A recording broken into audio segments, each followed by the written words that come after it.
Alright, good evening everyone. Today has been a surprisingly good day for Star Rail. Finally got some actual heckin' upgrades in, oh my god. Like... Oh my god, I've been trying for so long to get something decent going in terms of Star Rail relic upgrades, but oh my god, today was finally the day where I got like 2 upgrade pieces for Herta. And, well, not so much for anyone else, but hey, at least it's actual progress for equipment upgrades. Cause fuck this RNG system so much in Star Rail. Oh my god. But yeah. You've been in the trace mine for Treeby and Castoris? Ah. But yeah, hope both of you are doing well today, Bryce and Mel. So today was a rather rainy day. Brother ended up visiting in the middle of the day as he was on his way to somewhere else. And went out for coffee and stuff. I actually got a new bag of coffee beans. I don't want to show like the brand or the store of the bag or whatever. Although maybe, I'm pretty sure like, if you're savvy enough, maybe you just sit around for the bag design or some shit. But, yeah. I got this fancy ass bag of Colombian beans. So I'm like, oh, cool. Cause like, you know, cause like this coffee shop I never went to before, but I don't really get too many opportunities to like find a coffee shop to go to. So I'm like, yeah, might as well get something while we're here. And yeah. So I got like this Colombian bag or whatever. But man, there's like a whole bunch of fucking words and shit that I don't know. Like fucking double anaerobic masto or whatever. Although I sort of kind of know about like the washed process when it comes to like how coffee beans are made. But yeah, like look at the fucking flavor profiles or flavor notes. Peach rings, creme brulee, banana, and a silky mouthfeel. Dude, this shit's so silly.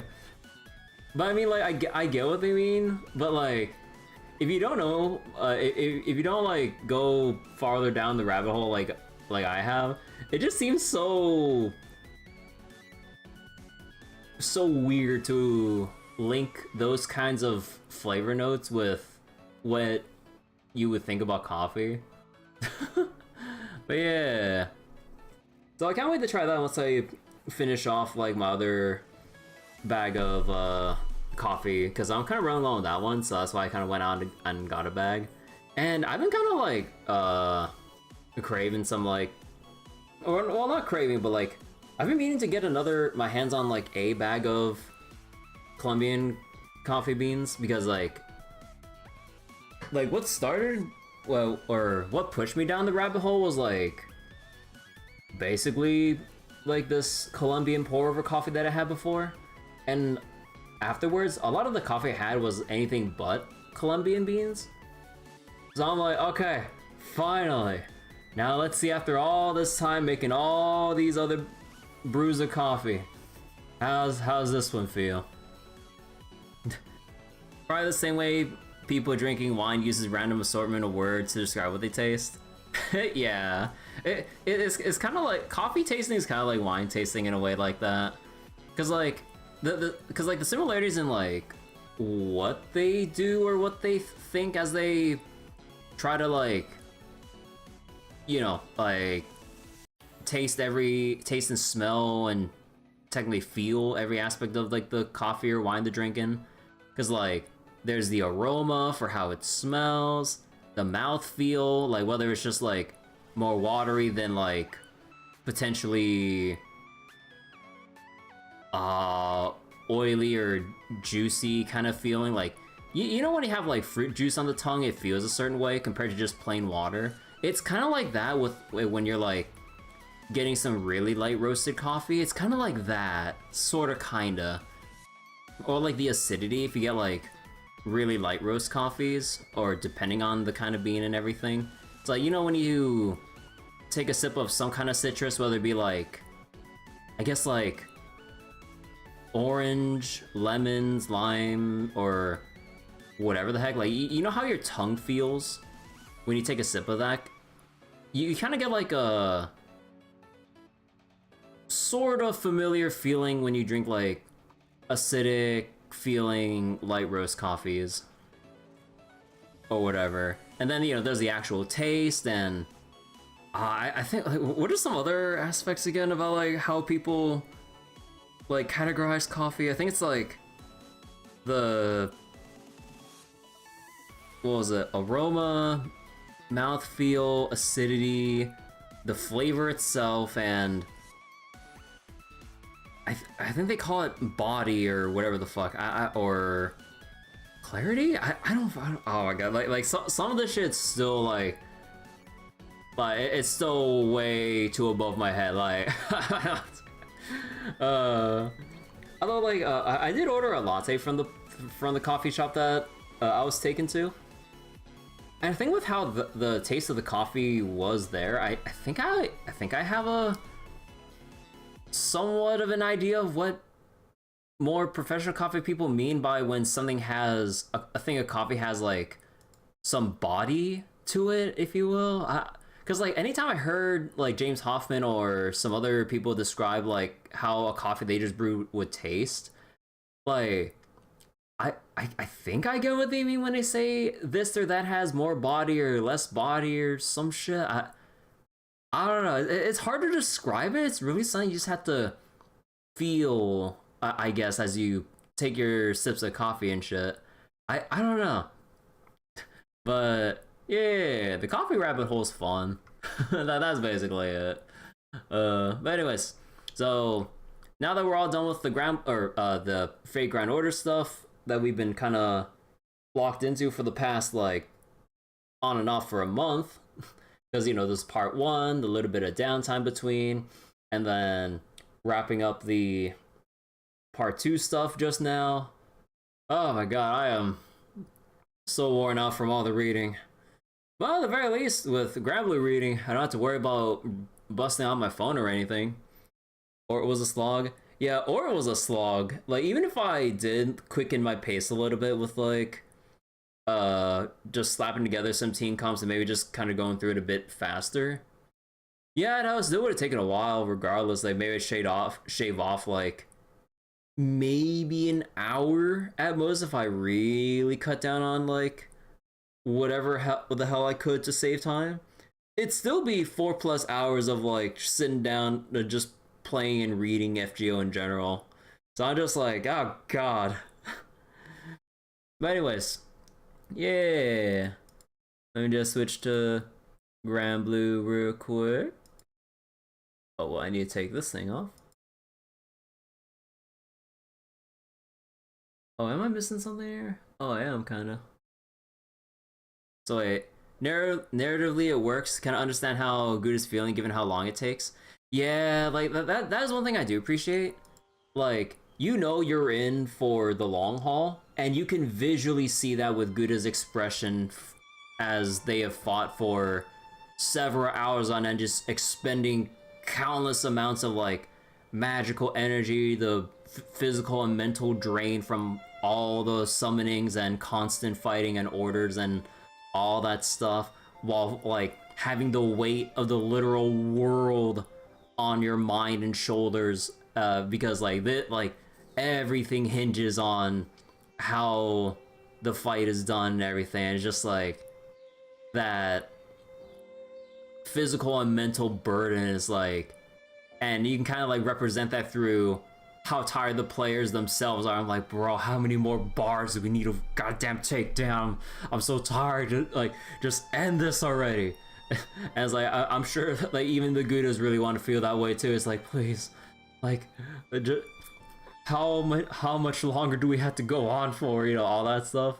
So it's actually a pretty nice like connection or parallel between the player in game and like how they're physically feeling, just trying to like, you know, just beat the story. So that's actually kind of neat how it kind of works like that. So I really do appreciate Lost Boat 7 like that in a way. But yeah, all right. So we got the new Granblue event right now, and let me see. But yeah, apparently starring or features Makura and some other people and whoever else involved. But yeah, I don't know anything about too much about the premise of this event or whatever. Also on a side note, there's the Negima collab that's coming up, but I've never heard of the series. Like, we've gone over this little thing like a couple times in the past sessions and all, but yeah, not sure how interested I am in reading this, but I guess I might as well or whatever. But because it is a collab thing, like, I feel probably inclined to just maybe like wait for part 2 to come out so we just read through all of it in one go or whatever. I'll probably in the meantime be doing the... Do they have collab missions? Wait, are there collab missions for this? They usually do, right? But yeah. Don't need Negima to access the full kit. Yeah, it's kind of screwy with how they did the Tensura collab, because like obviously they said their thing about not wanting limited collab units, especially now that they changed their philosophy on the thing, like with having pullable gacha collab units. They don't want them to be that good to make sure people don't feel bad for missing out on them. So they're only there for people who just really want the characters, more so than having busted-ass characters who potentially might never come back, depending on however the rights holders, like, negotiated their contract for the collab. Because, like, I believe it's just something along the lines of, like, whether or not the rights holders would want them to have, like, the collab in the first place, for it to be rerun, or for it to be a permanent thing. Them being bad was what killed the collab gacha, the last one did poorly. Yeah, that's the thing, it's just like... The whole idea of the collab gacha is just so flawed compared to how Granblue's just been running things in general. Because, like, you just have your regular draw stuff here, or whatever, but then having to go with a completely separate page for collab gacha, when it's already hard enough to just, like, get a character on rate up, let alone getting the 300 pulls to spark one person in a game where depending on their weapons, you want 2 to 3 copies depending. And then the fact that, like, you know, it's kind of like a double-edged sword here. Like, the characters aren't broken as hell, so people won't feel bad about losing out on them. But also, because they're just kind of like, there's no reason to pull for them. So it's like a lose in sales and a lose in, like, the player's excitement over a collab, when, like, they could have just all been put in as welfares, and then we could have just had, like, a potential... We could have just had a potential, where is he?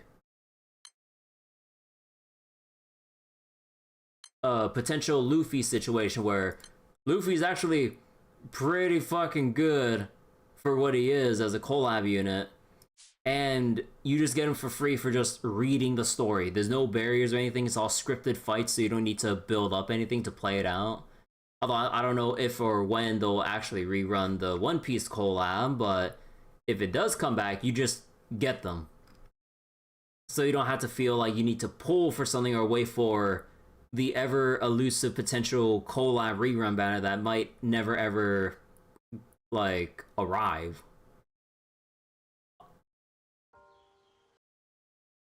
So Negima is such an old series, you don't think it'll sell on characters alone?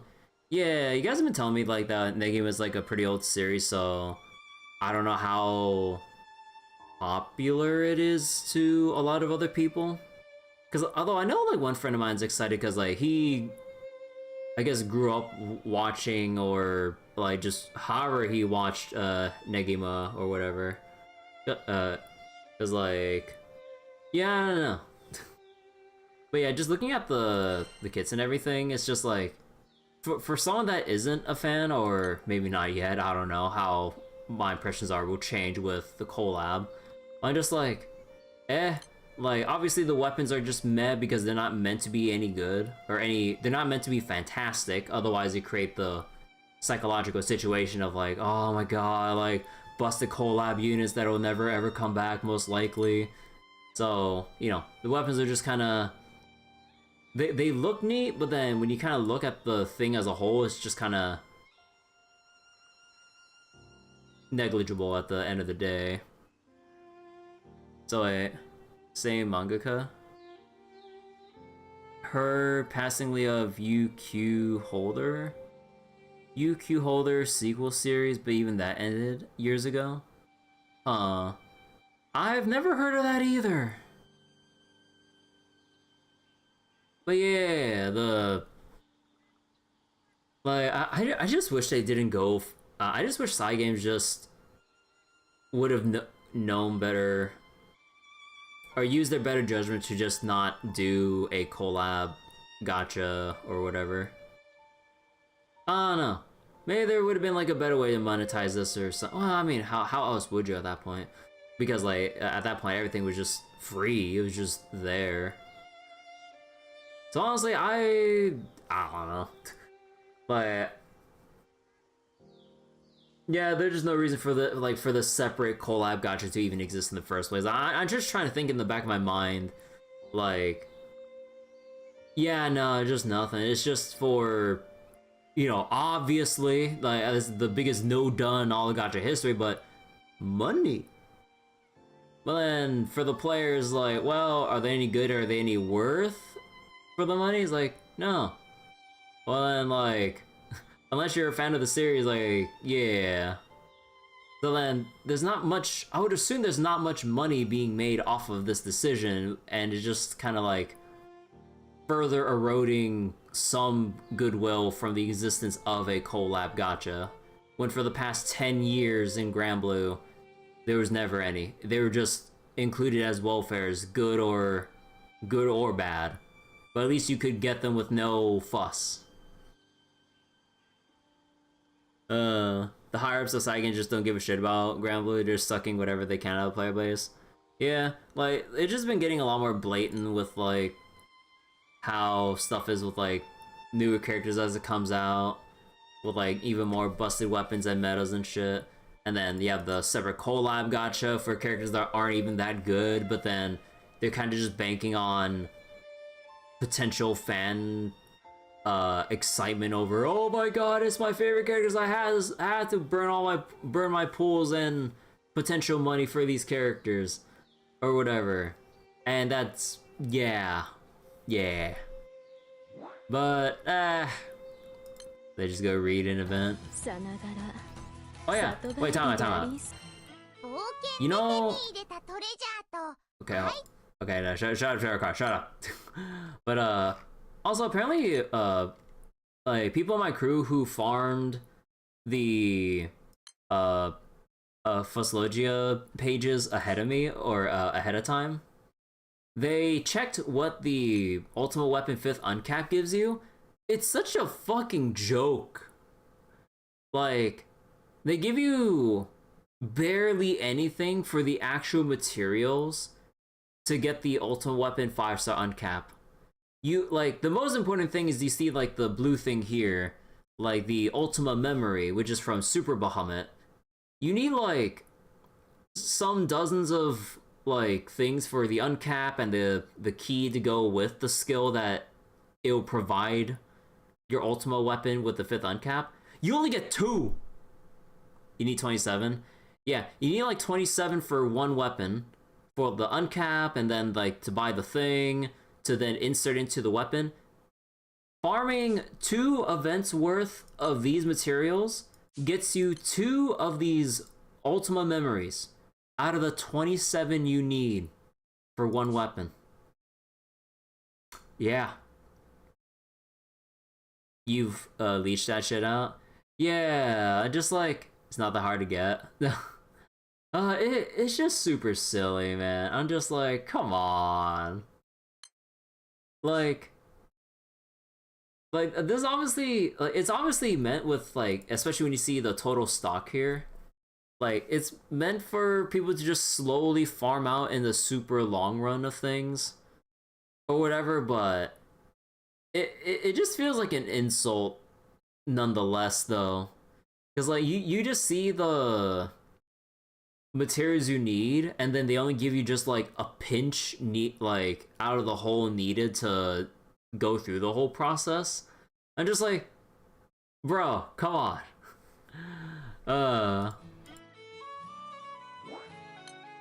Don't even bother with Fortland, can I just feed the host? No. Alright, let's go start reading. Enough complaining for now. This story begins on an island in the far eastern reaches of the Fantagrand Skydome. Oh man, the drums are going hard here. A lively scene is playing out at the island center.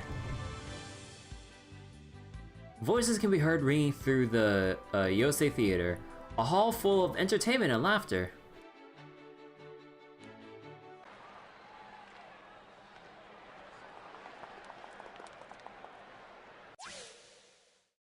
The new ラッコ姉様がお迎えに来てくださってますぞ。おお、ラッコ姉さん、ご無沙汰。マコラちゃん、相変わらず元気もりもりだべ。すっぽり腕の中に収まる。Oh my god. 変わらずいいサイズ。話してくんろ。くれし。It should have been me. おい、マコラ、ちまいのが潰れかけてるぞ。え？ごめんよ。嬉しかったもんでつい。サンズの皮がちらっと見えたべ。どんまい。Rako takes a second to gather herself and, turning toward Kirby and the others, bows in their direction. 皆さんのことはマコラちゃんからのお手紙で存じ上げてんべ。本日は我らがお師匠あっぱれ亭楽章の独演会にはるばるお越しくださりありがとうございます。私はお師匠の一番弟子あっぱれ亭楽子と申します。以後お見知りおきを。うわうわうわ、ちゃんと挨拶できるようになったの。ラッコ姉さん偉い偉い。 Oh my god, I love Makura. 頭を撫で回すんでね。おめかしが台無しでねえか。 Though at first pleased to see the two girls getting along so well, Lyria suddenly tilts her head in confusion. あれ、そういえばマコラさんの方がラッコちゃんよりお姉さんですよね。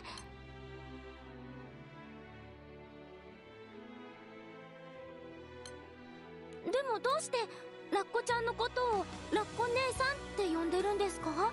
幼そうに見えて実はラッコの方が年上だったりしてな。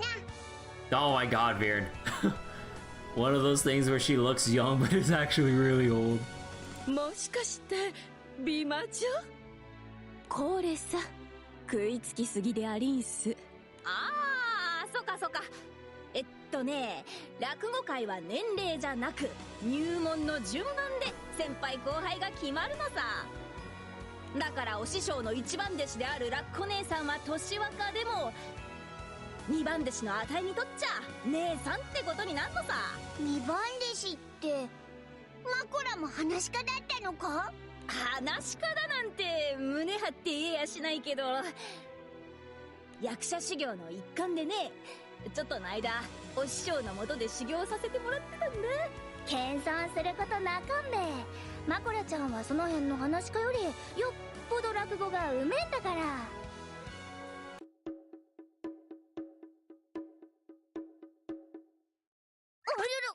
もう二番大こけ。間もなく開演すっから皆々様をお席に案内すっ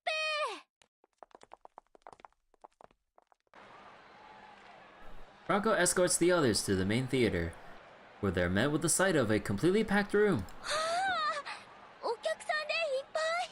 お師匠は滑稽話の名人だもんで、独演会になるといっつもこの調子さ。Long, long ago in the far east of the Fantagrand Skydome, There existed a circle of priests who used mystical incantations as a form of worship to the many gods. But after the war broke out, they adopted a more secular identity, referring to themselves as storytellers. Wait, hold on, wait, someone pinged me.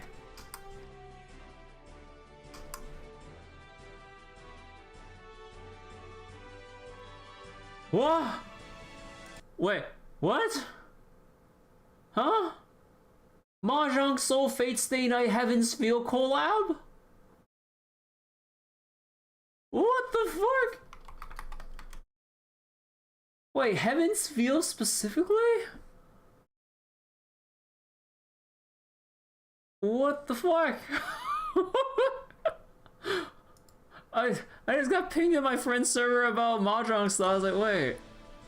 What do you mean, Mahjong? Oh my god, I gotta go. Oh, I gotta go play Mahjong and farm up some pulls. Oh god damn it! What the fuck?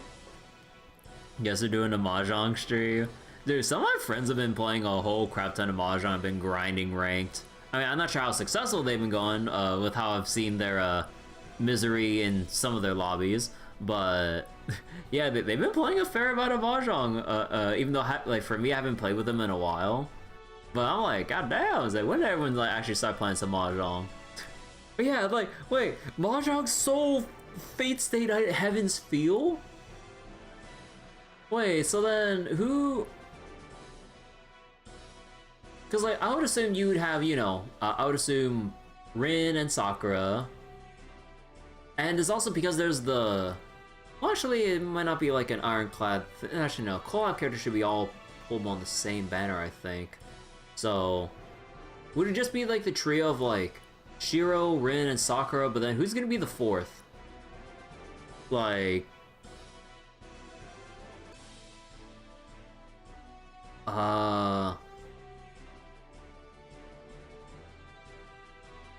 who would be the fourth? Because they usually do 4 characters. Because, you know, 4-player lobbies, you have a potential 4 different collab characters. So then, Shiro, Sakura, Rin. So who would be like the 4th slot in a Heaven's Feel collab? Wait, like Medusa?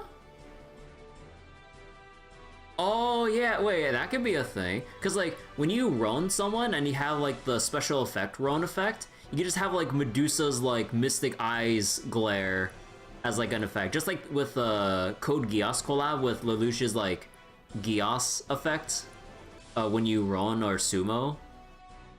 Maybe that can be a thing. So either Medusa, Saber Alter, although not 100% sure on that. Cause like, who else would be like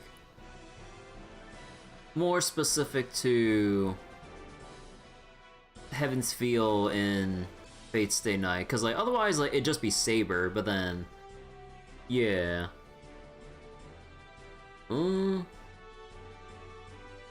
Lancer? No. Archer? No, that'd be like a unlimited blade works for sure. Berserker? Nah, just kidding. No, not Media. Assassin? No. Hold on, I need to think about this. Cause definitely not Archer. Saber seems like a no dub, but if they were doing Heaven's Feel specifically, I'd imagine it'd either be Saber, Saber Alter, or maybe they go for Medusa. And then, let's see, Caster, no. Assassin, no. Berserker, no.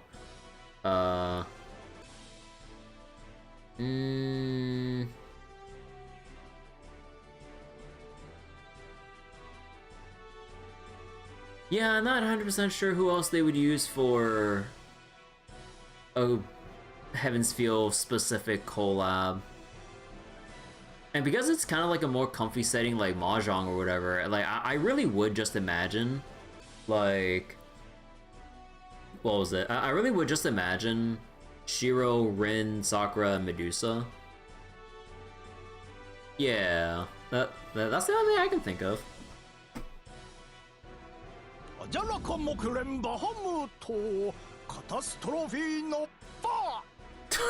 What?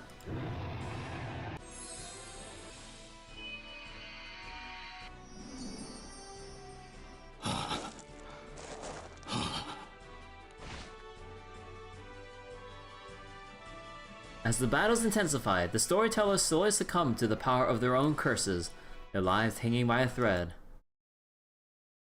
However, by mere coincidence, they discovered that they could reverse the negative effects of their curses through the power of laughter.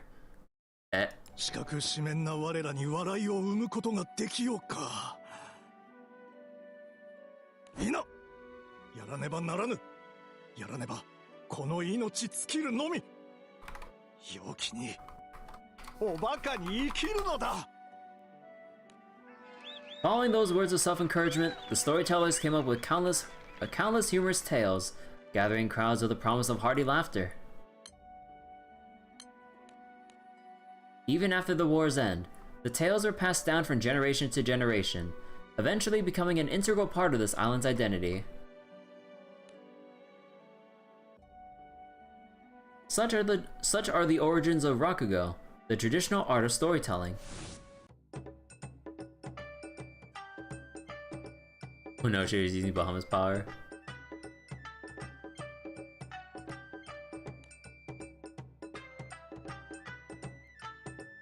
Accompanied by the sound of lightly plucked strings, a handsome man appears on stage. Staring into the huge audience before him, he smiles widely. Okay, hold on.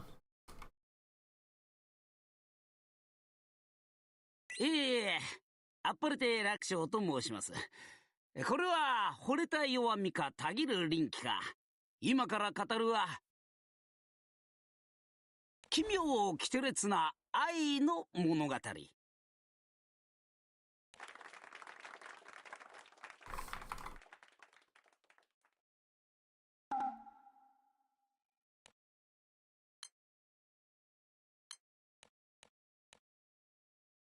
ら、素敵な提灯。寄せて。Alright, what's chapter 1 all about? Oh, whoops.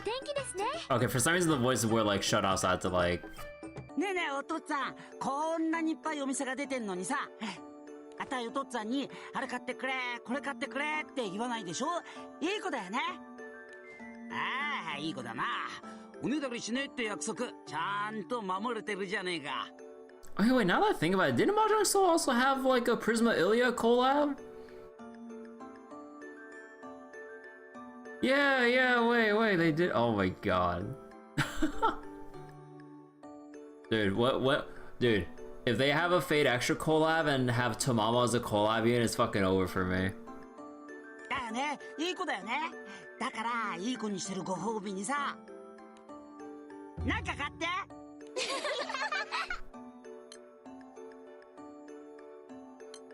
今日はそういうこと言わねえって約束したろ。だからダメだよ、ダメ。買わねえぞ。だからあれ買ってこれ買ってって言ってねえもん。いい子だからご褒美買ってって言ってるだけでしょ。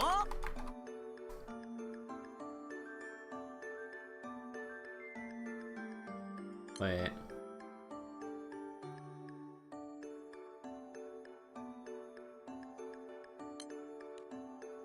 Rakusho's performance is a rendition of Hatsu Tenjin, a lighthearted comedy about a boy and his father visiting a shrine at the start of the new year. Despite being alone on stage, his portrayal of the father and son paints a vivid image in Kirby's mind.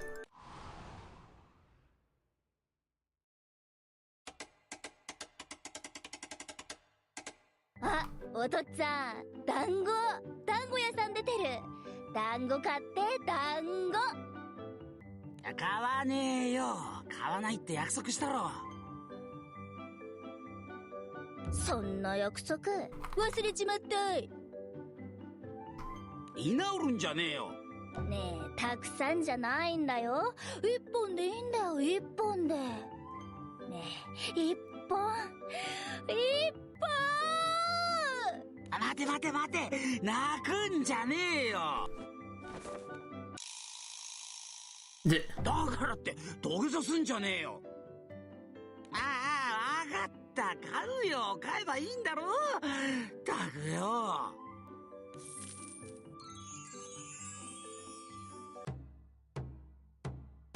What?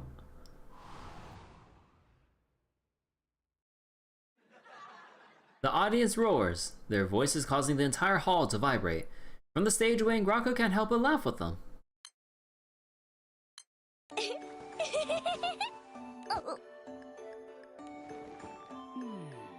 舞台袖にね、弟子のラッコがいるんですが、引くぐれ笑ってやんの。ってことは、今日の俺は絶好調だっつうことで。Without missing a beat, Rakusho incorporates his apprentice's mishap into the Rakugo show, only further charming his audience. Finally. 本日はご来場いただきまして、誠にありがとうございました。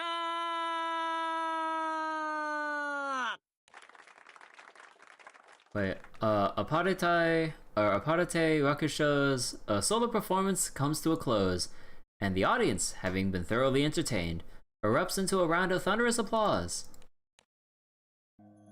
Watching the satisfied crowds head home, Rocco can't help but smile. 笑いが日々の活力になれば、これ幸いだ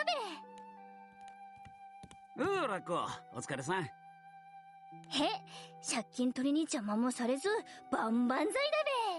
借金のことは口にすんな。 Debt 縁起で collectors. もね。それよりよ、どうだった？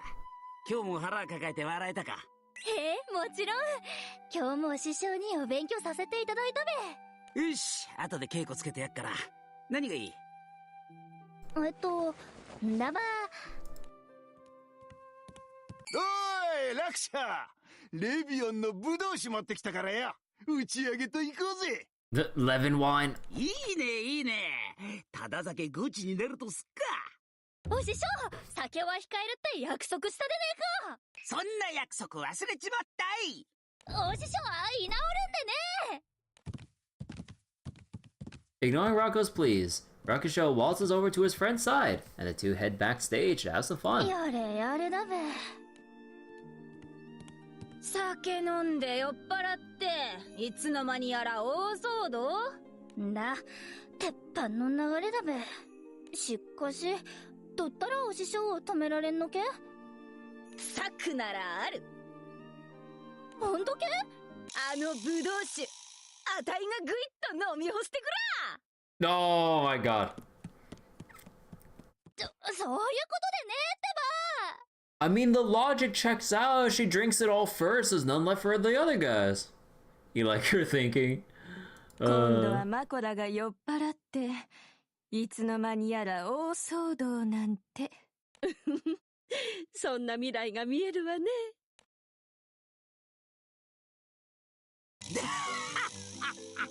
冗談言うね。お前んとこに嫁ぐ女なんさいるわけねえだろ。 Is that a new skin for Lady Grey? I don't remember. Let me go check actually. Granblue Wiki, Lady Grey.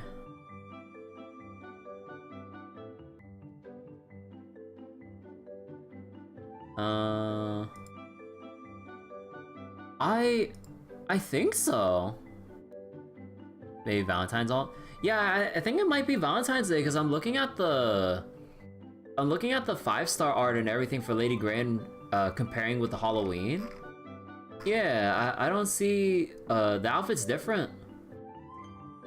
Yeah, and people, or I believe Mel mentioned maybe like a session or two ago that like, or I think it was Mel that mentioned that Grey was on like the was on like one of the Granblue's comics earlier, was it? Or was it Osiris?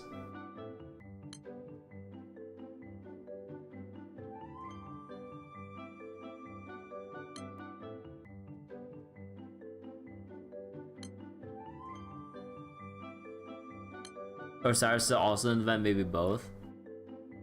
Yeah, maybe? Oh, that's for... Oh my god!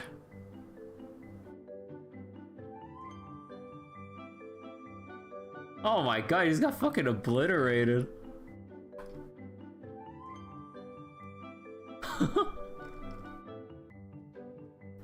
Lyria's finally met her match. それがいたんだよ、すんごいべっぴんが。ただよ、言葉遣いがなんつうか丁寧すぎんだよ。丁寧？それは結構なことじゃねえの。朝飯ができたってんで俺っちを起こす時はよ。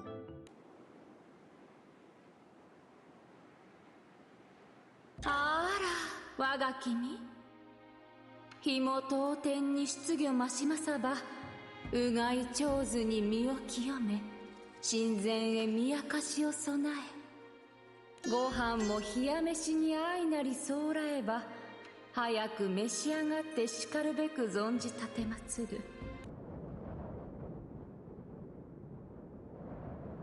やべえな。だろでもよ、おめえみてえなガラッパチんとこに嫁いでくれたんだ。感謝感謝だわな。Kinda to marry an oaf like you. Oh my 楽 god. 勝。お前もよ、死んじまった相手にいつまでもミサオを立ててねえで、次の恋でも探したらどうだ。そいつが簡単にできりゃ苦労しねえよ。Rakusho lets out a bellowing laugh before downing a cup of wine. His friend, however, realizes that the storyteller means to drink away sorrow and feelings of isolation. よし、独演会の打ち上げも兼ねてや、花街にシャレこぶとすっか。バーカ、新婚だろ。とっとと家へ帰りやがれ。The sound of approaching footsteps suddenly fills the room, and the two men watch as the door slams open. お師匠ご無沙汰。マコラだよ、おい、来てくれたのかよ。当たり前だろ。今日も腹抱えて笑わせてもらったよ。駆けつけ3杯言ってっけ。ごっちになりまおいマコラ、まだ真っ昼間なんだからほどほどにしとけよ。それにしても美味しそうなぶどう酒ね。私もいただいちゃおうかしら。Yeah, that is a different outfit for Lady Grey. And the art itself just looks more new compared to, like, Lady Grey's other versions. So yeah, this has to be. Looks good? Yeah. Although it looks more like a mix of, like, summer or something like that, just given how skimpy the outfit is. I'm like, wait. 待ってください。マコラさんを止められる人がいなくなっちゃいます。Oh, given like her original and her Halloween outfits, yeah, I mean, it's basically the same thing at that point. Basically no difference in the amount of exposure. As Rakusho pours Makura some wine, he meets eyes with the crew standing at the doorway.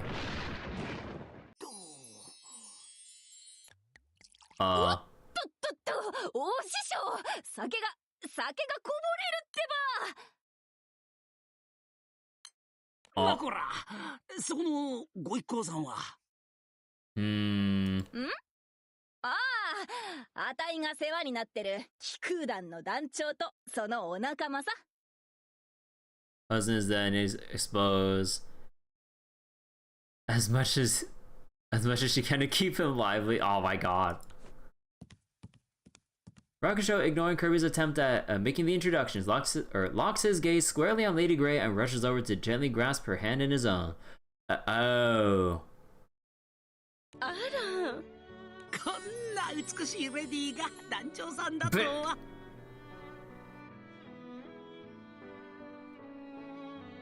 Okay. 僕、あっぱれて楽勝と言います。話かやってます。弟子のマコラが大変お世話に。お師匠のスケベ、勝手にグレイさんに触るんでね。グレイさんとおっしゃるんですね。はあ、なんと素敵なお名前でしょう。もしよろしければ今夜僕とディナーなんて。お師匠、いい加減にすんべ。それに気空団の団長さんはこちらの方だべ。Rocco points her finger at Kirby, and her master. Wait. Rocco points her finger at Kirby, and her master, glancing the captain's way, lets out a snort. 気空団つったら、切ったがったも何でもござれのヤクザな家業だぞ。子供に務まるわけねえだろうが。Bruh. ねえ、グレイさんもそう思いますよね。Well, about that thing about him causing a scene, being drunk and all. 気空団とは本当に過酷なお仕事。心も体もお疲れでしょう。そこでぜひとも僕があなたの疲れを。 Completely disregarding his apprentice's words, Raksho resumes his attempt to flirt with Lady Grey. なんかすげえな、お前のお師匠さん。 Vegeta then threw reality into the boundary. 穴があったら減りて。 Dies of cringe. 相変わらず美人に目がないようでありんすな。 Paralyzed, Raksho stares at Utsuzemi. The silence between the two is deafening. 楽勝さん。うつせみちゃん、あんた生きてたのか。 You're alive? なんだい、急に大声を張り上げて。勝手に人を殺さないでくれなんし。だってよ。 Raksho, noticing the crew's puzzled expressions, wipes away his tears and begins to explain himself.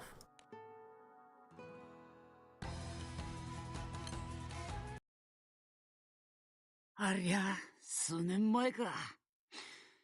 花街のお座敷で一席やってくれとお呼ばれした時のことだ。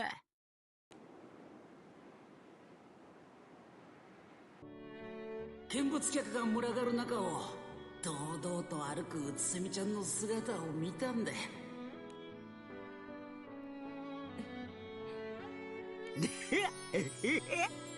Oh my god, this fucking drunk ass. いつまでも見とれてんじゃねえ。 Drinking 大 buddy! 旦那を待たせてんだ。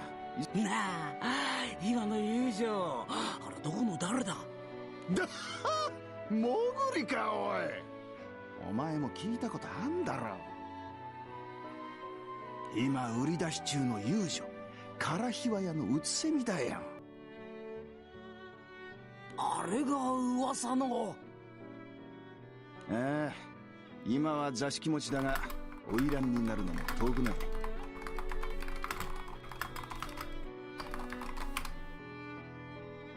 Working her way up the rank. 底辺の俺らにゃ縁のねえ、まさしく高嶺の花よ。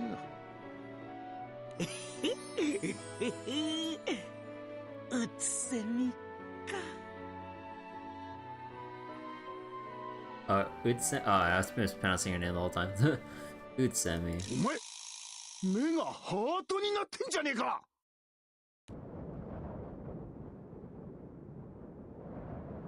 そんなこんなでうっせみちゃんにぞっこんラブした俺はこの一途な思いを大旦那に話した。すると大旦那は俺の手を握って力になるよと金を貸してくれた上に上等な着物まで。いや、お座敷で博打やってや。一年岩をも通すってやつ。おちょは What? Someone get him with the horny club. Did someone just take his fucking drinks away? こうして俺はうつせみちゃんが少しでも振り向いてくれるよう考えてよ、てめえを大きく見せるべく醤油問屋の若旦那と身分を偽り唐ひわ屋を訪れたんだ。 Young master of a large soy sauce business? I mean, soy sauce is some pretty serious shit. あ、そうはそうはそうはそうは。 Except for that. 部屋に近づいてくる足音に俺の胸が高鳴った次の瞬間。ちょいと失礼、旦那様。お酒をお持ちしましたよ。the new outfit for the granny. Oh my god.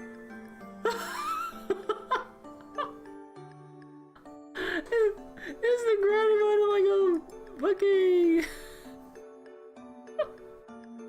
Oh my god, I love this. いやババアかよ。あ、やですよ、もう。うつせみでしたらすぐに来ますから。Even as a whole he thing. 俺は醤油問屋の若旦那だ。もっとゆったりと落ち着いて品性のある仕草を。そうてめえに暗示をかけてたらいつの間にやらスーッと襖が開いた。 This granny also tries to pick a fight with us? What? Surely not. And then we unlock a new class, the Innkeeper or some shit.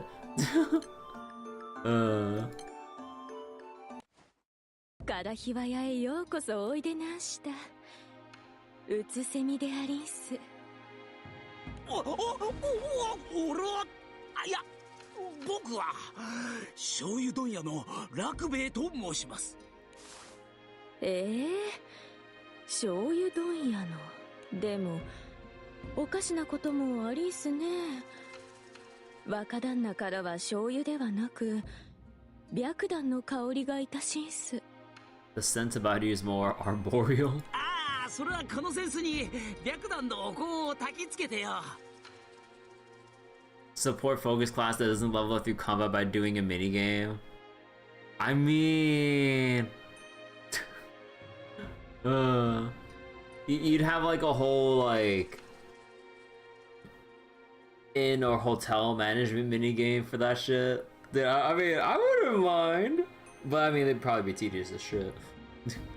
In management game.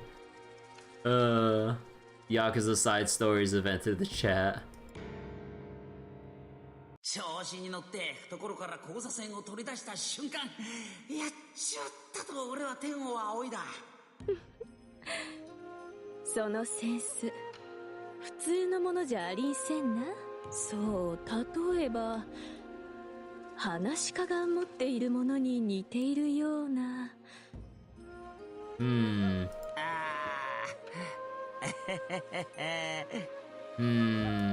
なりゃ口八丁でごまかしちまいと思ったんだが、俺は腹をくくり詫びを入れたのさ。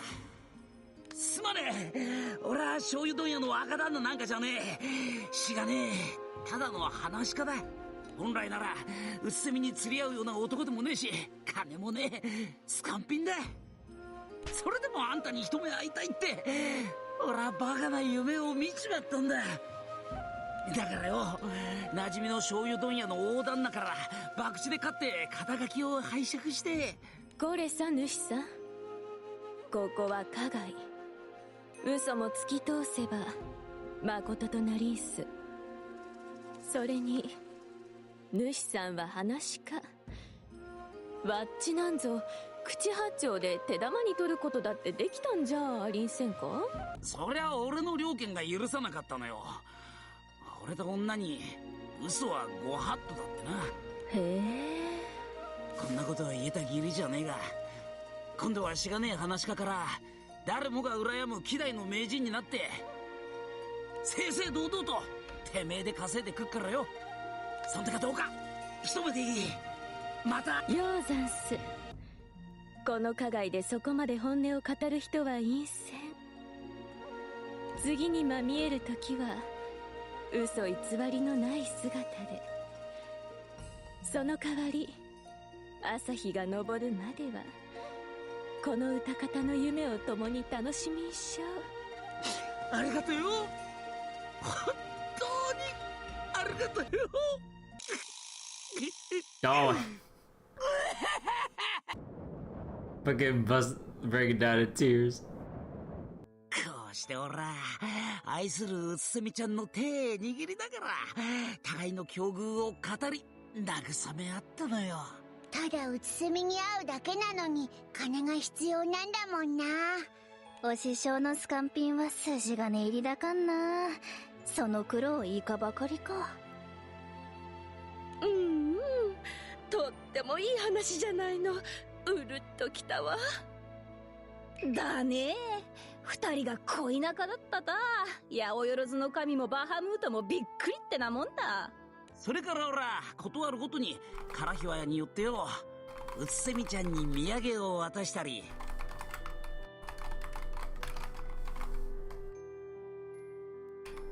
体が痛いっていやいいあんましや鍼灸師呼んだり、掃除片付け客の太鼓持ちまで何でもやったのよ。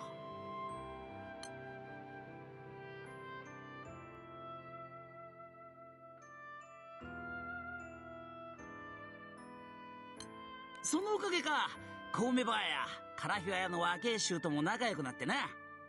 末はうつせみちゃんと所帯を持つだとかなんとか言われちゃってよ。そんでうっせみちゃんからもらっちゃったの。気象門をよ。気象門って何ですか？夫婦になろうって約束を交わした書面のことだべ。ひゅー、じゃあ結婚式の準備はあたいに仕切らせ。ちょいと待ちなんし。Oh. In a flash, Utsumi reveals a dagger and thrusts it into the tatami flooring. The room is quiet enough to hear a pin drop. どったのうつせみ姉さん、さっきから黙って話を聞いてりゃ一方的な思い出話じゃありんせんか。 Yeah, I kinda had a feeling. わっちは楽勝師匠と恋仲になった覚えもありんせんし、気象門の件は初耳でありんすよ。 Nothing like getting off on the wrong foot than lying about love and a written oath, huh? Well... え？あ、いや、だってほら、この気象門。Wait. Rakusho pulls out a piece of paper from his pocket and hands it to Utsumi, who gives it a quick skim before letting out a deep sigh. Misunderstandings? やっぱりこれはわっちのじゃなくて小梅ばあの字でありんす。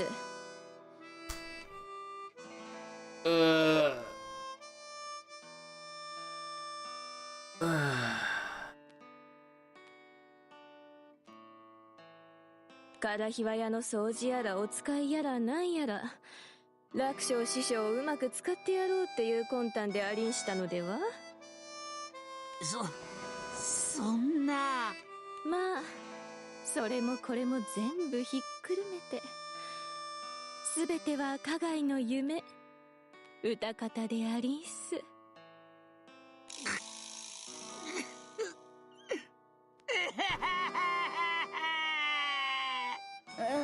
また泣いちまった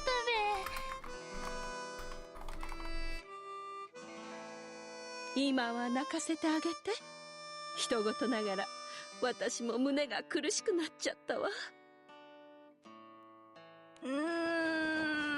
お師匠どんまい。カリーナ。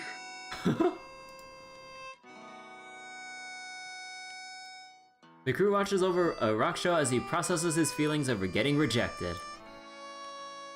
Well...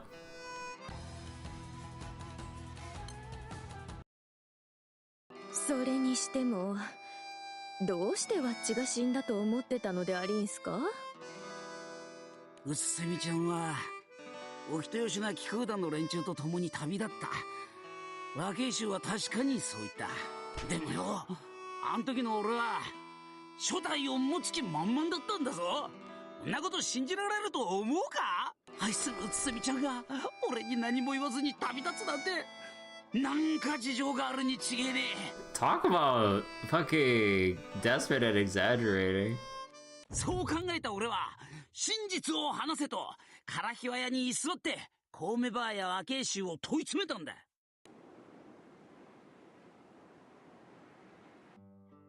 見舞いか。見舞いは困るな。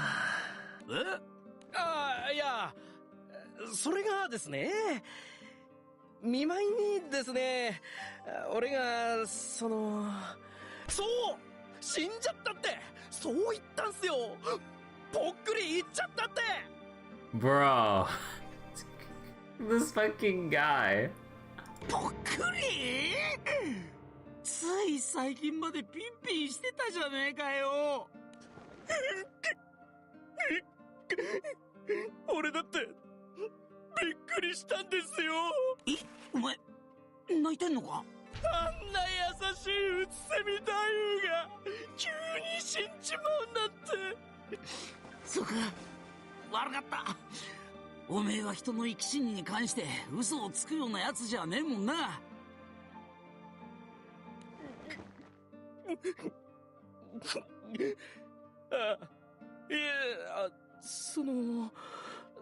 なんかすいません。Huh. あんな野郎、がっつり嘘をついてやがった。So practice that bullshit he's tricking an actor? Pretty much. I'm like, bro. The most gullible actor ever. お師匠、めんどくさいお客様だね。いやいやいや、話はここで終わりじゃねえんだ。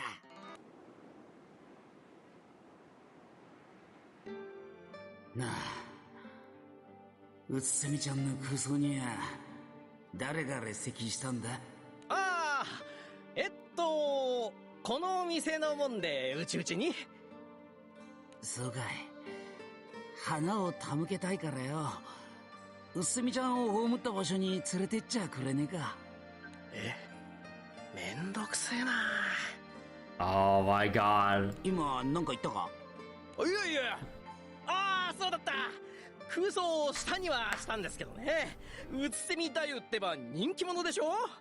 だもんでほら、花街のすぐそばに個人を忍ぶ場所とかあった方がよくない的なあれで。Oh, dude, this is so, oh my god, this is so, oh my god, stupid this guy be. 墓近くにあります。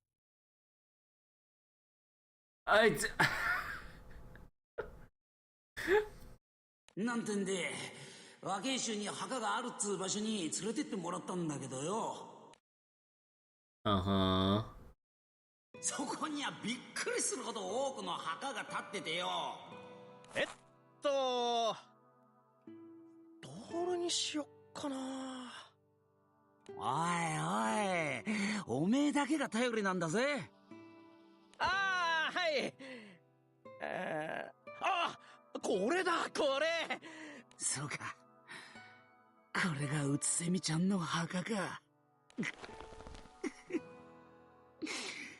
うつせみちゃん。急におめえが死んじまって、俺はどうすりゃいいんだ。Raksha hugs the gravestone tightly, but when he opens his eyes, he notices a strange name etched into the plaque. ちょっと待てよ。これ、白空戦争を戦った英雄殿って書いてあるじゃねえか。あれ？すんませんね。その隣でした。隣。大事なとこで間違えんじゃねえよ。ったくよ。セミちゃん。急にお前が死んじまって、俺はどうすりゃいいんだ。 Dude, this fucking hurts to see how stupid this guy's beam is led. 待て。今度はこれ。愛犬のポチ、ここに眠る。ポチ。俺？すんませんね。その隣の隣でした。隣の隣。バカ野郎。ポチとうつせみちゃんを間違えんじゃねえ。てか、この墓、ずいぶんと苔むしてっけど、本当に合ってんだろうな。これこそまさにうつせみ太夫の墓でございます。 Oh man, for someone who died recently, there sure is a lot of moss covering the gravestone as if a significant amount of time had passed by that point. You...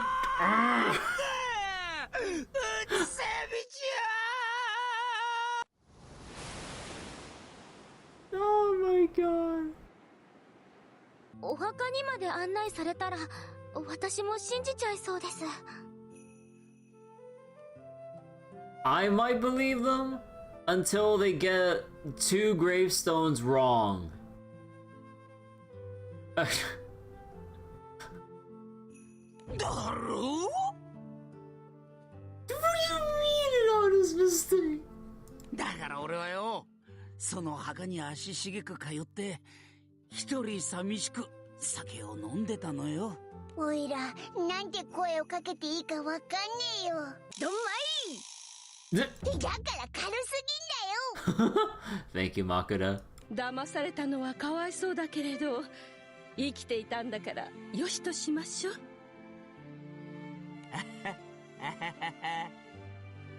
う。なるほどね。事情はわかりんした。しかしまあ、どうしてそんな嘘を。そりゃこっちが聞きてえよ。ひょっとしておまはん、泥酔して悪絡みしたんじゃありんせんか？ね。お師匠ならやりかねねえ。空の根も出ないとはまさにこのことだべ。酒癖の悪さはそう簡単に治らないってね。あなたもギリギリよ。気をつけてね。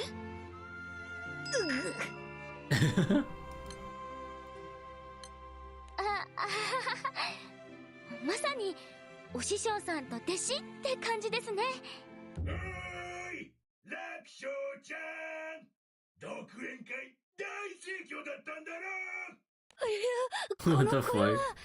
でも終演後で助かったべ。借金取りだ、逃げんぞ。Degenerate friend? Wait, before wasn't it drinking unless it's a different guy, it was drinking buddy and now degenerate friend.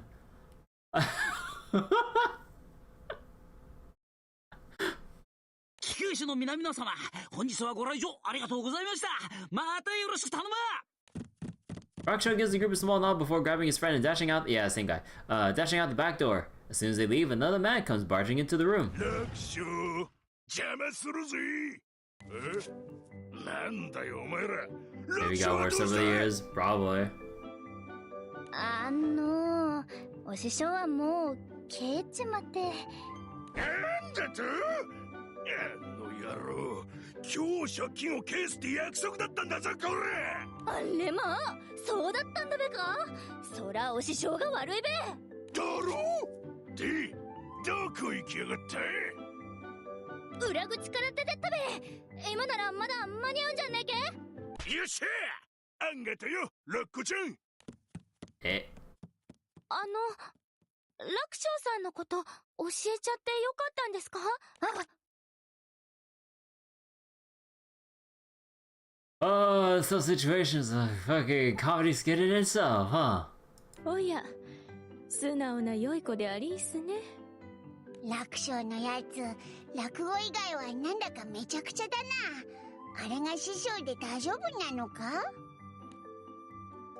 Despite Viren's concern, Rocco grins from ear to ear. 話し家ってのは生き様そのものが芸に現れっからな。あれぐれ破天荒な方がいいんでねえか？そういうもんか。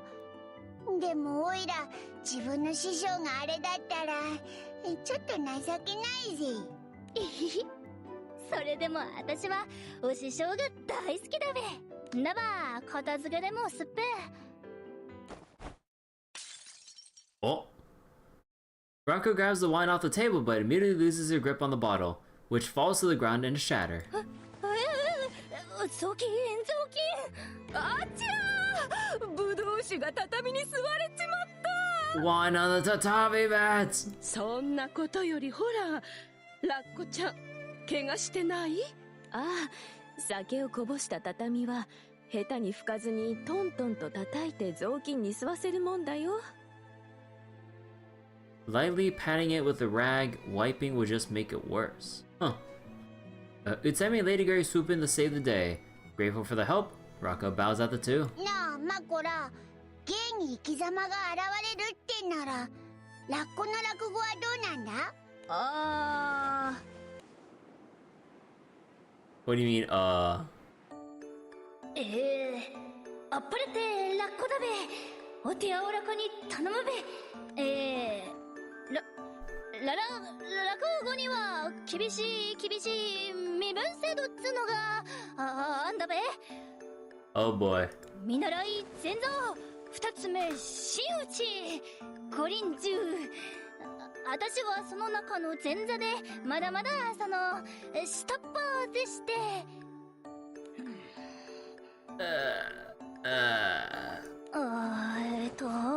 その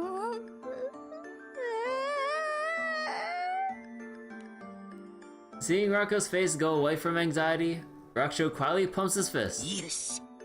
弟子の失敗を喜ぶ？気にすんねおい、そうだよ、ラッコちゃん。次は最後まで聞かせてよ。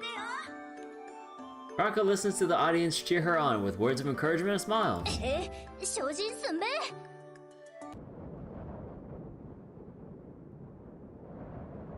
落語にはどんくさいけど憎めない与太郎っつう愛されキャラがいてね。まさにそんな感じかな。 Although the Divine General clearly recalls the time Rocco had utterly flubbed her performance, she spares Veer the details, in turn sparing her senior from embarrassment. Yeah. What a nice Kohai, or princess. 二手に分かれて借金取りをってあれれあの野郎いつの間に逃げやがって I mean, he's planning 2 steps ahead, like they want to split up. I mean, he split before he even thought about it, right?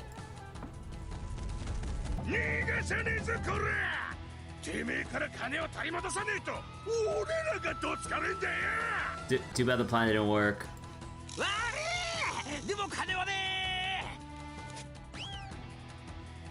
Some of the townsfolk watch the chase from the sidelines as they go about their day, cheering on both the pursued and the pursuer.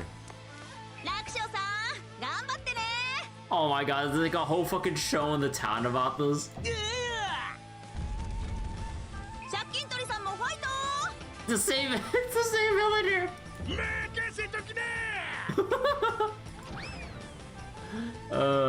Like, every goofy ass mode is treated as a show for the villagers, even off stage. Raksho makes a turn at the town's main street and spots a carriage passing by.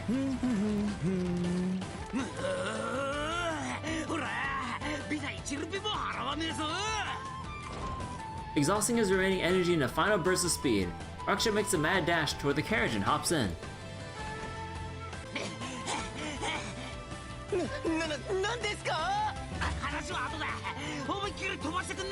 In a rare turn of events, you find yourself reading for a debt collector.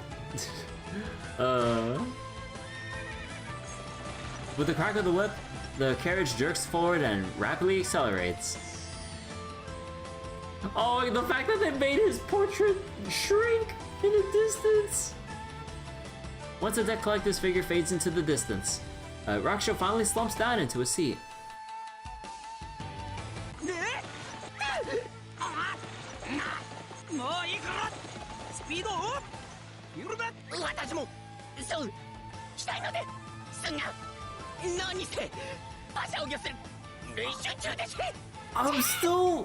I'm still learning how to drive!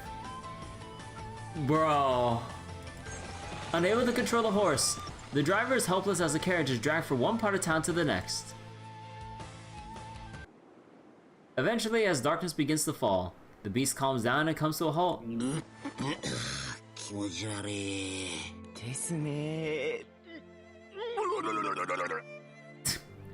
God, the sounds that voice actors do to just imitate the sound of vomiting, like, I mean, I don't think I would rather hear the actual sound, but like they just go to just depict it. Oh, it sounds so goofy.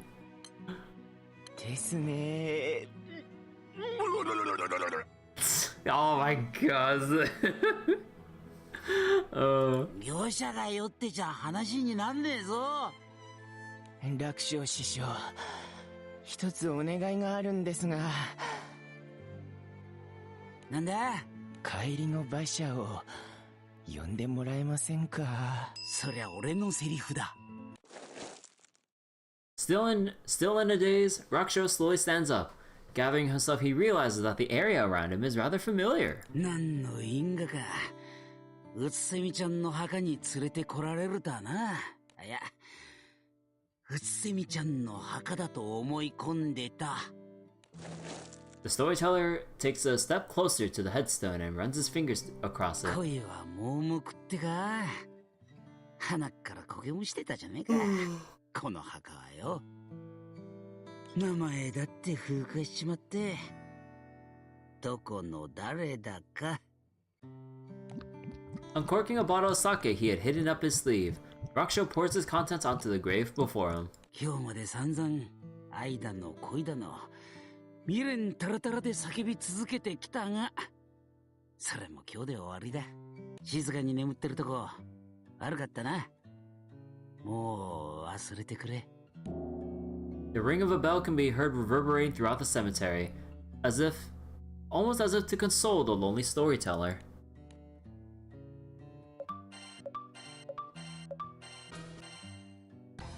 Alright, okay, start to the event right now.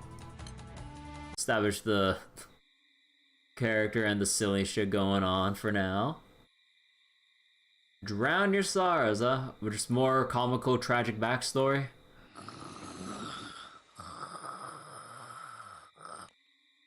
Rocco is staying with her master as she undergoes training. Her loud snores, a familiar sound to Raksho's ears.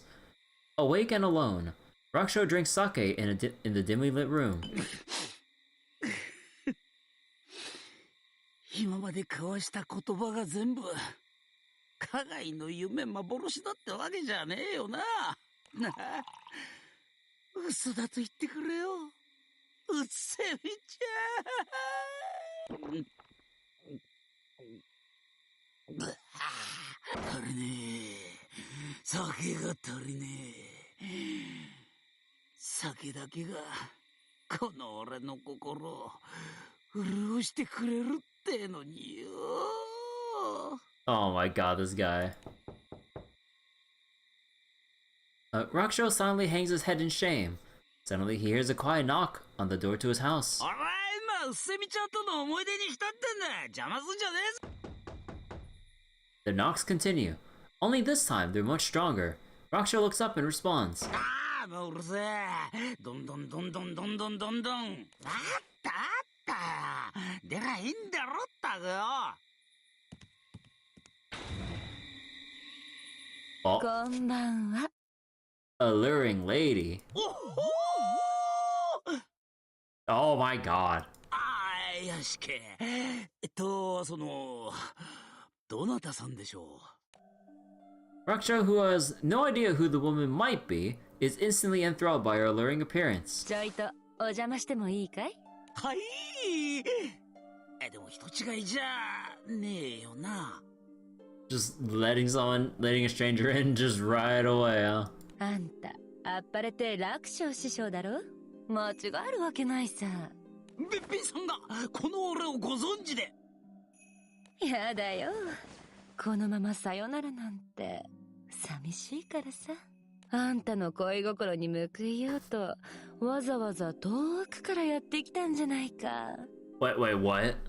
Repay you for your love? ああ、はい。俺に会いに遠くからいらっしゃい。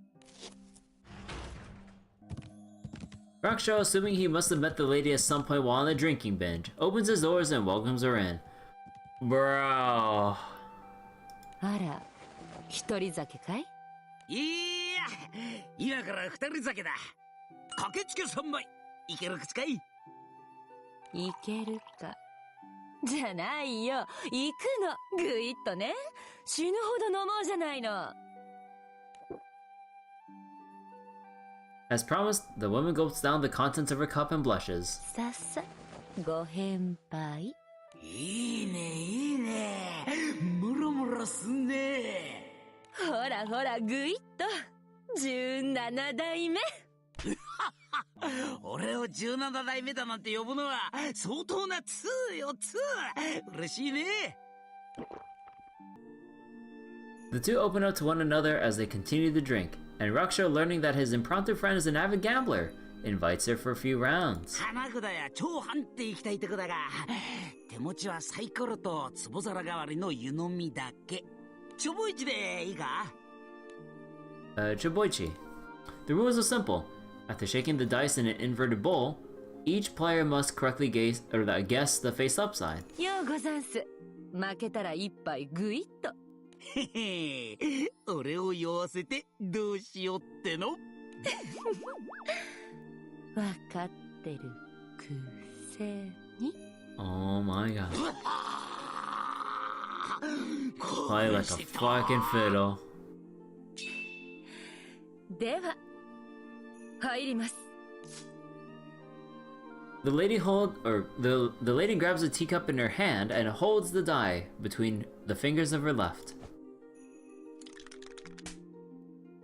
Slowly tossing the die into the cup, she gives it a good shake and then places it on the tatami mat. おお、見事な手際じゃねえか。あんた、投資郎じゃねえだろ。さあ、17代目、はった。The two spend the rest of the night drinking and keeping each other company. Raksha wakes up the next morning to the sound of Rocco preparing breakfast.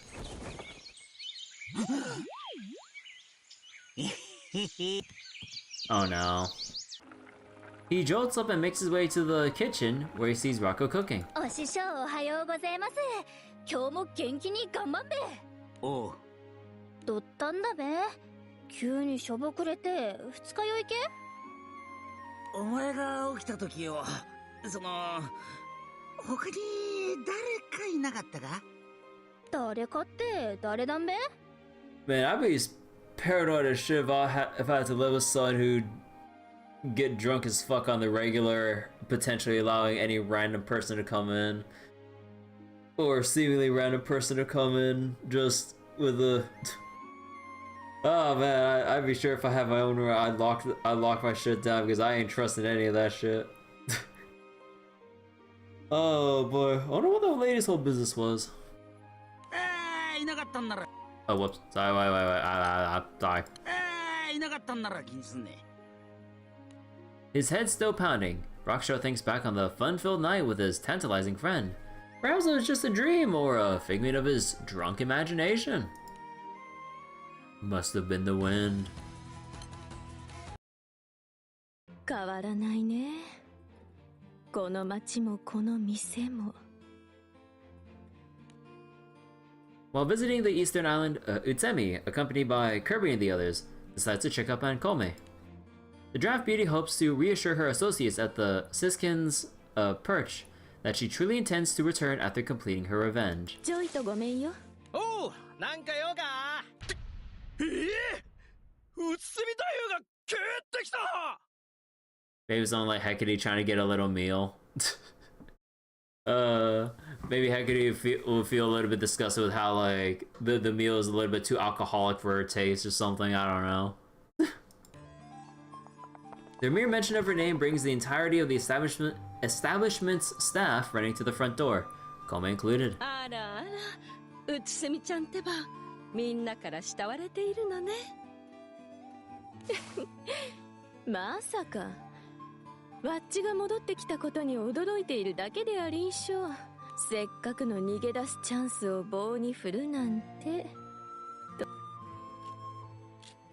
なんだい、誰かと思えば借金増やして遊びほうけている天下のうつせみ太夫様じゃないか。おや、島を出る前に目印は払ったでありんしょう。あれじゃ3日分にも満たないよ。で、ここに戻ってきたってことは、お前の悲願とやらは果たせたのかい？いや、まだでありんす。まだ？だったら何をしに来たんだ？島に寄る用事があったもんでね。せっかくだからついでに小梅バーの顔を見に来ただけでありんすよ。そんなことしてる暇があるならとっとと仇を撃って戻ってきな。お前がいないと商売にも響くんだからね。はいはい、わかってるよ。 Despite her usual bad temper, Kome begins to loosen up, perhaps due to Utsemi's visitation. で、そこの若いの。楽勝師匠から話を聞きんしたよ。あ、わっちを勝手に殺すなんて。ああ、いっちゃん最初にですね、本当のことをお伝えしたんすよ。でも全然信じてもらえなくって。楽勝が騒いでどうにもこうにも収拾がつかないから、こいつに入れ知恵をしたのさ。本当のことを信じてもらえないなら嘘をついてでもいいから追い返せってね。それでうつせみ太夫は病に伏せってるって話から次第にことが大きくなってって、それで死んじまったって話になっちまったのか。ま、事情はだいたい察しがついていたからね。ただ人の生き死にを冗談にしちゃいけんせん。へ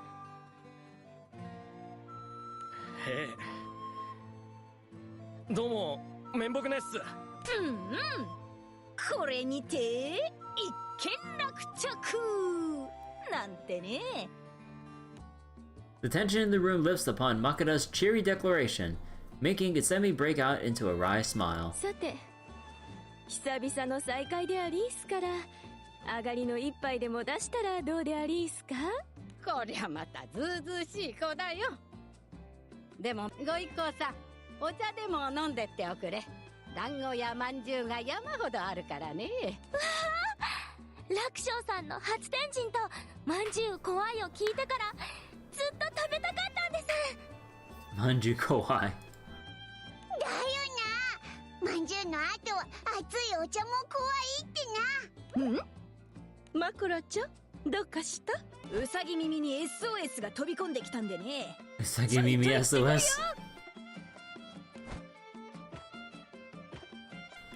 Calmly watching Makura begin hopping from roof to roof, tilts her head in confusion. 人助けかい？一銭にもならないってのによくやるよ。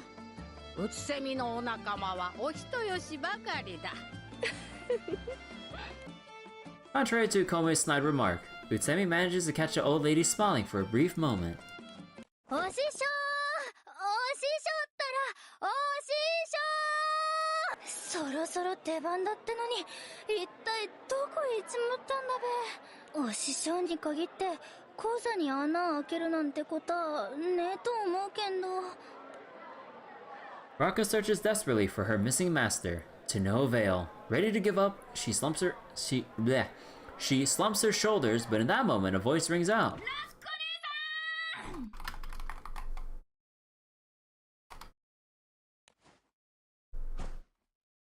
Whoa!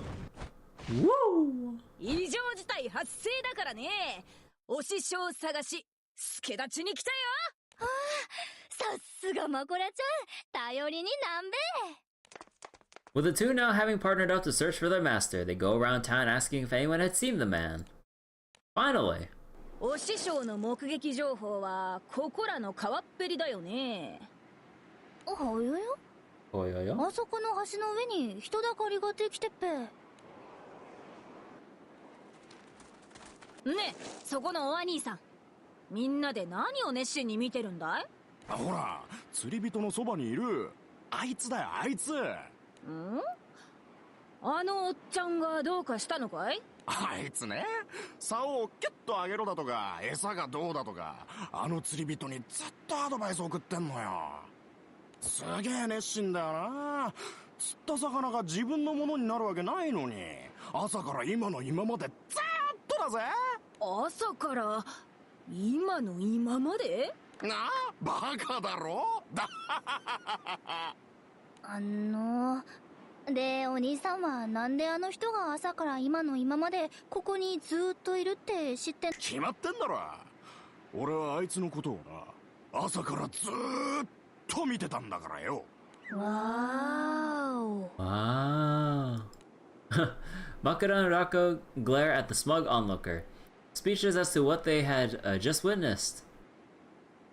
およ、あやや、よっく見たらあの釣り人、お師匠でねえか。 Okay, wait, hold on. Something I need to do real quick. はあ？じゃあ朝からずっとここで釣りをしてたってのかい？ The two rush beneath the bridge to find their usually boisterous master quietly waiting for a fish to bite. お師匠、お師匠。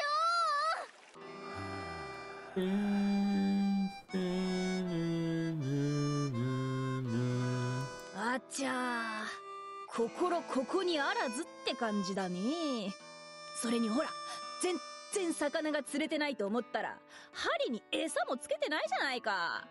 やっぱうつせみ姉さんに振られたのが答えてんのかね。あ、今朝の他に誰かいなかったかって、うつせみだよのことを言ってたのけ。そうけ、かわいそうにな。二人で所帯を持った夢でも見てたんだべ。まあいろいろあっかもしんないけどさ、講座に穴開けちゃなんないからね。ほら、お師匠お師匠 Makura grabs her master by the shoulders and violently shakes him out of his trance. おめえらどうしてここに？どうもこうもね、もうすぐ講座の時間だべ。またまた。いやいやいや、それはこっちのセリフだってば。 Although awake, Raksho directs what little attention he has toward the sky above, leaving Makura and Raku with no choice but to push him along the road home. 人間ってのは死んじまったらどうなるんだろうな。Raksho mutters quietly beneath his breath, but the depressing utterance doesn't escape Makura's sharp bunny ears. Bro.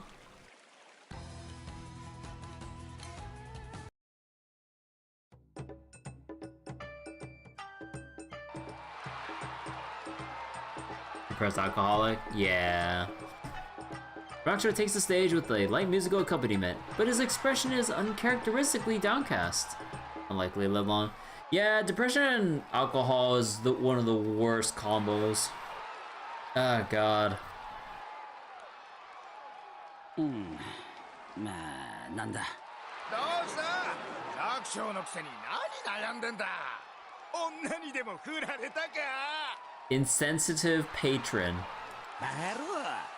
そうだな。今ちょっとデリケートな。おい、泣くんじゃねえ。事情を知らなくってよ。なんかごめんな。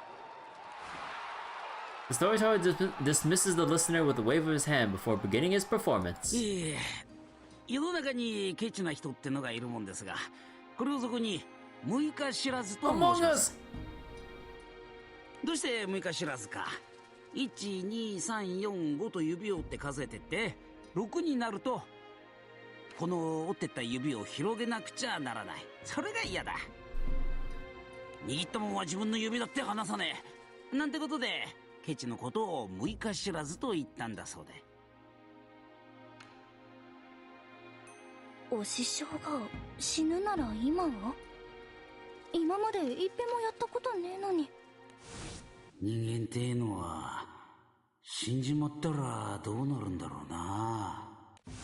お師匠に限ってとは思うけど、気にかけておくに越したことはないね。お父っつぁんが死んだら棺の代わりに名付けの樽で構わないから、そこに300万ルピを入れて空の底に放っておくれ。地獄の沙汰も金次第なんて言うじゃないか。人間安心すると気が抜けるってもんで、しばらくするとこのケチ兵衛さんが亡くなっちまう。 The son of this penny-pinching soldier was a miser in his own right. He placed his father's body in a wooden barrel together with 3 million fake rupees. This massive amount of fake money ends up causing a commotion both heaven and hell. As Raksho tells the story, his longtime listeners joined the two apprentices in their concern, muttering that they never heard him tell the summoned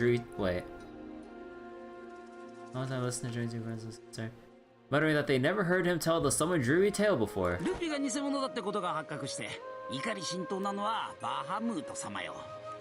悪しき手口を取り締まるならいざ知らず、自らも手を染めるとは不届き千番だもんで、地獄の役人たちは全員お縄にかかっちまった。つまりは死ぬなら今。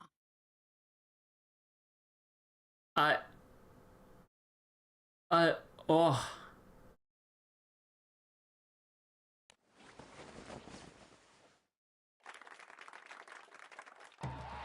Although the tone of today's story was vastly different than usual, the audience leaves the theater plenty satisfied with Raksho's outstanding performance.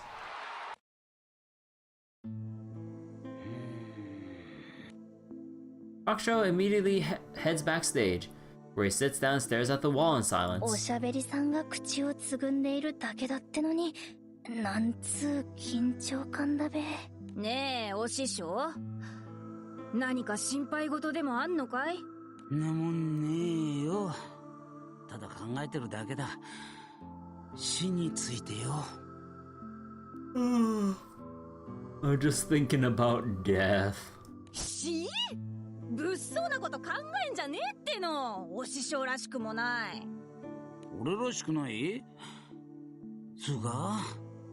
A master can even transform their pain into a good show. Yeah. そうか。それじゃあよ、俺らしくねえ俺は一体誰なんだ？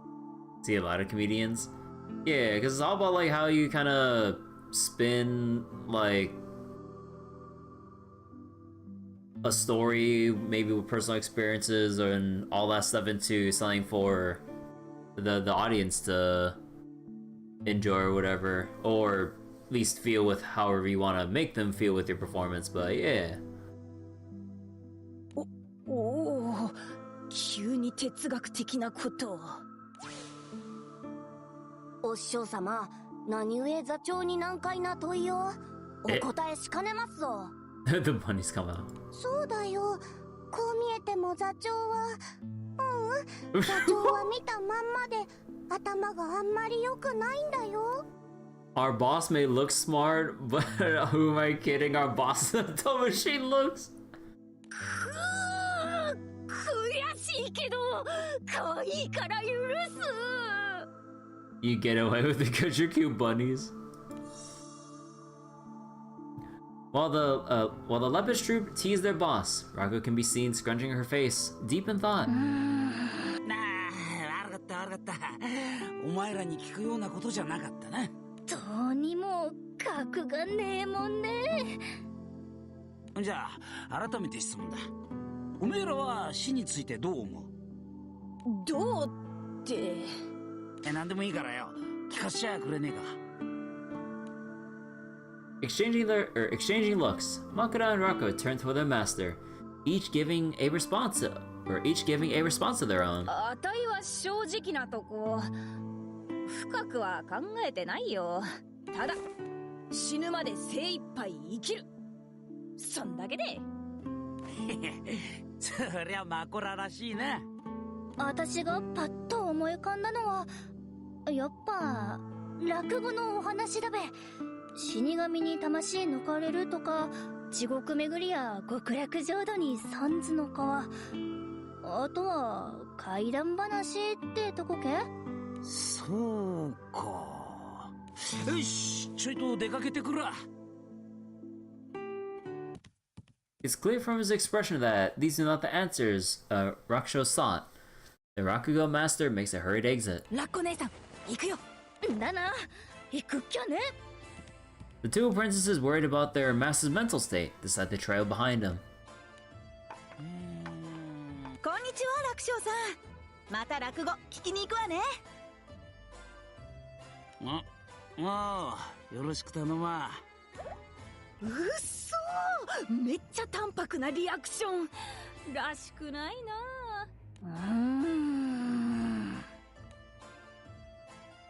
The classic following the... 不見だろうな。 No, hold on. まさか川に飛び込む気じゃないだろうね。Wait, I just noticed that they edited Makura's ears and stuff with leaves because they're hiding in the bushes and stuff. Oh my god, that's cheeky. You know, I like the little touches like this. よ、師匠、今日も生きのいい魚が入ってるぜ。酒の魚にどうだい？なあ、グフの毒に当たるとよ、どんな風に死んじまうんだ？グフ？それお前、もがき苦しんで。ほっくりよ。なあ、聞いたかい？お師匠、もしかして。お師匠。Jisho. Rakusho continues to wander around town, an air of doom and gloom enveloping him the entire way.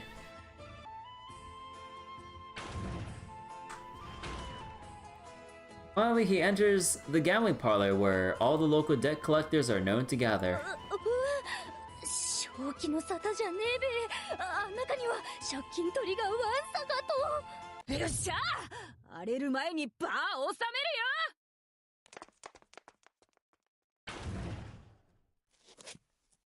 Worried about her master, Makura follows follows Rakusho into the parlor. What awaits her, however, is the sight of countless debt collectors trembling in fear of Rakusho's deadpan expression. どういうこと？ Huh? The debt collectors are trembling in fear? おいよ、こっち来んじゃねえ。 Huh? ビビることはねえだろうが、ただよ、死んだらどうなると思うか聞いてるだけだろ。 Okay, I mean, I'd probably be as concerned as that debt collector, to be honest, if like someone you're trying to collect debt from and just like going up to you asking, hey, what do you think about dying or death? Like, huh? お師匠、何してんのけ？何って、ただ意見を聞いてるだけじゃねえの。もしかしてお前、金がねえからって死んで詫びるとかじゃねえよね。そりゃダメだ。なあ、楽勝。借りた金はきちんと返す。それが筋ってもんだろう、楽勝。I mean,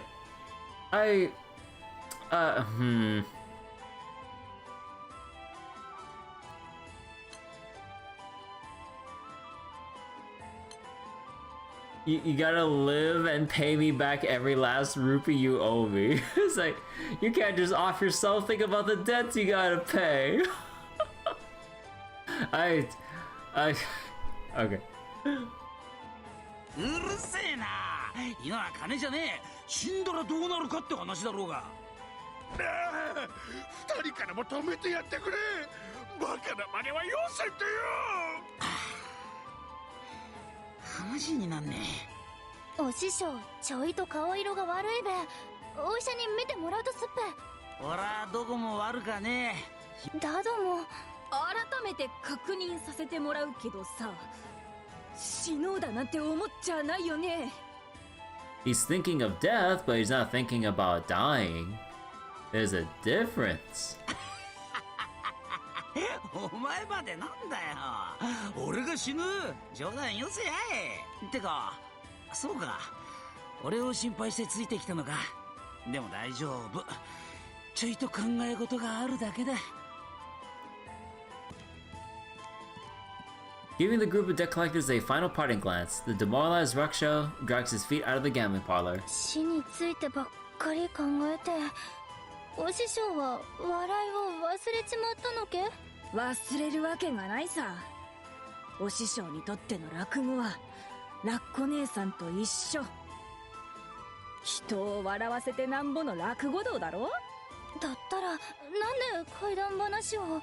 まあ難しいことはわかんないけどさ、もしかしたらお師匠は死に向き合うことでネタを消化させようと考えているのかも。ほら、笑いの対局を死とすんならさ、そこを突き詰めることで芸が跳ねるってのかね。そうだったらよかんべ。でもお師匠から笑顔が消えると話してくれたらこんなにも気を揉まなくて済むのにね。 Although the two princesses are relieved to hear that their master has no intention of dying, they remain concerned for his well-being.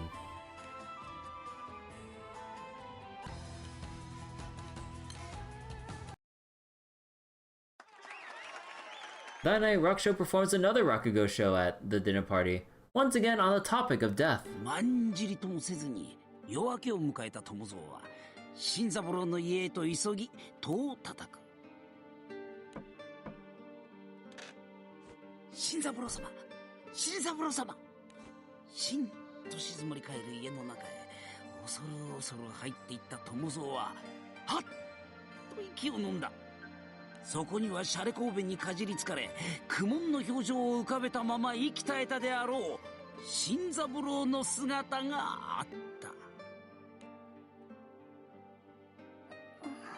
Bro, oh my god, this story. 気持ちはわかっけどさ、笑いが心情のラッコ姉さんがそんな暗い顔しちゃダメ。 Yeah, hey Mom, how was the Granblue gacha? More than 10 years.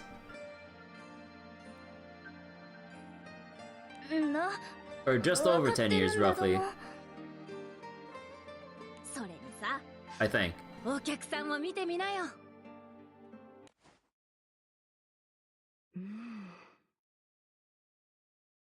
Oh wait, 11 as of March. Oh, right. Yeah, March is always the anniversary month. Right, yeah.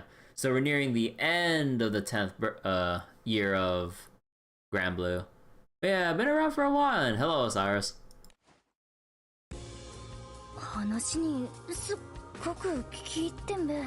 実際ネタおろしでこの完成度、やっぱお師匠は別次元の話家だよ。くしびれるね。 Been around for too long, time to bury it. Not a simple laugh is heard throughout the show, but as the curtains fall, the theater erupts into a round of applause, proving Makura's assumption correct. Among the listeners happen to be some of Rakusho's fiercest critics within the Rakugo community, and even they have nothing but praise regarding his outstanding performance. 失礼する。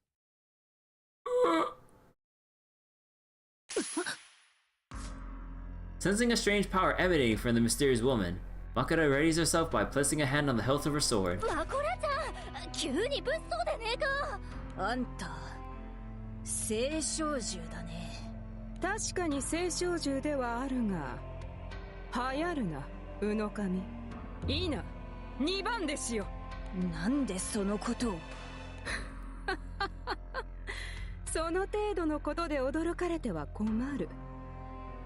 要はあっぱれ亭一門のファンぞ。 Huge fan of the Aparte lineage. はあ？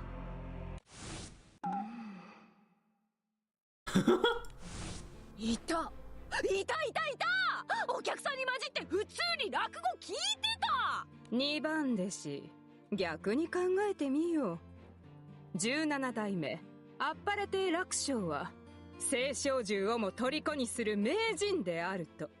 あれまあ、べっぴんさんからそんなこと言われたら、お師匠天にも昇る気持ちになんべ。世がべっぴんとな。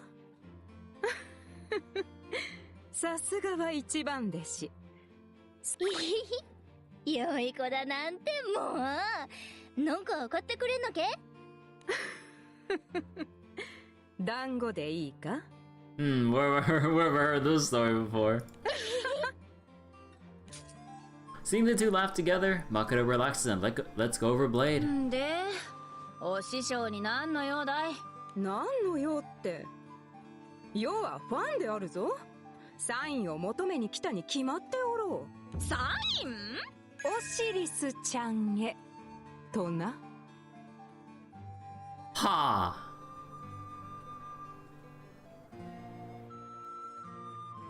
This is an image I would not expect to see of Osiris of all of them. Let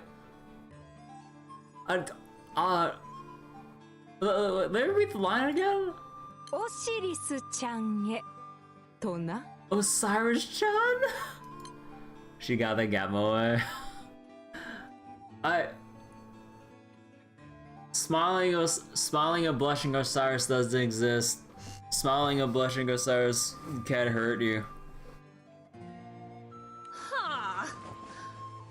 あんたいつから落語？世が落語に初めて触れたのは貴様が想像するはるか昔からぞ。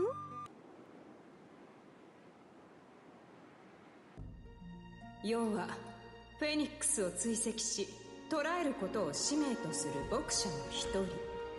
You be considered someone who was smiling, blushing, was hurting you? だがどうにもうまくいかず、ただただ疲弊する日々が続いていた。 Yandere's be like. そんな中、とある辻で滑稽な話を語り人々を笑わせる男を偶然見かけてな。気づけば世もその男の話に夢中になり、そして笑っておった。く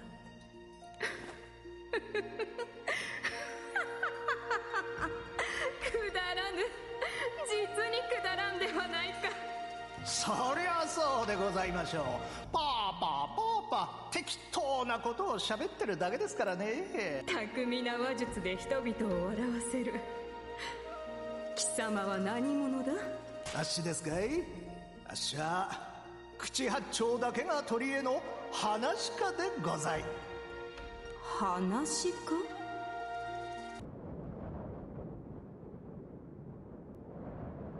要は気になったらとことん調べねば済まぬたちでな。そもそもが八百万の神やバハムートに祝詞を奏上する神職であったことや、その言霊の力を戦いに用いたことで話家が呪いに蝕まれていった経緯、また人々を笑わせることでその呪いを浄化するとは、なんとも愉快な話ではないか。あたいよりも詳しいんだけど。世が住まうは陰鬱な闇の中。見上げればそこには太陽に照らされた光の世界がある。心の内を晒すようで恥ずかしいが、そこにかすかな憧れをな。落語は話芸としての存在だけでなく、その成り立ちまでもが世の心をわしづかみにして離さぬのだ。以来激務で心身ともに疲れ果てた際は寄席に通うようになったのだ。そうそう、世は初代アッパレテ楽章の講座も生で聞いておる。そりゃあすんごいべ。それだけではないぞ。貴様らが古典と呼ぶ演目が生み出されたその瞬間も見届けておるわ。I was there when they were written or spoken. この自慢の仕方、落語通が新規ファンにマウント取りに来るのと同じ。んだ、本物の落語好きだべ。Oh my god, look at that. Look at that look of confidence and pride. Rocco stares at Osiris as she glows with pride. Yep. 一番弟子よ。何か言いたいことがあれば言ってみよ。ああ、いや、ただの興味なんだども。クールビューティーなおしりさんはどんな風に笑うのかなって思っただけっぺ。Calm and gorgeous maidens such as yourself really laugh? 楽勝師匠の滑稽話であるぞ。腹の底から笑うに決まっておろう。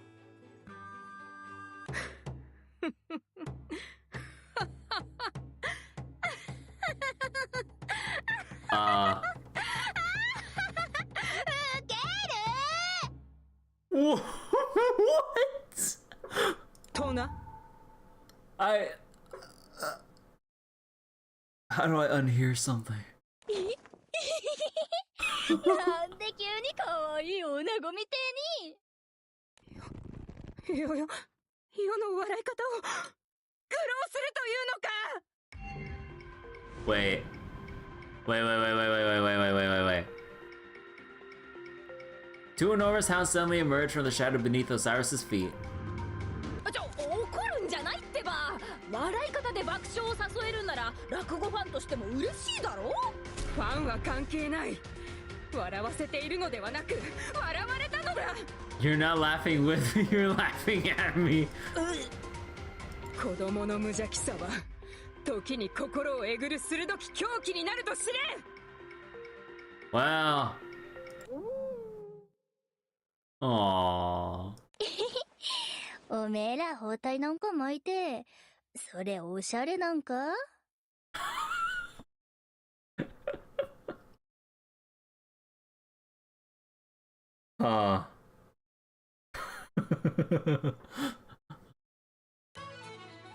The sight of her two dogs calling off with Rocco stuns Osiris. ありえんぞ。世以外のものに心を開くなど。やっぱラッコ姉さん、動物から好かれる体質なのかね。あたいんとこのウサギちゃんもラッコ姉さんのことが大好きなのさ。これ、そんなにペロペロ舐めるんでね、着物が汚れちまうでねえか。んで、なんだっけか。要はサインを求めに来た。そしてもしも叶うならばアッパレテ楽勝師匠に聞きたかったのだ。何よ、お聞きになりたいんですかい? Oh. Osiris quickly turns around to find Raksho leaning against the wooden column with a triumphant smirk on his face. Raksho Shisho! Oh my god! I guess we're just gonna see Osiris fangirling for like the whole event or something. Oh my goodness.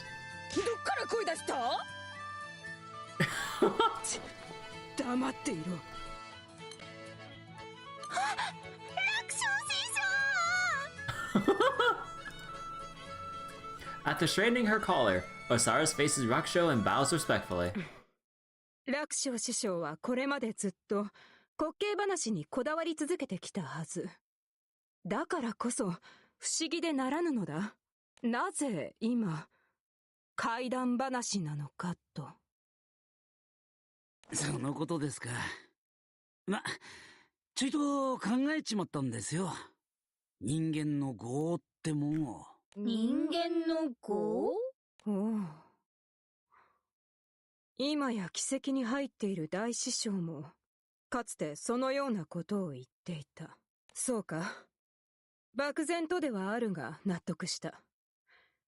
その言葉を聞けて嬉しく思う。お嬢さん、あなた、なかなかの落語通とお見受けしましたが。このオシリス姉さんはさ。Makura explains to her master how Osiris is a primal who, much to Raksho's surprise, has been a fan of Rakugo since its inception. Yep. からひわ屋に来ると一生懸命働いたことを思い出しますね。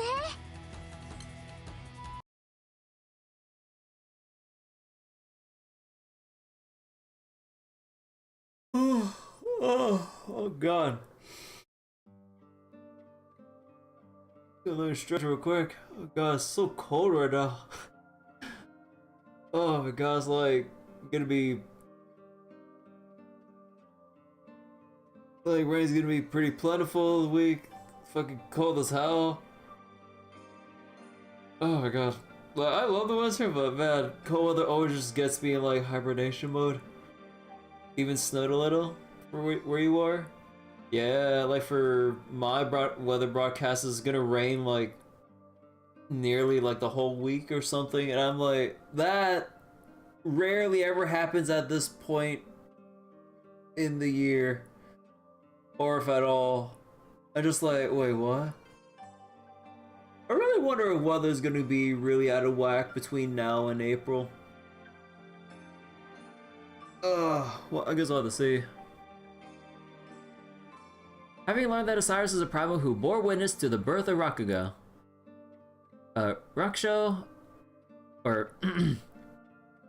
questions her on the topic that has been on his mind as of late, the nature of death. 業を肯定し続けようとも、所詮人間、業にまみれて行き着く先は死なんじゃねえかって、そう思っちまったらよ。今度は死んじまったらどうなるのかなって、そればっかりよ。だもんで滑稽話をする気も起きねえし、ついつい暗い話ばっかりやっちまうようになってな。 Washington has erratic weather. Although the storyteller finally opens up, his face is still as pale as before. 人間は死ねば肉体も精神もただ存在しなくなる。そう信じる者もいれば、空の底で愉快に暮らすやら、輪廻だとか言って再び産み落とされるだの。その概念は多種多様。信仰や空域、風土によって変わるのではないか。どれかが正解なのか、それともどれもが正解なのか。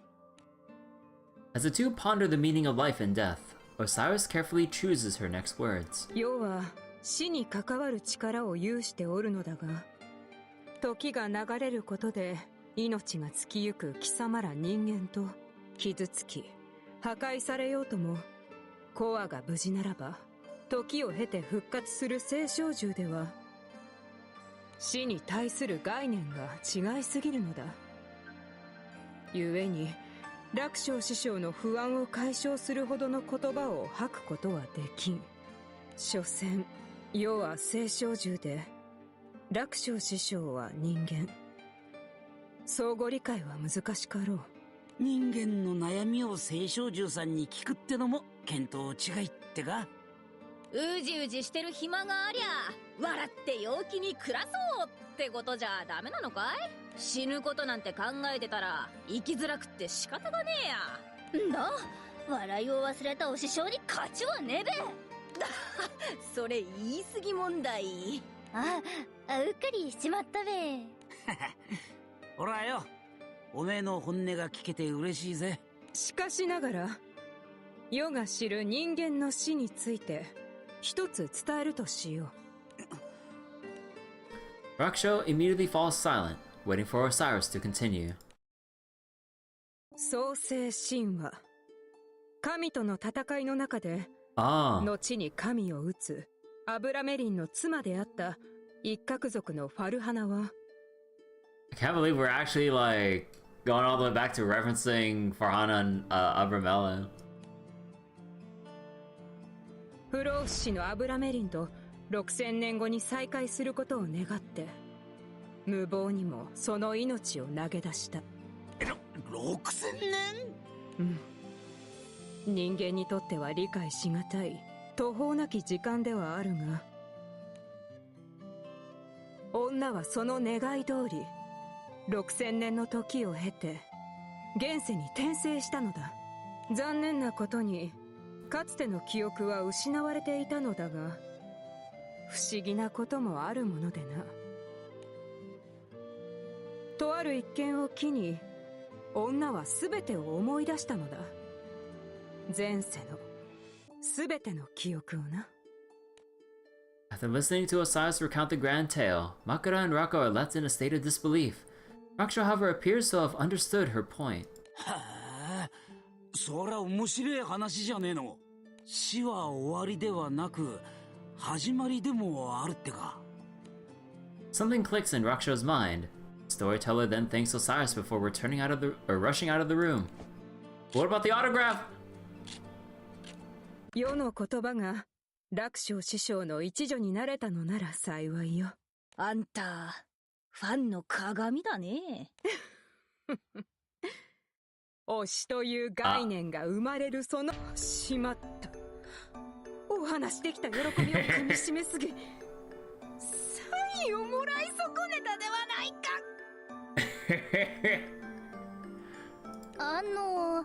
よかったら今度私からお師匠に伝えとくべ。ほう、さすがの気遣い、心遣い。これぞ前座修行の賜物か。ではまた会おう。あっぱれて楽勝師匠の弟子たちよ。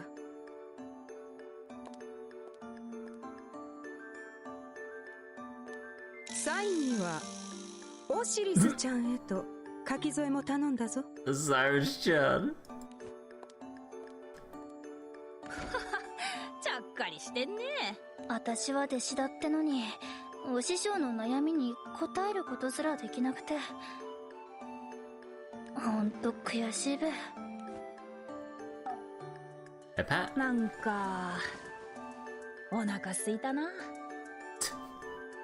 That's their way of like trying to display a head fat. Makura comforts the sulking Rako by gently stroking the top of her head. Boom. The toll of an unseen bell rings in the distance. Raksho absentmindedly stares at the moon above him when all of a sudden he stops in his place, distracted by the rustling willow trees around him. 死は終わりではなく始まりね。いや、なんで首をくくろうなんつ考えなんだ？ Bro, I think you're taking away the wrong point of the story. まだやりたいこともあんのによ。俺どうしちまったんだろうな。When they say death is only does the new beginning like that's not what they made. 誰だ？誰か今なんか言ったかい？ Who this? 教えてやるよ。Aww. A familiar woman appears from the shadows of one of the nearby willow trees. Her face, however, has grown considerably paler compared to the night they met, and a certain gloomy air envelops her body. 誰かと思ったらあんたかい。死神みてえに現れんじゃねえっての。てかどうした？随分と顔色が悪いな。あんただって同じような顔してるくせに。何？俺は平気だ。それより大丈夫か？一緒に見てもらうか？やぶい先生だけは堪忍だよ。あの先生どこまで評判悪いんだか。ご先祖も医者だったらしいのによ。17代目、あんたんとこでちょいと休ませてもらってもいいかい？ね？お構いはしねえぜ。ほら俺の背に乗んな。いいのかい？当たり前だっつーの。遠慮なんざすんねえ。それじゃあお言葉に甘えるよ。Forcing the woman onto his back, Rakusho trudges back home through the darkness of night. デリカシーがねえとか言われそうだけどよ。あんためちゃくちゃ軽いな。飯食ってんのか？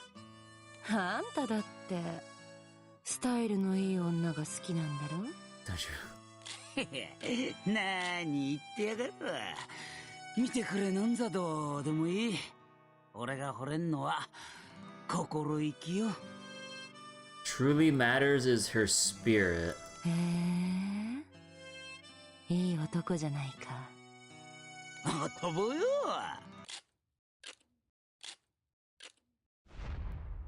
What?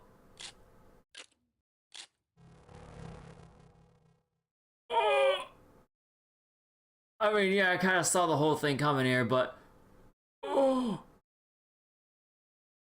As the clouds gradually shroud the moonlit sky, the two travelers are cast into total darkness, and in that moment, the woman's face transforms into that of a skull.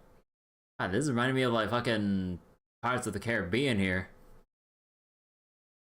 Although, did you see more of the skeleton when the moonlight hits their body or when it doesn't? I don't remember. It was when it hits the body, right? I forgot how it went in Pirates of the Caribbean. It's been years. During that one, was it the first movie or second movie? Fuck man, I can't remember. It's moonlight on the body. First movie? Okay.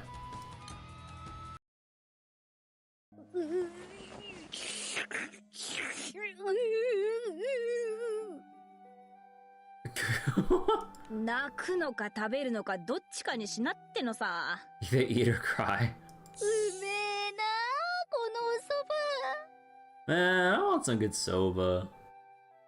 泣いてたんじゃなくて感動してたの？ Like, any place that I do know about that has good soba is like so far away. Bro, more Japanese restaurants like need to stock up on actual like soba options. Please, I crave a good like cold soba. The tears add flavor. The noodles themselves are salty enough. I mean, depending on the soba noodles you have, like, you don't even need to salt the water or anything since the noodles themselves, like, contain a decent amount that would basically do it for you. So if you salt the water and then try to, like, boil the soba noodles, it'll be, like, the saltiest thing of noodles you'll ever have. But, yeah, do enjoy me some good soba noodles. My family doesn't like it, though, because, they don't like... Or, in their words, they think it has, like, no flavor, but I'm like, the mellowness is kind of the whole thing. At least to me. Oh my god. どっちだよ。お師匠と怪談話、すんごかったな。ぐいぐいっと、お師匠の落語に飲まれたって感覚だったね。Are being in Wait, okay, hold on. You know how bad my vocabulary is. You're just testing me here. I know your game.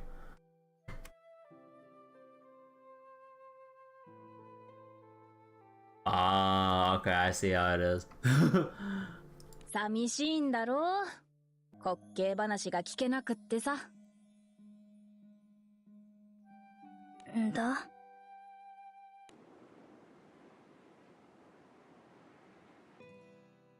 Aparate Rako was born into poverty as Hanako, the eldest daughter of a large family.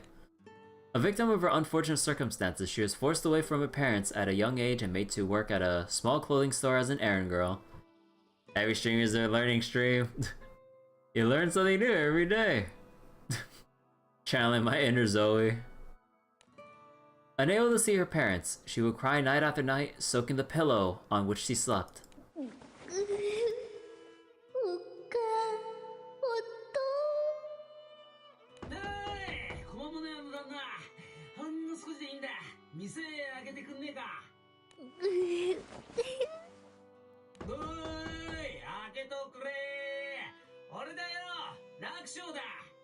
And much like Zoe, you learn a lot of lies too. I mean, truth or lies, you still learn something new. なんつうるさいお客さんだべ。旦那さんたちが起きちまったらどうすんだべか。Hanako gets out of her bed and opens the store's front door. もう夜中だんべ。静かにしてくんろ。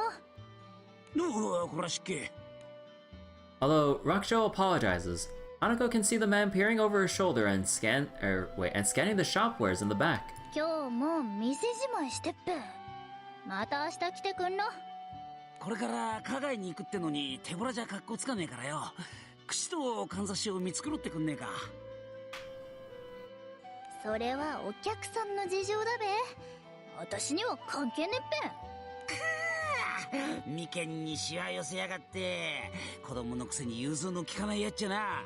私は私で一生懸命フォークを。何泣くの？俺が泣かしたの？嘘In a panic, Rakusho attempts to soothe the bawling Hanako using every trick up his sleeves, to no avail.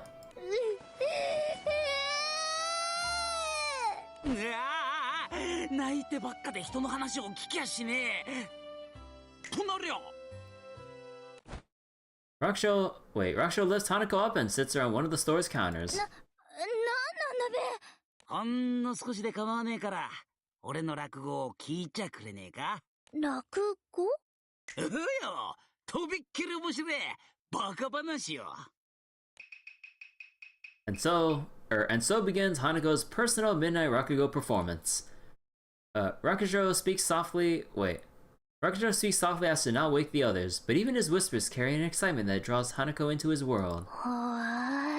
ジュゲム五行のすり切れ、カイジャリ水魚の水魚松、雲来松、風来松、クーネルところに住むところ。ヤブラコーチのブラコーチ、パイポのシューリンガンのグーリンダイのポンポコピーのポンポコナーの超救命の長介ちゃん、遊びましょう。あら、今起こしてくるから待っててね。ほら、お友達が迎えに来たわよ。ジュゲム五行のすり切れ、カイジャリ水魚の。The story of a child's ridiculously long name, while simple, is more than enough to entertain the young Hanako. Rakusho's Rakugo turns a crying child's tears into tears of laughter, and her heart opens up like a blooming flower. いい顔で笑うじゃねえか。今の話はなんつうんだべ。おめえみてえな子供に大人気、ジュゲムってネタだ。おじさん、他にもいっぱいお話知ってんのけ。 Old man. おじさんじゃねえ、お兄さんだ。お兄さん？な、戸惑いの眼差しを向けんじゃねえ。 From that day onward, whenever Hanako felt lonely, she'd remember Rakusho's funny story and giggle to herself. To her, Rakusho's funny stories are more than just good rakugo. There's something to take solace in. そっからだべ。小間物屋の旦那様にお願いして寄席に連れてってもらって、いっぱい笑って、私はお師匠から生きる元気をもらっただ。それで寄席の前で出待ちしてからの土下座で入門志願。あれ、なんでそのことを？前にベロベロに酔ったお師匠から聞いたのさ。なんだかそそっかしくて危なっかしいが、ありゃ愛嬌の塊だ。客に愛される話家になるぞってね。お師匠 Oh my god. また泣きながらそばをすすってら。 Cry slurping.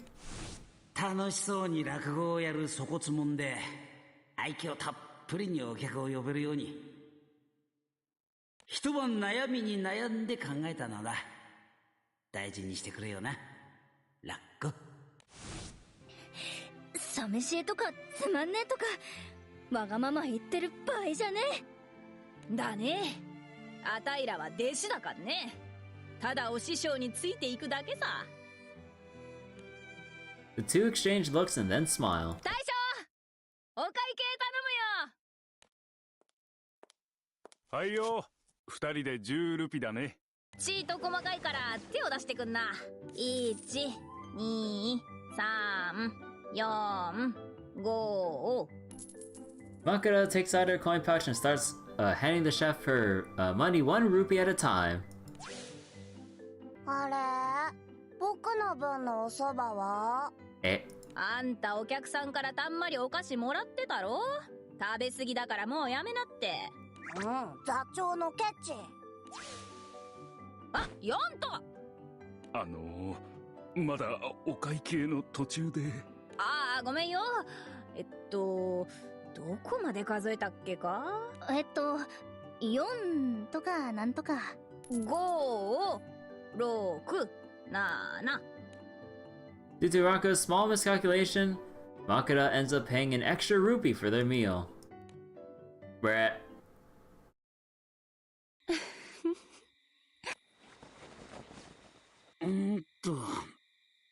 ついつい眠っちまってたか。これは酒のせいじゃねえ。あんたの膝枕が気持ちよすぎたのかもしんねえな。ねえ、私と心中しないかい？ああんたみてえなべっぴんが死ぬなんざ、この空にとって損失じゃねえか。もしもだよ。私が患っていたとしたらどうだい？そりゃ冗談きついぜ。Rakusho tries unsuccessfully to determine whether or not the seductive lady is serious in her statement. そういう時はよ、死神を追い払うのさ。アジャラカンモクレンバハムートカタストロフィーのバー。 Clapping twice, Rakusho chants a spell to ward off death, exactly as he would in a Rakugo performance. でな。あれ、俺酔ってんのか？ Rakusho looks around the empty room, despite desperately searching for even a single hint of the woman that had been with him until mere seconds ago. He finds nothing. Huh. 小梅バーが丸くなったのは Wait, let me just take this off 年 my のせ treasure い bar. か。それとも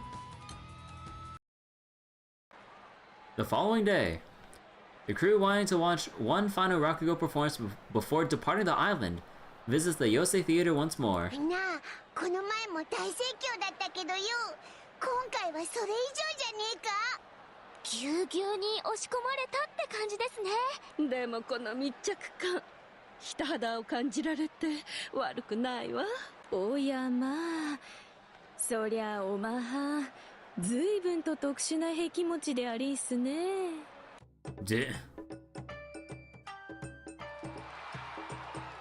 A troubled Rakusho takes the stage amidst the light plucks of shamisen strings. He barely bows before beginning his performance. 酒は飲んでも飲まれるなってよく耳にするけども、あら、本当だね。Effective prayer. Half-heartedly it worked. 前後不覚になっちゃうと、楽しかった時間が現実だったのか幻だったのかわかんなくなっちまう。昨日だってよ、年の頃なら27八30デコボコの小股の切れやがっていい女、それ頼んだのよ。なのに、その後のことが記憶にないのよ。In spite of Rakusho's dejected appearance, the crowd roars with glee listening to his qualms. While the others laugh, Lady Grey alone looks at him with concern. どうかしたんですか？楽勝さんについてるんじゃないかしら。ついてるって何がだ？幽霊？幽霊。幽霊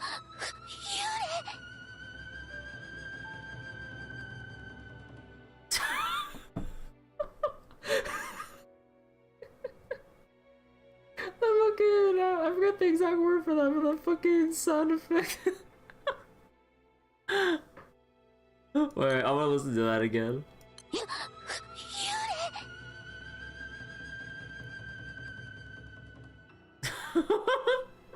なら早く知らせてやりんしょ。でもここからではついているのがご先祖様なのか The alien sound. 悪い幽霊なのかは判別できないの。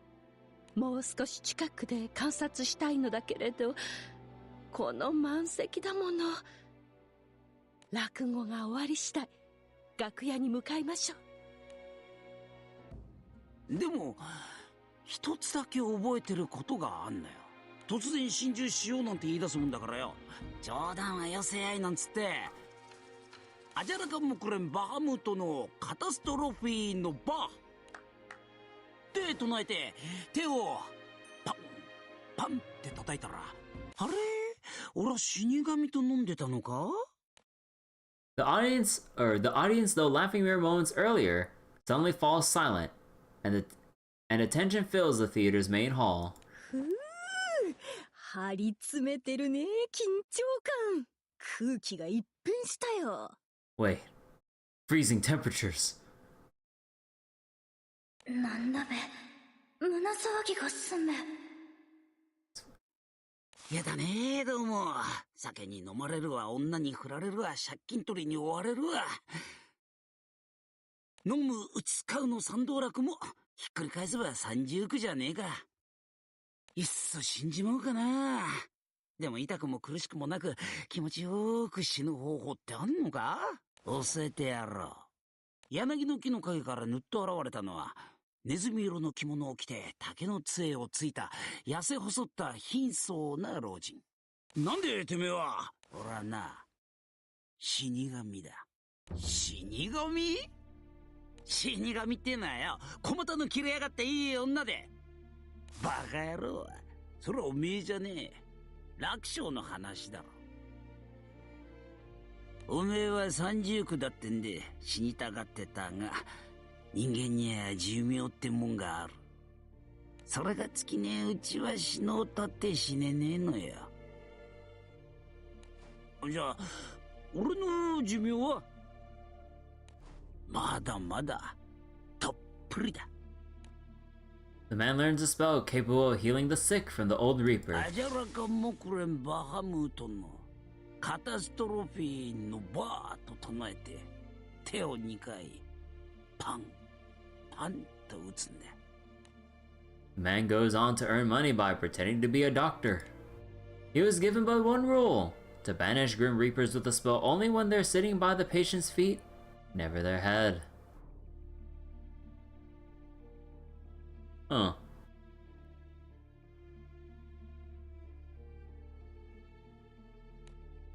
However, blinded by greed, the man breaks his oath in order to cure a patient.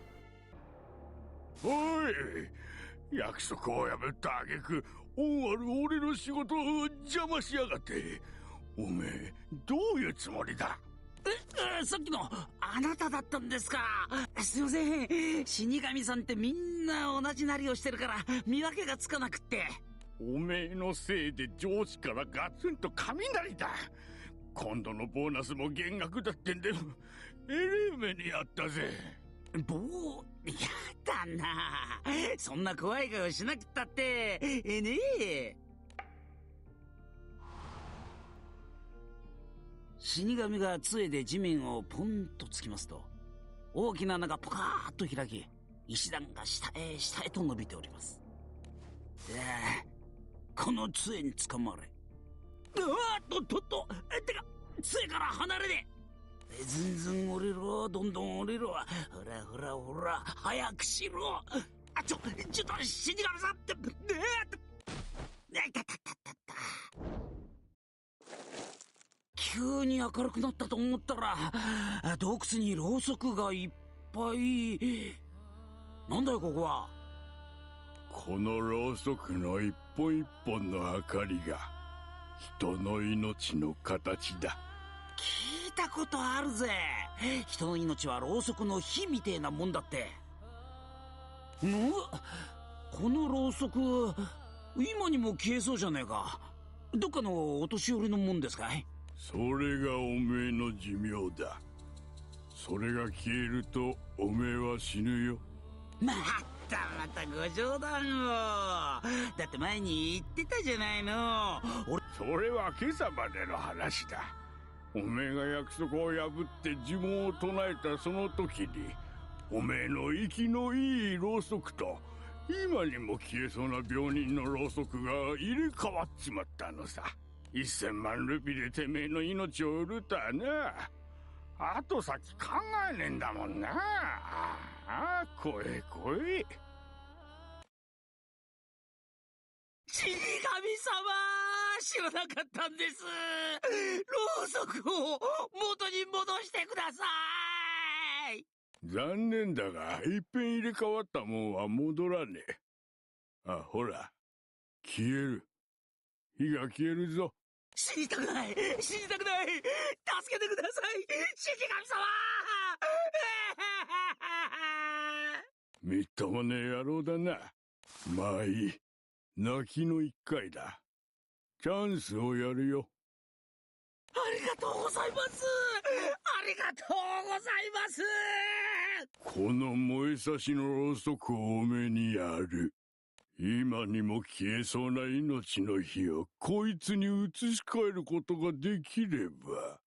ありがとうございます。それじゃあすぐにでも。どうしたどうした。震えるんじゃねえ。震えると火が消えるぞ。ほれ、早くしないと火が消えるぞ。ほらほらほら。余計なことは言わないでくださいよ。汗が目に入って。ダメだなこりゃ。もう消える、もう消える。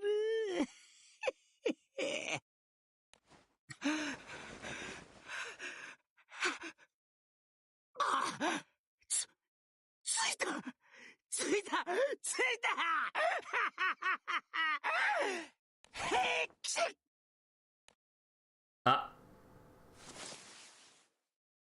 Raksha forces a sneeze, blowing out the candle before collapsing onto the stage with a look of despair in his face. He's dead. The storyteller lies on the ground in silence as the audience erupts in a round of thundering applause. The curtains begin to fall. Rakusho's rendition of Shinigami is one for the ages, its legendary status all but assured.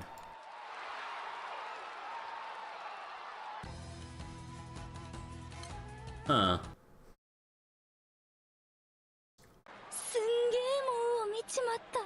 It felt like we were really there.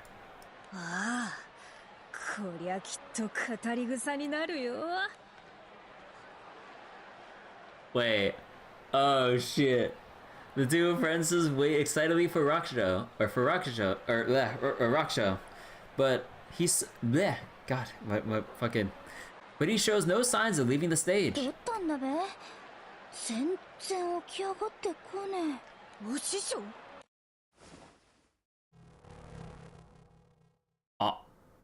As Makura and Rako dash over to their master, a black mist shrouds his body, which then jerks up unnaturally. as if it were being controlled by an invisible puppeteer. Oh. With the storyteller now standing fully upright, the figure of an attractive woman embracing a raksho from behind appears from thin air. Oh. ありゃもしかして死神さん系？死神ってのはさ、竹の杖をついた痩せ細った貧相な老人なんじゃないのかい？ Oh man with bamboo staffs. 直にささやきいざなうよりも死を強く実感するのが落語だとは、さすがは話か野号のごとくあっぱれだ。Oh. まさに死ぬなら今ってところかね。 The seductress raises a giant scythe, swinging it down upon the unconscious Raksha. わしじゃ！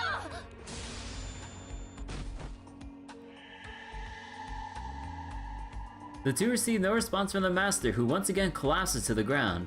A white spirit resembling a balloon then comes rising out of his body. ありゃ、もしかして魂？ごめいと、これは17代目あっぱれて楽勝師匠の魂だよ。あんたは一体何者だ？やっぱ死神さんなのけ？ Ignoring Rocco's questions, the woman embraces the storyteller's soul in her arms and brings it to her face. ああ、暖かい。なあ、あんた！そのお師匠の魂返してくんろ！うちの姉さんが声かけてんだ。仕方してんじゃないよ！ Makura draws her blades and swings at the mysterious woman. However, they both phase through a target's body, and the momentum sends Makura crashing into the adjacent wall. どうなってんだい、こんちくしょう！楽勝師匠、俗世間から逃れてあの世でしっぽりやりましょう。あの世？ちょっと待ってくんろ！ほな、さいなら。 Oh, okay. お待ちなさい。 Oh. 私に干渉できるなんて。楽勝さんの魂返してもらうわよ。 The woman evading Lady Grey's attack by the skin of her teeth is forced to let go of Raksha's soul.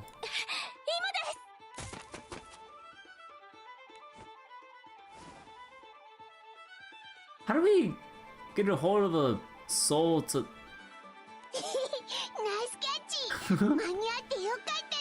Just firmly grasp the soul. Gacha. Just firmly grasp it. And then just... 団長、みんな感謝感激雨あられだよ。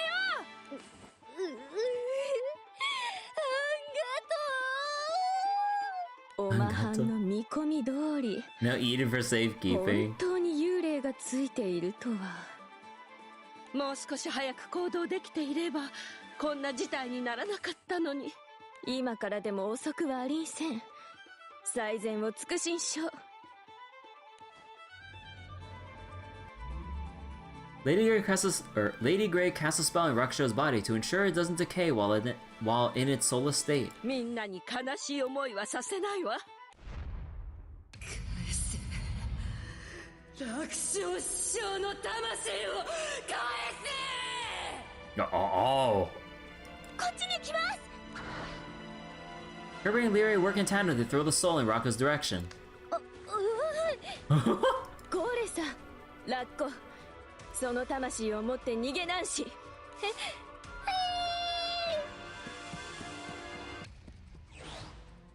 人の恋路を邪魔するなんて、あんたら絶対に許さないよ。 Oh.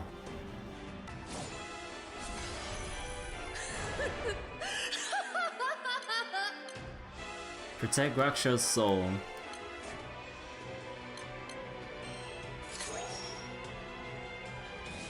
Do I need to save these? It's a phone break. Oh yeah, the poison effect. Sure. Ah, fuck it.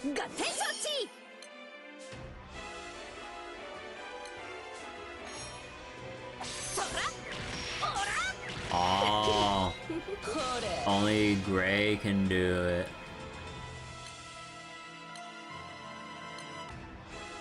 Who can resolve this near in death? Huh.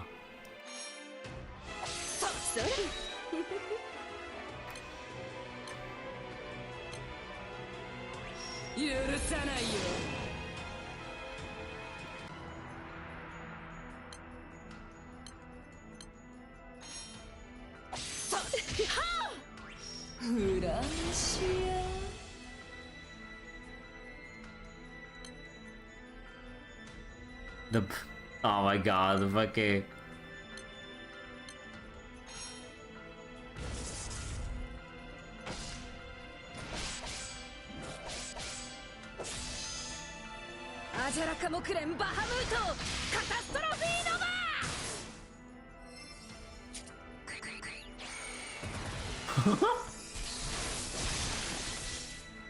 Well, she tried. Well,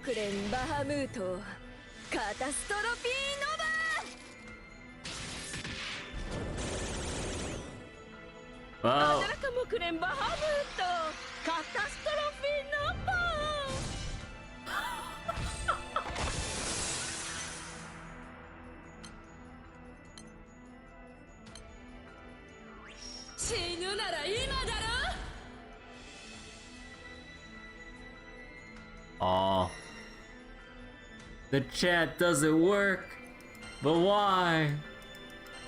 Why is this working? まさしく希代の名人よ。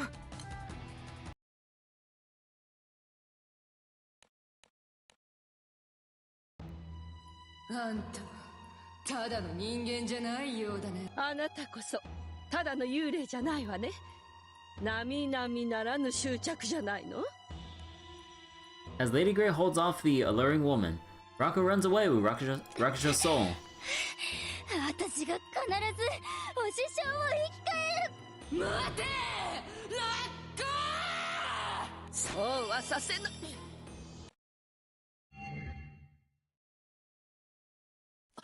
消えた。どこに行ったんです？まずいわね。楽勝さんの魂を持っているラッコちゃんを直接狙われたら。ラッコが危ねえ。早く後を追わないと。 So wait, if the prayer invoking Bahamut's not enough, let's summon the real thing. We need Lyria to do it. Ah. Having realized that running won't save her, Rocco is hiding in a storehouse surrounded by various props. Clutching Rakusho's soul close to her chest, she pensively closes her eyes. 絶対に生き返らせてやっからな。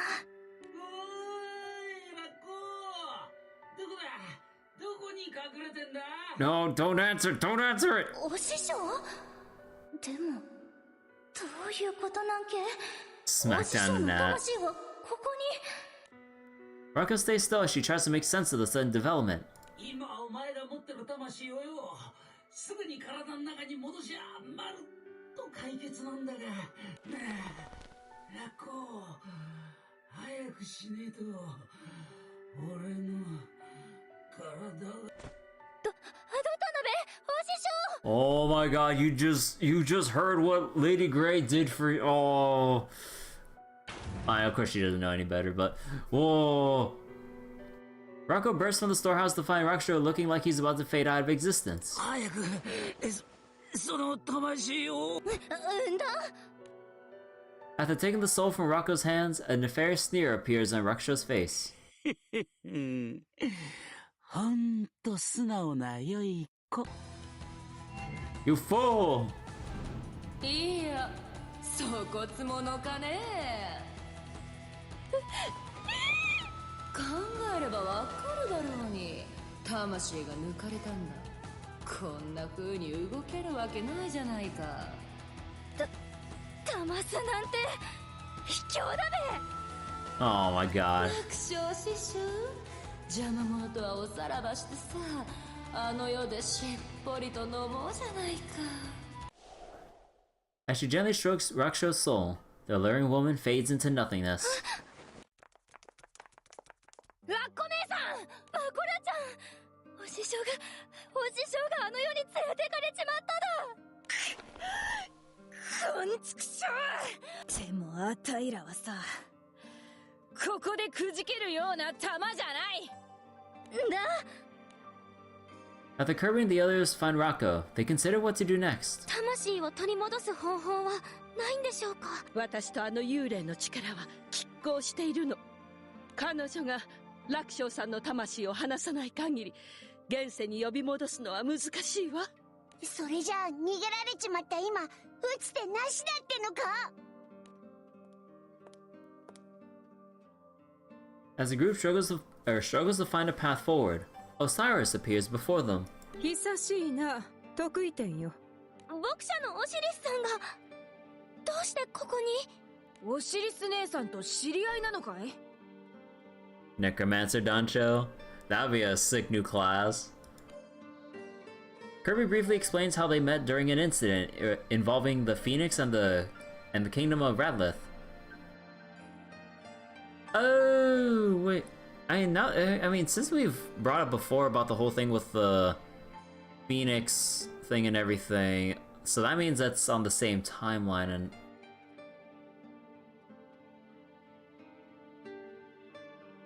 would this actually play into anything like way down in the future? Or am I thinking too much about it? Haven't used all the dead Danchos from Ologia simulations. He これもまた縁ってやつだね。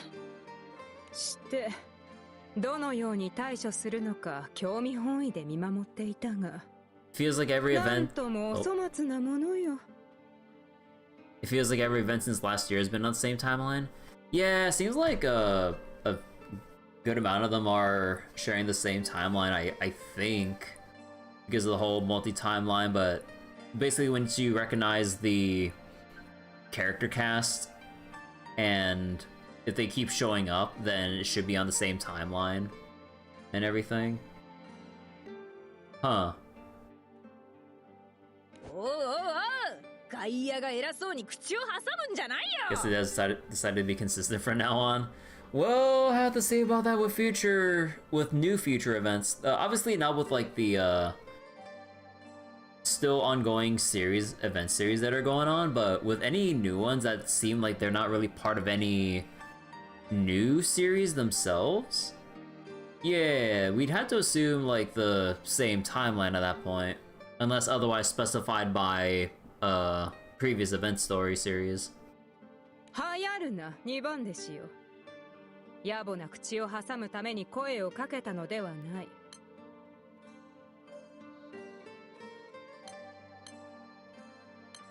ご隠居気分で与太郎に助言をとな。急に何言ってんだこいつ。ああ、今のは落語で例えたんだ。ご隠居ってのは物知りな自分を指して、与太郎ってのは打つ手なしの状態になっちまったバカなあたいらを指したのさ。知恵を貸してくれるってならもっとわかりやすく言ってくれよ。それとも実はオシリスも話し家だったりするのか。世が話し家とは。冗談はよしこちゃん。よしこちゃん。要は演じ手ではなく聞き手。古参の落語のファンであり、あっぱれ亭一門が推しぞ。楽勝師匠の落語が聞けなくなるのは困るのでな。推算したのだ。オシリス姉さん、確かあんた死に関わる力を持ってるんだったね。But that was even Osiris's character type. ああ、故に世の出番だ。冥府の門をこじ開けてやろうと思ってな。Huh? As Osiris slowly raises her hands to the sky, the group's surroundings become darker as thunder rolls in from the distance. 冥府の門をくぐればそこは生と死の狭間の世界。刮目せよ。The primal beast crosses her arms and chants an incantation, then swings them down as if to rip apart the air before her. Oh.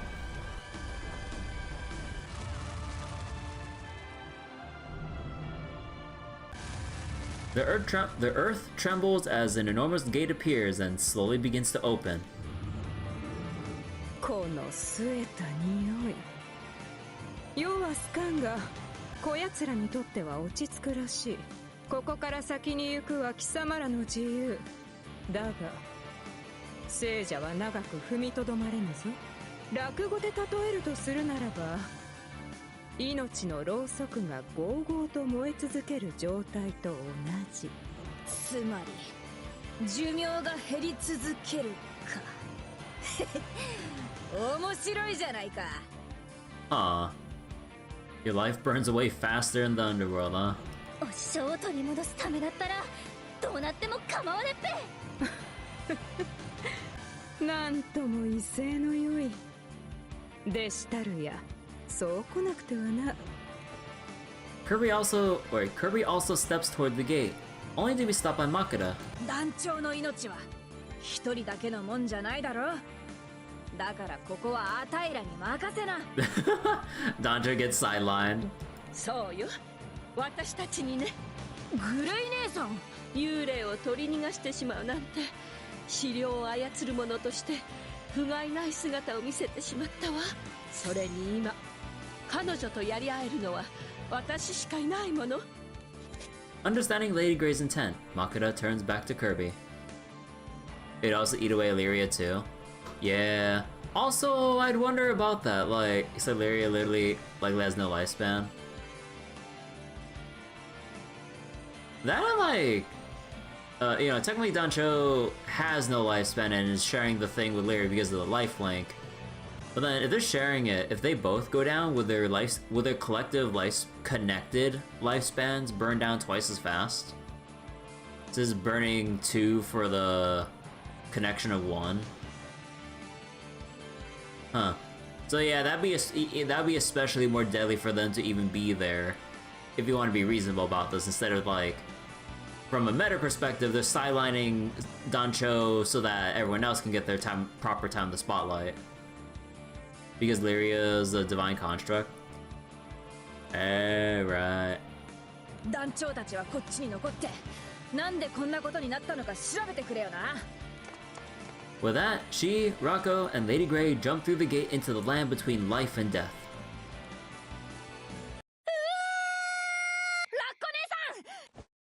Makura grabs onto Rocco, and then spins herself around midair to land on their feet.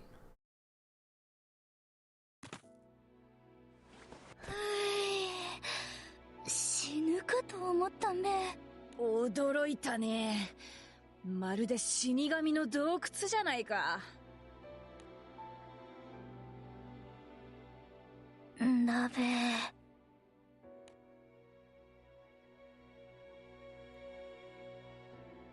The three The three are in a cave filled with lit candles, eerily similar to the one described in the Rakugo story Shinigami.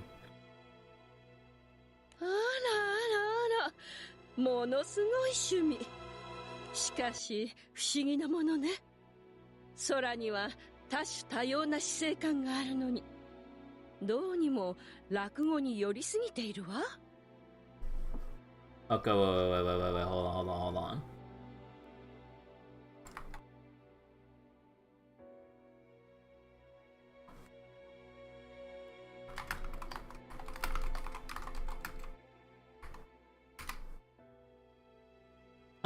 You know, wait, time out. You know, something I didn't consider about the whole Mahjong Soul Fate Stand at Heaven's Feel thing. So, originally I was thinking Emiya, Rin, Sakura, and Medusa. But Rin would be more fitting for Unlimited Blade Works. So if we were to go by that reasoning, who would replace Rin out of everyone else? And then I just saw someone else's like message about it. Kodamine. You get to pull for the priest. Oh my god. Bro, oh my god, dude, if they put in Kodamine in fucking Mahjong Soul, oh my god. Oh my god, dude, I would fucking lose it. Do I got another for pages? Yeah, probably. And then buy the scam pack for the 2 Subaha Ultimate Memories. But how we doing, well, B-Cruise? The Rakugo event so far has been pretty neat so far with everything right now. We're just getting into the second half and stuff, and yeah, we're getting Osiris more involved in this. Like, we're kind of delving more into like the areas about underworld and death and all that stuff with like ghosts and shit. I'm like, oh, because you know, first half is like developing things, and now here we got some more important actions and things going on here. You're just skipping events because you're just going here to watch it, no need to experience it twice. Wow, I see how it is. I'll just end my stream right now. Nah, just kidding. もしかしたらあの幽霊や楽勝さんの思いなりなんなりが投影されているのかもしれないわね。Do it, I won't.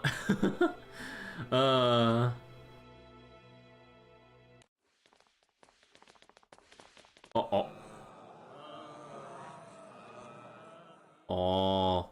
さてと、まずはお邪魔なこいつらをぶっ飛ばすか。 With a flourish of her blades, Makura takes up a fighting stance before the hordes of lost souls blocking the party's way.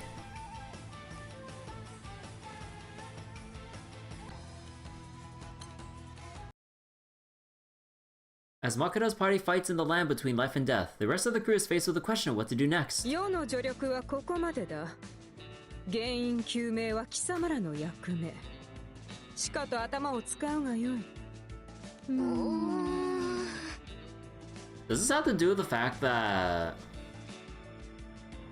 Raksho was grieving the wrong grave by mistakenly thinking that Utsemi was dead? So then the Yurei was the ghost of the person buried at that tombstone covered in moss or some shit? Almost certainly. Yeah, probably. Likely charmed her. Oh boy. 何をうなっておる。そもそも事情を知るマコダやラッコがいないからね。何から手をつければいいのやら。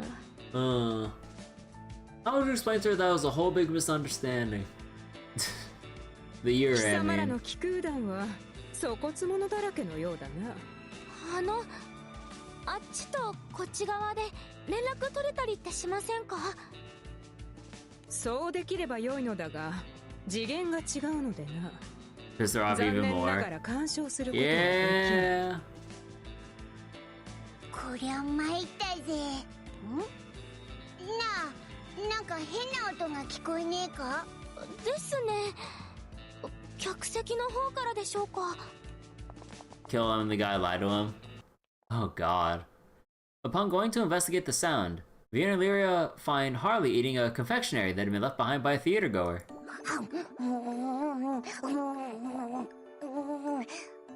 Oh my god. ヨンと、お前なんでこんなとこにいるんだ？うわ、びっくりさせないでよ。あれ？座長は？楽勝の魂を追っかけて、冥府の門ってのに飛び込んでたぜ。Can I have chocolate? 嘘、僕置いてけぼり。Oh, right. もしかしてお菓子に夢中で何があったのかも知らねえのか。You can't just go to head like when your own. ごまかすんじゃねえよ。 Harley closes his eyes and begins quietly focusing his mind. 何をしているんですか？何ってみんなと合流するからどこにいるのか聞こうと思って。それはつまりマコダや他の子と連絡が取れるってことでありんすか？ Can Harley's communication range transcend planes of existences? そうだけど何？ Oh. Disregarding Harley's confusion, the crew members collectively breathe a sigh of relief. However, you're through dimensions. Oh. 魂抜かれたんだよな。なのにめちゃくちゃ陽気に踊ってんじゃねえか。安心しなし。幽霊じゃなくて人間の仕業でありんすよ。Looking closely, the group sees a distressed debt collector moving the soulless storyteller around like a puppet.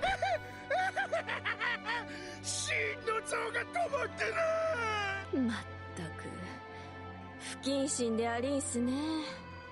人の体をもてあそぶもんじゃありんせん。楽勝は死んじまったのか。まだ借金を返してもらってねえんだよ。すげえな。これが魂の叫びってやつか。It's like a soul. どうにかしようとわっちらで必死に考えているところでありんす。楽勝師匠に生き返ってほしいのなら邪魔をするんじゃありんせんよ。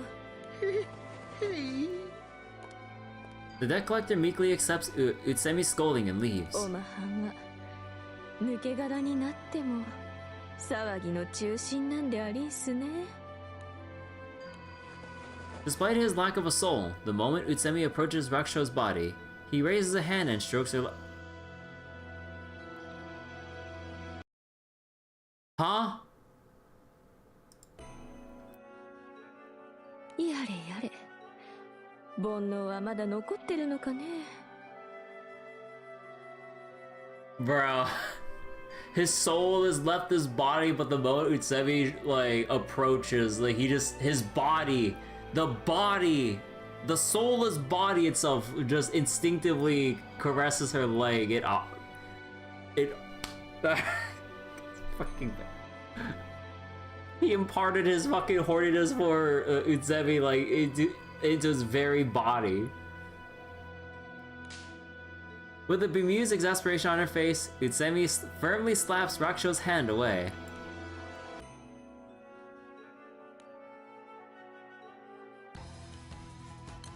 Give it up, my dude, give it up.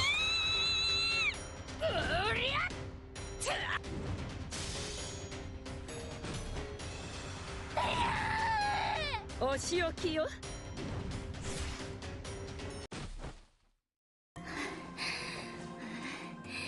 次から次へともう心臓が持たねえべ。生と死の狭間だもの。悩める亡者が大勢いるのも無理ないわ。どったのけ。亡者には攻撃が通じるのにさ、なんであの女が相手だとすり抜けちまうのかなって。亡者ってのは半分死んで半分生きてんだべ。だから攻撃が効くんでねえか。Maybe they're not all the way dead. ってことはあの女はやっぱ幽霊の類か。Makura looks at the multitudes of burning candles around her with a pained expression. 急がないと私たちの命も危ないわね。あそこでめっちゃくつろいでんべ。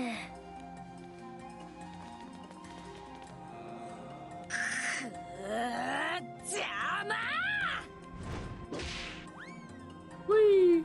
Makura swings her blades at the souls before her, then follows up by kicking them toward the seductive woman. おっと、危ないね。We almost hit her, huh? The woman effortlessly dodges the souls and discards some of the ash in her pipe on the ground. てめえの命を削ってまで追いかけてきたってのかい。こりゃ驚きだね。もう逃がさねえべ。その気持ちは買うけれどね。もう手遅れじゃないかい。肉体から魂が抜けていくらか時が経っちまったら。お気遣いなく。魂さえ変えれば元通りよ。またあんたか。それはお互い様。 Lady Grey positions herself behind the woman, cutting off her escape route and prepares to fight. あんたも物好きだね。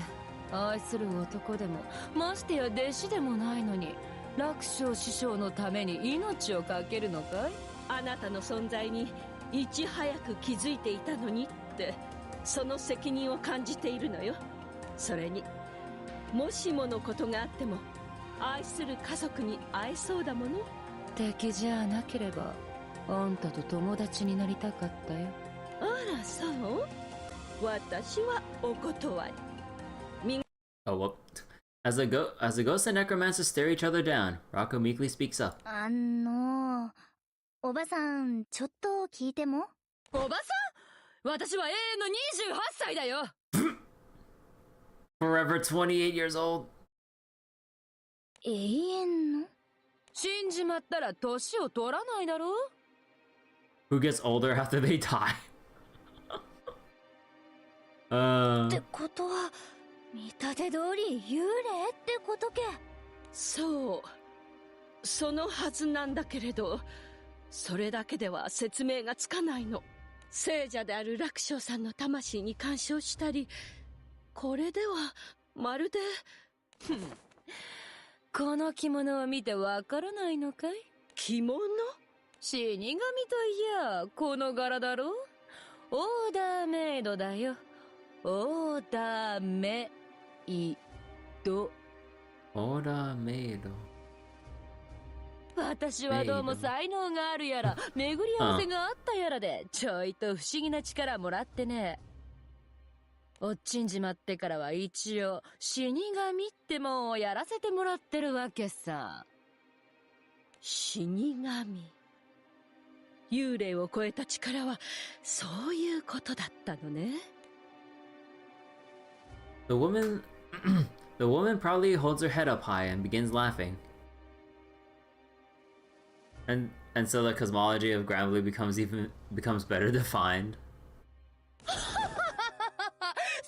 うよね。私がそこらの幽霊と同じわけないじゃないか。だってほら私はあの世の試験で最難関と呼び声の高い死神免許試験を一発で通った秀才なんだからね。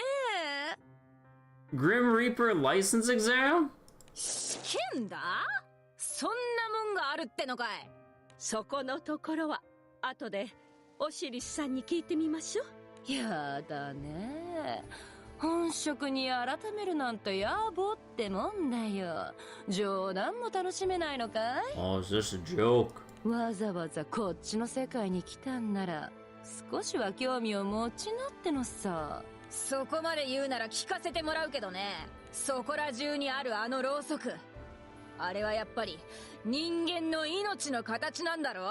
だったらそいつを無視してお師匠の命を奪うってのはルール違反なんじゃないのかい？なあ、その辺のとこはっきりとさせといてくん。ね、聞けば何でも答えてくれると思ったら大間違いだよ。はあ？興味持てって言ったくせに。難しいことは聞くなっつー。落語的な匂いがプンプンすんべ。こっちはね、よしなにってな感じでやってんだから突っ込むんじゃないよ、もう。 Don't come in here to try to poke holes in them. 元幽霊だか死神だか知んないけどね。なんでお師匠の魂を奪うってのさ。それは簡単な話さ。正体を持とうって約束をしたんだよ。What? Seeing the alluring woman blush, Rocco tilts her head in confusion. 私はお師匠とずーっと一緒に暮らしてきたけんども、一度もんな話は聞いたことねっぺ。あんた、いつから幽霊やってんのけ？そうさね。永遠とも言える長い時間さ。だば、お師匠が生まれる遠の昔に死んでんだべ。だったら顔見知りのはずがねえべ。その見立ては合ってるよ。でもね、男女の仲ってのは杓子定規とはいかないものなのさ。あなたと楽勝さんの間に一体何があったっていうの？楽勝師匠の執着とも言える愛が、私の心を震わせたのさ。Who's gonna tell her?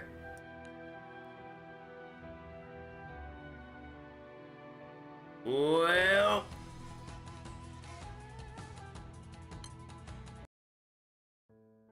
As she thinks of Rakusho, the alluring woman's cheeks become flushed with red. 大酒飲みで、博打好きで、女好き。どうしようもない男だけどさ。Oh no. 根はとっても繊細なのよ。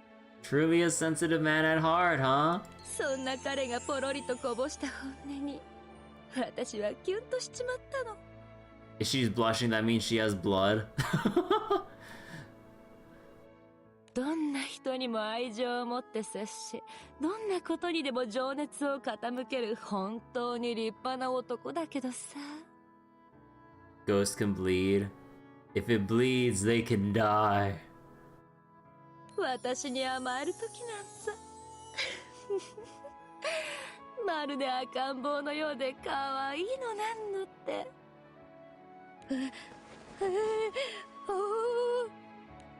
Overwhelmed by the subject matter, Rako starts to lose her composure until Makura gently covers her ears. 身内のこんな話は聞きたかないよね。あらそう？私は大好きよ。恋バ。まったく。だがこたびは怪我の巧妙か。But they're already dead. So is Or, but then stop us from killing Or over and over. As Makura, Lady Grey, and Rako are trying to figure out how to get Raksho's soul back. Harley is hard at work in the world of the living. Baby, baby, baby, baby, baby. Baby, baby, baby, baby, baby. 大丈夫ですか？ちょっと疲れるだけだから。これ約束の。Here's your payment. Lyra gives Harley the snack he requested, and the bunny starts munching on it happily. 楽勝師匠の執着とも言える愛が私の心を震わせたのさ。So Harley can just listen in and relay the. Oh my god. とか言ってたよ。執着？なんだって楽勝は大昔に死んだ相手に執着してたんだ。それに楽勝が長いこと入れ上げてたのはうつせみくらいだったんじゃねえのか？わっちが言うのも変でありんすが、楽勝師匠は生粋の女好きだが、根は一途でありんしたよ。うつせみの墓だって信じて他人の墓に何度もお参りに行くくらいだもんな。B さん、それじゃないですか？そのお墓の本当の主があの幽霊さんだった。つまりわっちのものだと思い続けていた墓に楽勝師匠が愛をささやき続けて、それを勘違いしたか。なるほどな。となればわっちにも責任の一端がありっすね。何か手がかりがあるかもしれねえし、からひわ屋に行って墓の場所を聞いてみようぜ。I mean, most of the fault should just go to that fucking Harvin that was just lying like through his teeth to get Raksho out of everyone's hair. Like, he's the biggest piece of shit. That's the root cause of all this. 乗りかかった船 Leave だ。 the potato to the 世も ghost. 同行しよ With that, Kirby's crew heads off to the red light district.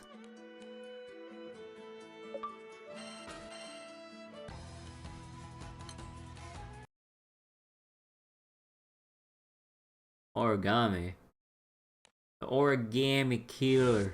楽勝師匠に教えた墓の場所？だったら花街の裏手にある。 So wait, when did the community stop calling Harvin's potatoes anyway? I don't think they ever did stop. It's just whenever they feel like it, they still use them somewhat interchangeably. 具体的にどの墓かって言われると、いや、あの時はこっちも必死だったもんで。The crew members head to the cemetery, but are immediately overwhelmed by the number of graves. You haven't seen it used in years? I don't know. I'm pretty sure people still use it regularly. It's just that we haven't personally seen it ourselves, but that doesn't mean people have just forever stopped. おいおいおい、この中から探し出せってのか？めまいがするな。それでも早くしないとマコラさんたちが。楽勝師匠の話を思い返せば、隣は愛犬のポチのお墓で、そのまた隣は白空戦争を戦った英雄だったはず。よし、手分けして探そうぜ。The crew members start searching for a tombstone matching the assistant's description, but find the process painstakingly slow. もう少し手がかりがあればいいんですけど。そうでありんすね。となれば、4と They put animal graves next to human ones? I guess.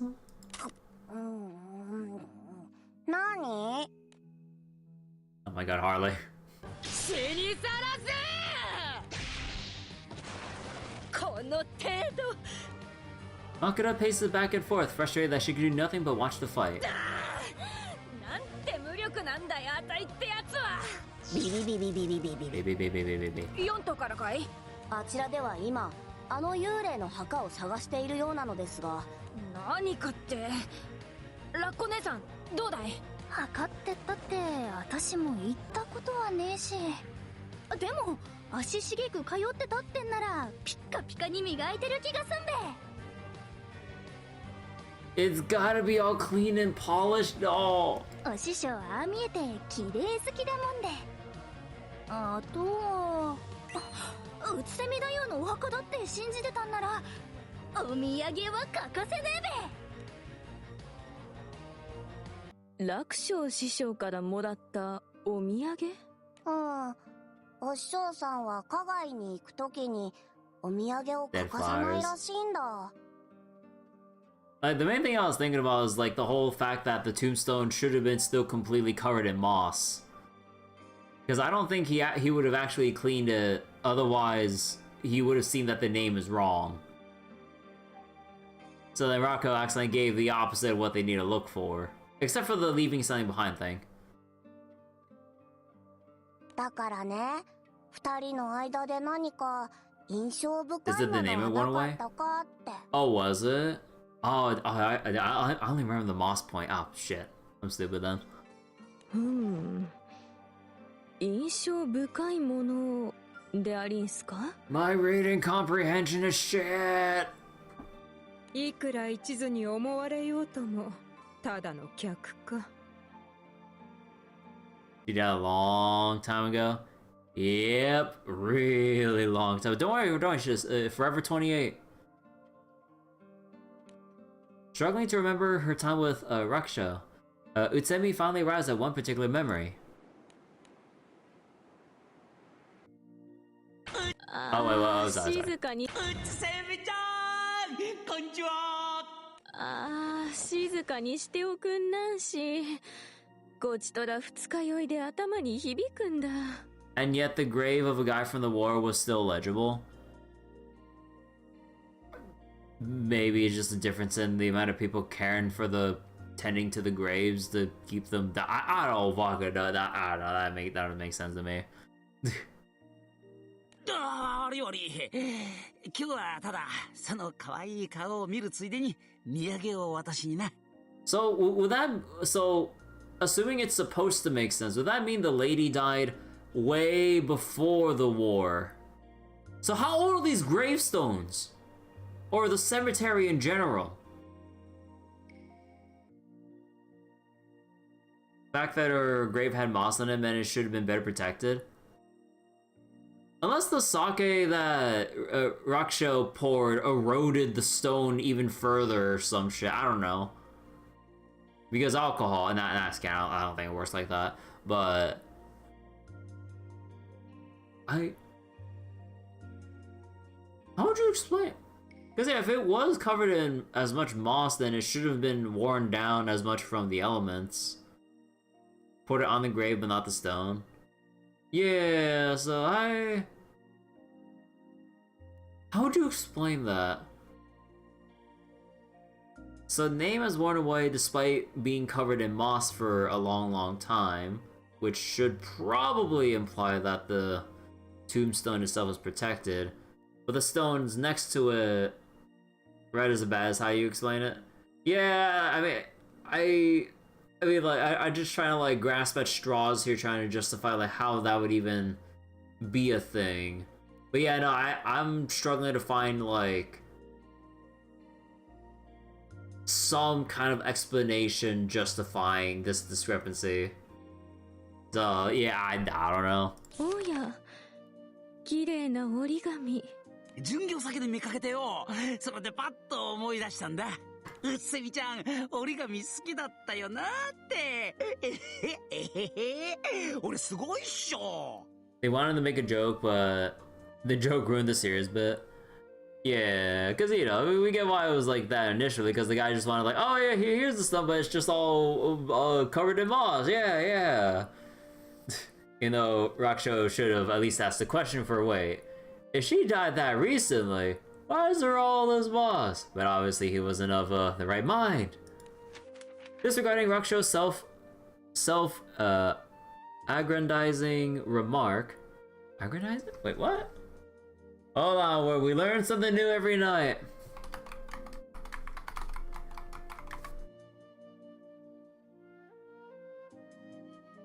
Self-aggrandizing.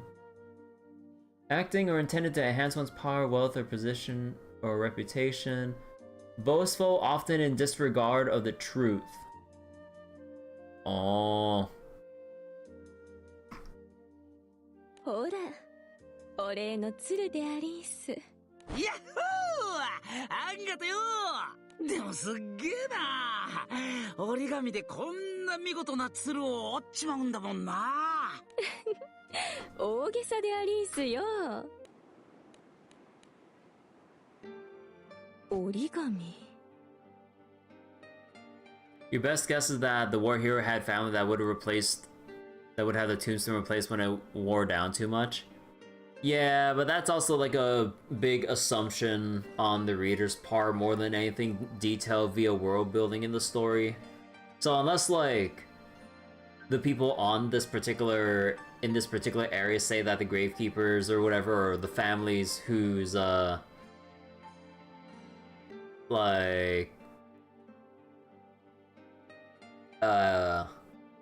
ancestors or other deceased loved ones and stuff like commonly ask for replacements or something, yeah. But it's not really a established thing, and that's like headcanon territory, so yeah, no.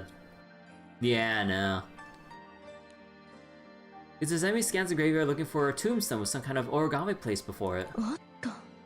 綺麗な折り鶴。でも少し古めかしいような。まさかあの時の鶴を5章大事に持っていただなんてね。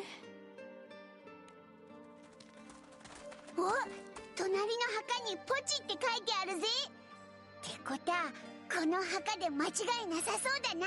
うん。掃除が行き届いてはいるが、劣化が著しい。いつの時代のものか。Hoping to feel out the remnants of the name that was once carved into it, Osiris runs her fingers across the gravestone. After a few moments, however, she suddenly freezes. So wait... You can't just say that. They think Lucilius is B tier and rising. Huh. That's interesting, because I know like a friend of mine who's been like on the grind with ranked and actually going to tournaments and shit that like Lucilius is pretty bullshit.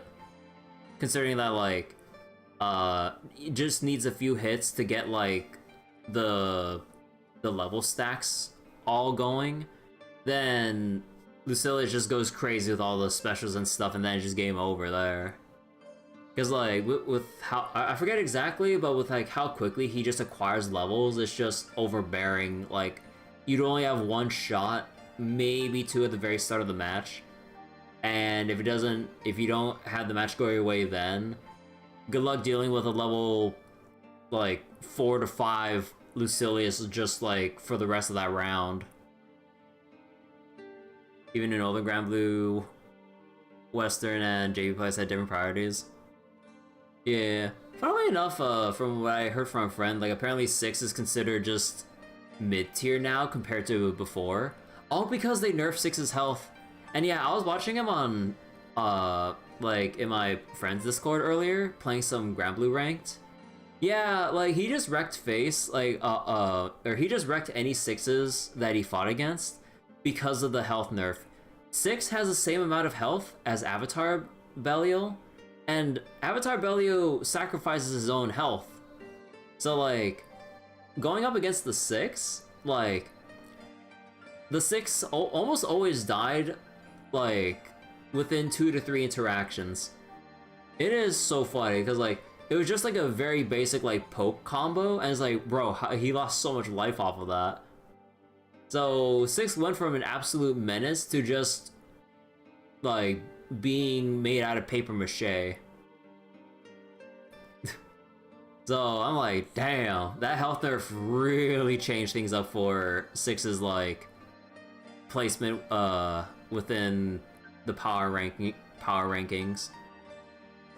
Being able to hit Cat without a grid is no longer enough. Yeah, I wonder how the Eternal rebalances are going to be, because they said they are going to rebalance them, right?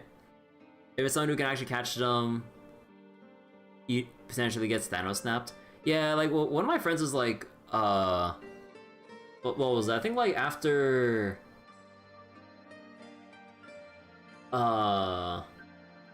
playing in a tournament, he's basically, in his words, going back to his roots, and he's playing Yule now.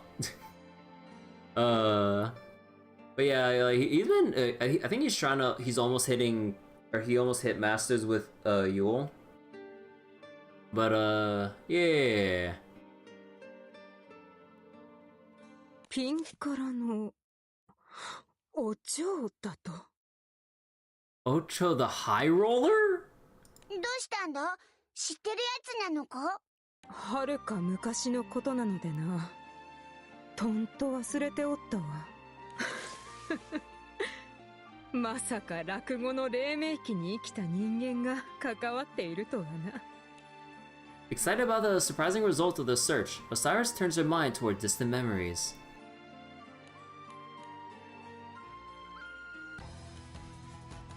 But yeah, there's one thing that's still kind of funny to see is that my friend always gets pissed off fighting against Catalinas, because Catalinas are pretty bullshit, at least from my view of like him playing against them.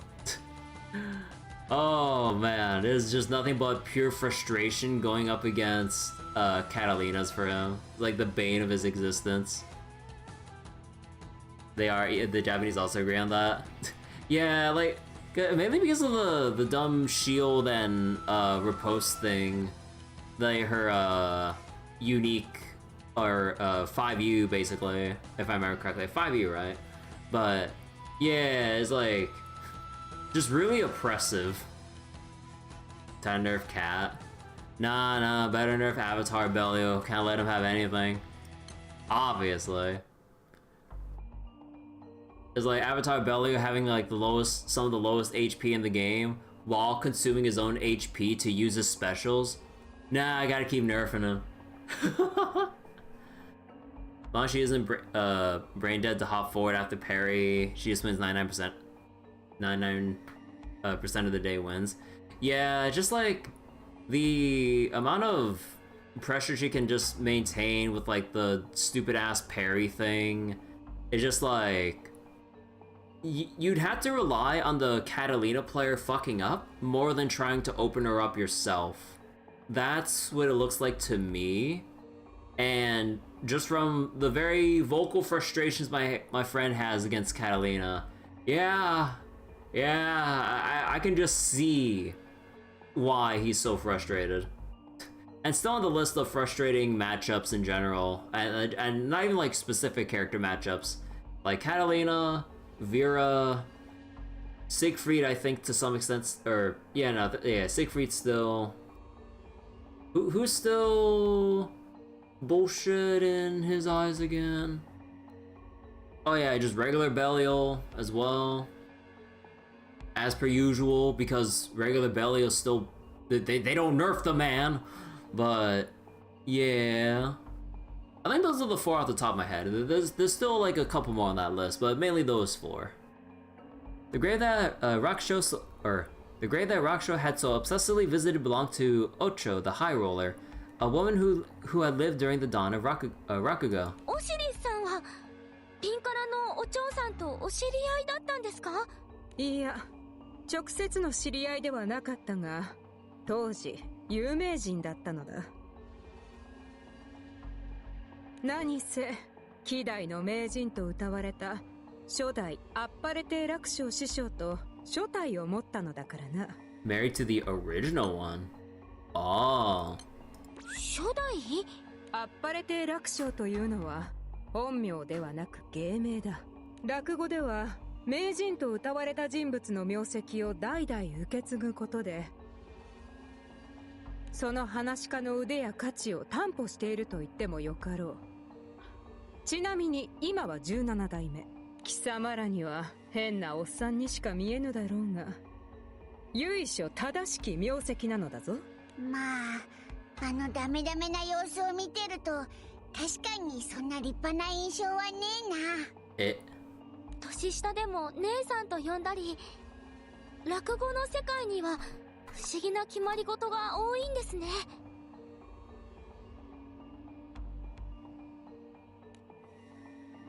After taking a moment to collect herself, Osiris begins to speak. 今から数百年前、ピンカラのお蝶はこの島で手広く賭場を開いていたバクト。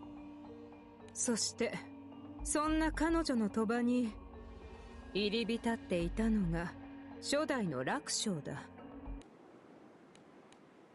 切符のいいバクトの姉さんとお調子者の話家。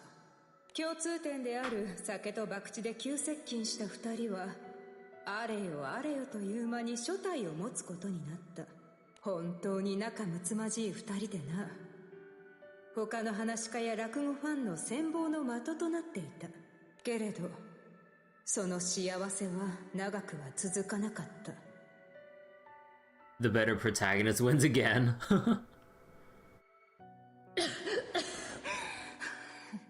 やだよ、やぶい先生の煎じ薬は効きやしないってば。病は気からってんだ。信じて飲めば効くに違いねえよ。自分の体のこと自分がよくわかってるよ。私はもう長くは持たないのさ。だからとっととあの世に行ってあんたを楽にさせてやれよ。勝手なこと言うね。俺たちは共に白髪が生えるまでずっと一緒だって約束したろ。そうできたらよかったんだけどね。弱音を吐くんじゃねえよ。おめえが死んじまったら俺はどうすりゃいいんだ。一人じゃ生きていけねえよ。私が死んだら後添えをもらえばいいじゃないか。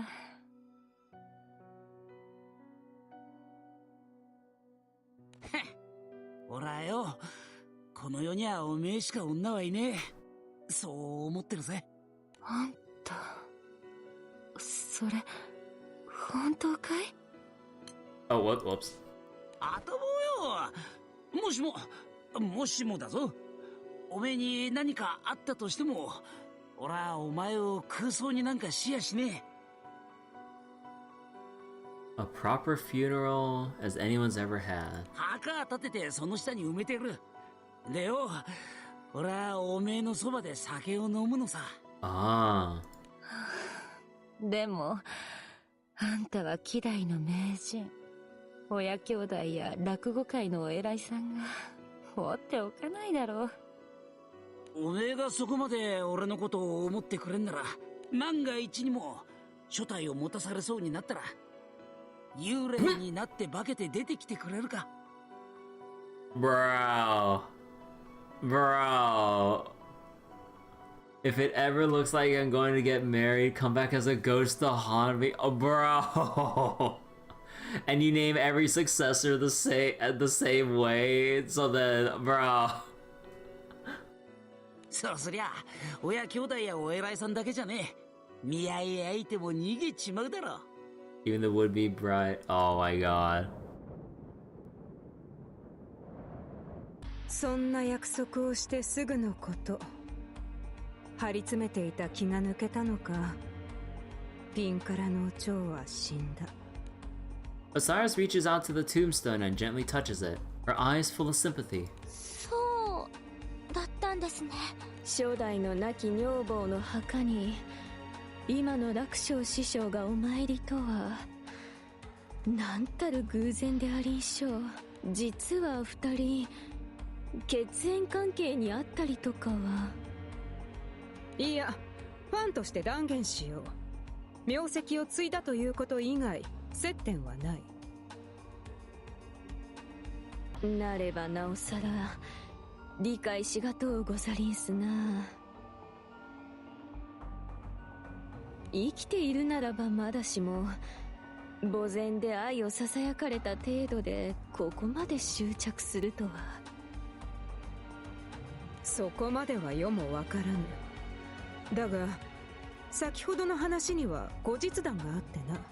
生涯独身を貫くと思われた初代アッパレ帝楽勝はピンからの王朝の藻が明けるのも待たずして Would stubbornly remain single for the rest of his life. 初体を持ったのだ。 Married again within the year? あんな約束をしていたのにですか？当時世も顎が外れかけるほど驚いたのを覚えておる。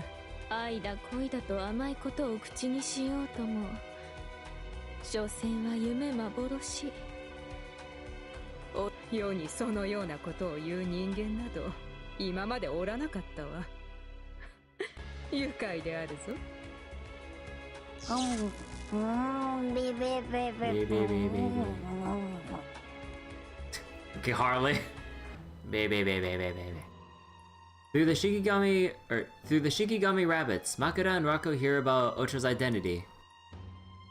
While watching the fierce battle raging before them, the two princes reflect on what they have learned. 初代の女房の墓に17代目が墓参り。こりゃ縁か呪いか運命か。ま、事情はどうあれ。あたいらはお師匠を取り返すだけだけどね。な。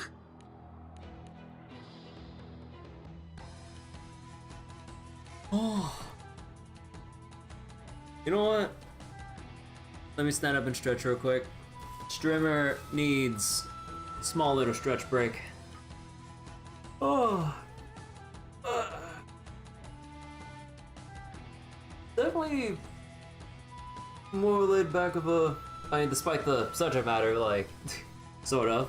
But pretty relaxed than I compared to having to go through all of Lost Boat 7 the past month with parts 1 and 2 and everything. Oh god. Although I really do wonder what to do after tonight, because I still haven't yet decided on what to do until Trails to Daybreak 2 comes up. Although I could maybe start my foray into the East series, and I kind of want to try going through the chronological order of the series. And apparently, like, the first earlier games are relatively short if you sort of kind of know what you're doing. Apparently from a friend who told me who's played East 1 and 2, or I think mainly just 1 so far, you can get a bit lost, but I think you should be able to figure out where you're going if you talk to NPCs. And at least I would say, given how thorough I was with the Trail series, I think that shouldn't be a problem then. Maybe, but we'll have to see. But yeah, I don't know. That's a potential option in my mind. There's also maybe doing like a quick run through of Well, actually, no, maybe it'd be a bit too soon, but maybe another run through Star Wars Knights of the Old Republic one, but on light side playthrough, doing like a optimized Jedi Counselor build. Because during my test run off stream some months ago, testing the community patch stability and everything, it was a lot of fun just using Force Lightning, even if I was on light side. Like, everything was just dying. It was some of the funnest shit ever. Like, you see a crowd of like enemies right in front of you, and then you just like Force Lightning like more than half their health in just one go. I'm just like, god damn. おいおいおい、ちょいとその手を止めてもらおうか、ピンからのお嬢さんよ。 Upon hearing her name, Ocho calmly lowers her scythe. こりゃ驚いたね。その名を呼ばれるなんて何百年ぶりだろう。そう、私はあっぱれて楽勝の妻、ピンからのお嬢さ。正体を持ったのは正代じゃないのさ。うちの師匠は関係ないだろ。楽勝さんとはそういう関係だったのね。でも楽勝さんが愛をささやいたと言っても、それは墓前でのこと。ましてや幽霊となったあなたがそれに応えるなんて。あんたの愛はその背にある。だから振り返るしかない。過去のものなのさ。でも私は違う。いくつになろうときっかけがあれば掴みに行くよ。前向きね。その気持ち自体は応援するわ。でも楽勝さんはまだ生きているのよ。それをあなたの勝手であの世に連れて行こうなんて。Well, someone ping me. So some more people in like a different friend's Discord like pinged me because of the fucking Mahjong Soul Fate Stay Night Heaven's Field collab. Oh my god. I wish more within my close friend group were fans of Fate. A lot of them just either understandably not interested or they feel like it's just too much to get into. But I'm just like, whenever I just hear that, I just want to raise my fist to fucking, what was it, Giguk for the confusing ass video, or at least memeing to the point where people would just get off put by the meme. But I'm just like, I mean, not really just that, but just like, for the most part, just pick a series and just go into it. Like you'll pick up on the usual foundational concepts, and then just pick up on the exceptions to the rule per story thing. Like whether it's like Stay Night or I don't know, extra if they just really want to watch the anime as opposed to like playing the game or something, but or just Grand Order, just I don't know, just like just pick something instead of being fussing over it. I mean, it's the same fucking shit with the Trail series. Although with a bigger caveat there, don't pick any to just go into willy-nilly. I mean, my personal recommendation, just play the first game. Just play where it all began.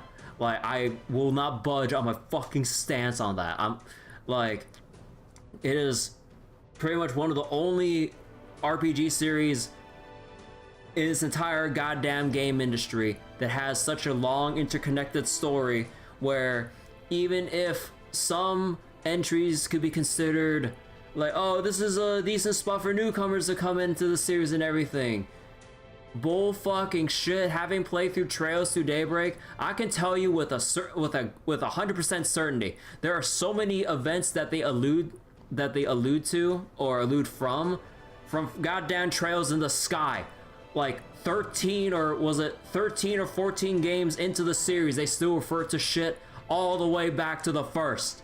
Like, bull fucking shit is good for newcomers. Like, come on. Oh. Instead of just being so worried about like how daunting it is to get into it, at least dip your toes into it instead of just avoiding getting your foot wet in the first place. Like, at least take like the first dip and then see whether or not it's for you. Anyways, okay, let's continue. なんとでも言えばいいさ。あんたらに私の気持ちがわかるものか。事実、ことあるごとに彼は私のそばで酒を飲み愛を語ったのさ。とっても優しく深く寄り添ってね。 Ocho doesn't know. これぞ運命、時を超えた大いなる愛ってわけさ。あっちゃー、聞く耳持たないってわけかい。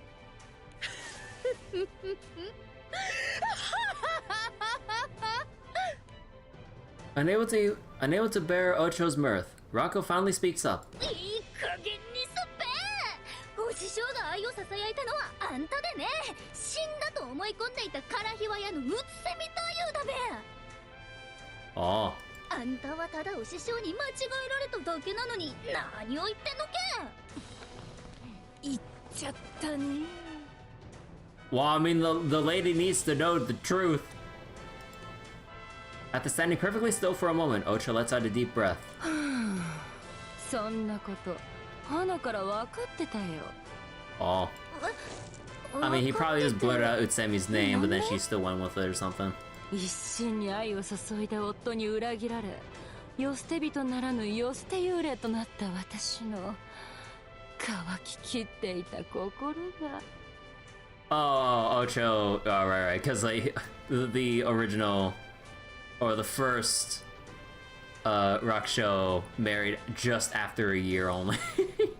つやつやのプルップルになるまであんたのお師匠が潤いを与え続けてくれたんだよ。 What are you, a plant that grows off of sake? Engulfing me in his waters, like, because yeah, they kept saying how he kept pouring sake on the grave. Oh my god. ありゃ口八丁や出任せじゃない、まさに心の底から紡いだ言葉。そいつが一心に向けられてたんだ。勘違いしちまうのも無理ないじゃないか。 That's just a personal issue. 惚れたのね。こりゃ厄介だべ。説得できないってんなら腕ずくでと思うけど、相手が摩訶不思議な死神幽霊じゃあたいの攻撃はすり抜けちまうし、今回ばかりはどうにも。 Though frustrated by her dependence on Lady Grey, Makura acknowledges that she must ask even more of the necromancer. グレイ姉さん、重ね重ねおんぶに抱っこになっちまうけどいいかい。仲間でしょ、遠慮なんてしないで。もしお蝶のお骨があったら高齢術で蘇らせたりってできるもんかい。 As if Makura's words were a revelation from the heavens, Lady Grey clasps her hands and jumps excitedly in place. そうね、そうよね。初代の楽勝さんがお蝶さんを空想しないって話だったわよね。本当にお墓に埋葬してくれていたら完璧ではないにしろ全力を尽くすわ。墓を暴くか。人間にとっては不損であり不敬、倫理にもとる行為であろう。Grave digging. それはなればここは任せてもらおうか。ピンからのお蝶に畏敬の念を持って冥府の王たる世自らが死者の亡骸を月のもとにさらさん。 Well, it's not unethical if we get permission from the ruler of the underworld herself.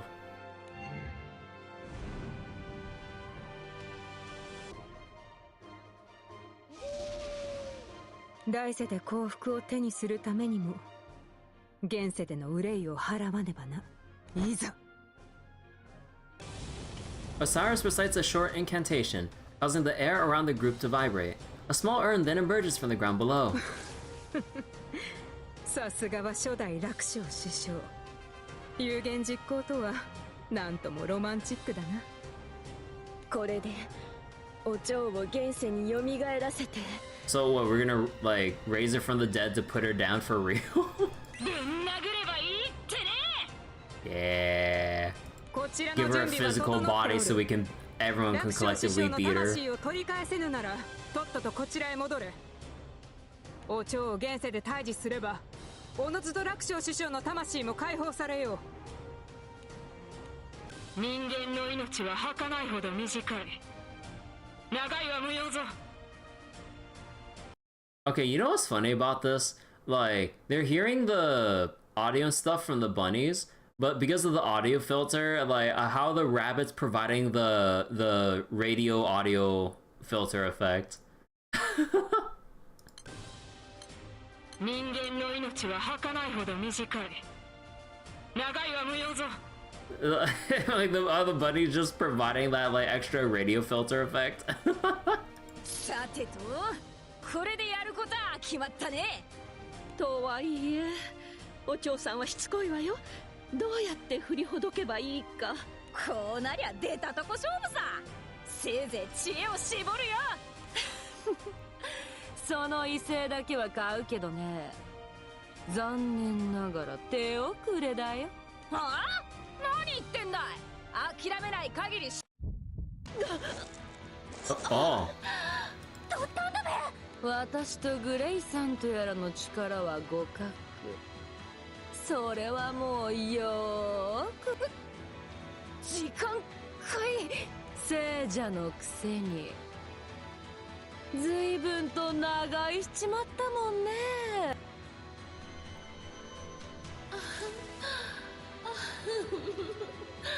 焦点仕掛けてるべ。しっかりねえグレイさ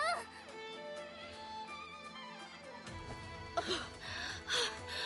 川の向こう側で家族が手を振っていたような。ぶねえ、そいつを渡っちまったら死んじまうとこだったべ。 Ocho the High Roller smiles wryly and points at one of the many candles in the cave. 最初はもっともっと大きかったんだよ。なのにもうあんなに小さく。よかったね。もう少しで後ろの家族とあの世で暮らせるじゃないか。そんなグレイさんの命はもうすぐ燃え尽きちまうのけ。 Rocco approaches the last remnants of the candle, but suddenly trips. Bruh. Bruh. 何やってんのさ。人様のろうそくに手出すんじゃないよ。すまねっぺ。ったくしょうがない子だよ。あ。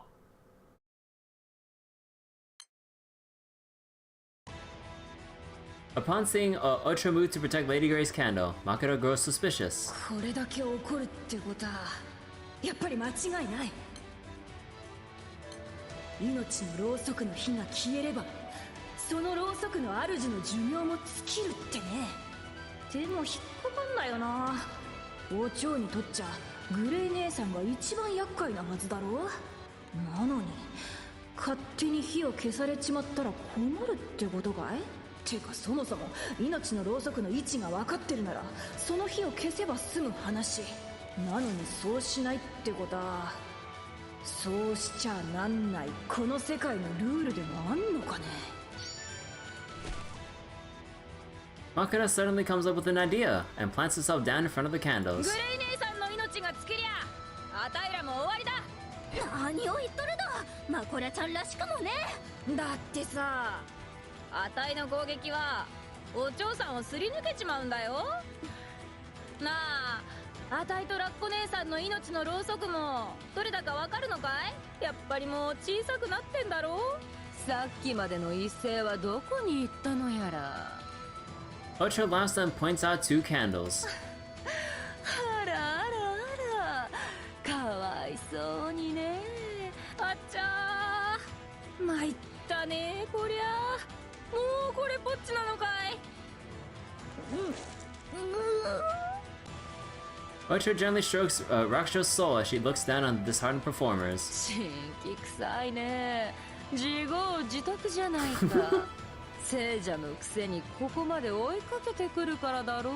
白旗をあげても手遅れかい。高価の憂いを断ちたいからね。ろうそくが燃え尽きるまでここから逃がしやしないよ。Makura takes a deep breath, then bows to Ocho. お嬢さん、あんたに言えた義理じゃねえが、二人を返してやっちゃくれないかい。二人？マコラちゃんは？ちょいと黙っててくんな。あたいは今お嬢さんと話してんだ。 Shocked by the seriousness in Makura's tone, Rocco closes her mouth. 大丈夫大丈夫よ。もうすぐ寿命が尽きるってのに現世に戻ってどうすんだい？どうもこうも生きてりゃ世話になった相手ってのがいいんだろ。二人にはさ、そういう人たちに最後の挨拶ってのをさせてやりたいんだよ。年若のラッコ姉さんを守りきれなかったのも、あっぱれ亭一門とは無関係のグレイ姉さんを巻き込んじまったのも全てあたいの責任だ。だからどうかその気持ちを汲んだとして私が何か得するかね？得？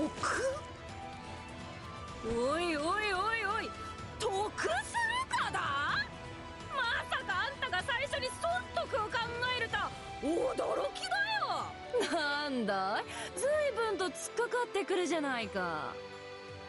だってさ、お嬢さんは賭場を開くほどの切符のいいお姉さんだったんだろ。そんなお人柄よ。白旗あげてる相手に損得だの得？なんつうかさ、粋な計らいがあってしかるべきなんじゃねえかってちょっとだけ思っちゃったもんで。あ、いや、そっか、お嬢さんは今や死神様。バクトじゃなく元か元バクト。 Makura's provocative cajoling causes Ocho to go red in the face, until even her veins are visible. よーし、そこまで言われたんじゃ仕方ない。いいよ、そこの二人見逃してやるよ。現世で束の間の別れを惜しん That で was きな。 funny. Oh yeah. Makura's great. 本当ですか？さすがピンカラのお嬢よ。粋な計らい。Really knows how to read people. あとはのんびりとあんたの命のろうそくが燃え尽きるのを。Oh, whoops. Even as the Grim Reaper looks down at her with eyes full of malice, Makura unfalteringly stares right back at her.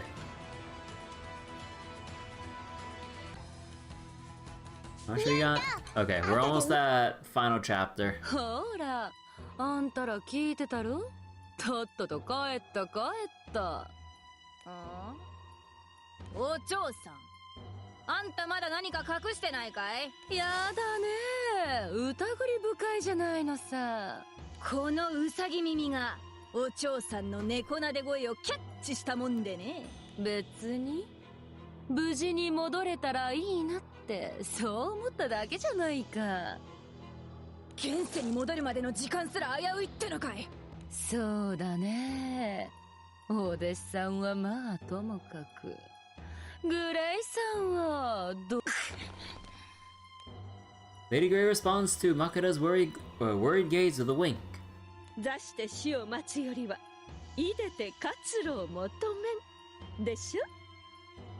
You got who today? いい根性してんじゃないのさ。ほんと友達になりたかったよ。やっぱ納得いかないね。 Makura slaps her own thigh and sits back down on the ground. 現世に戻って世話になった相手に礼を言わせたいっつうその思いに対して。 Oh, you got Protea in FGO. Oh. Congrats.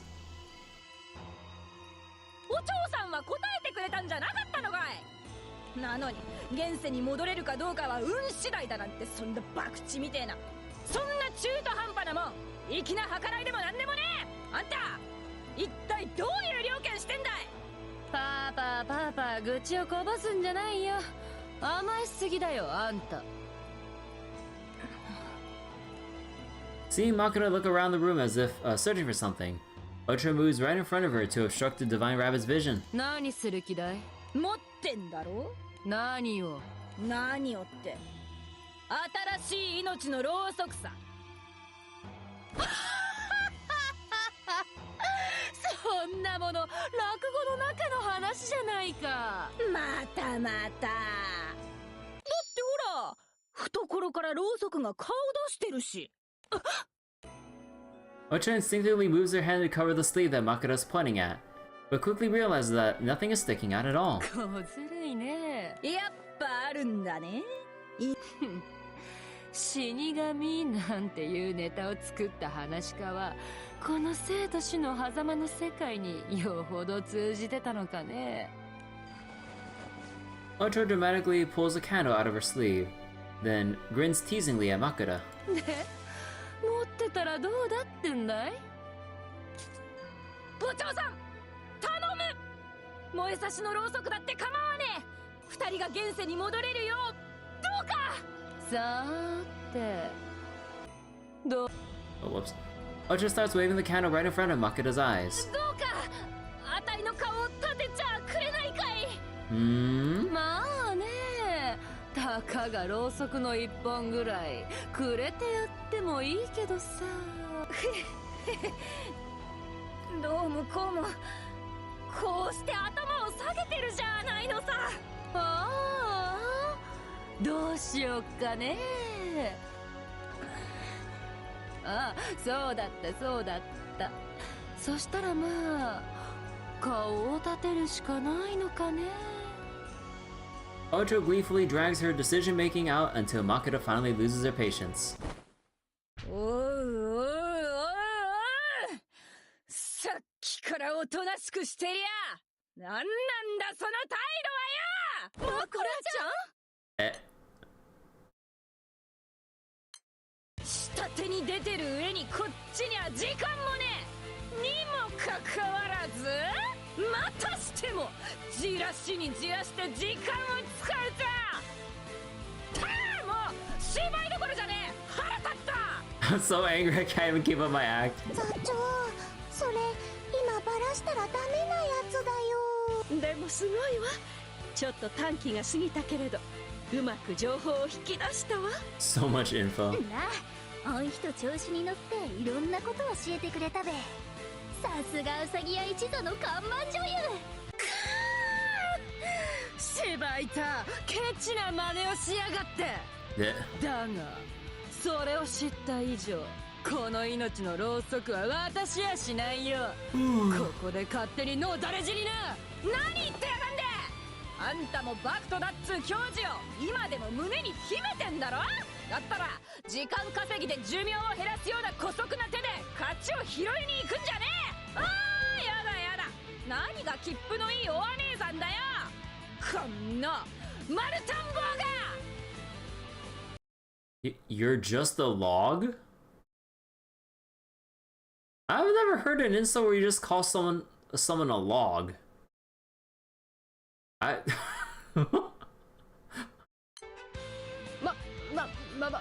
丸田んぼ？今のって悪口なの Yeah, かしら。 even they're confused. 目も鼻もねえ、義理人情もわからないやつって意味で罵倒してんだべ。 Logs don't have eyes or noses and don't understand basic decency. ピンとこないわ。 True. I mean, I'm a lady gray here. どうした？図星で何も言い返せねえってか？こんな白くの裏。 Bottom of a four? 白くの裏？てめえはサイコロの裏がお似合いだ。死の裏は3、6の裏はピン。締めて3ピン。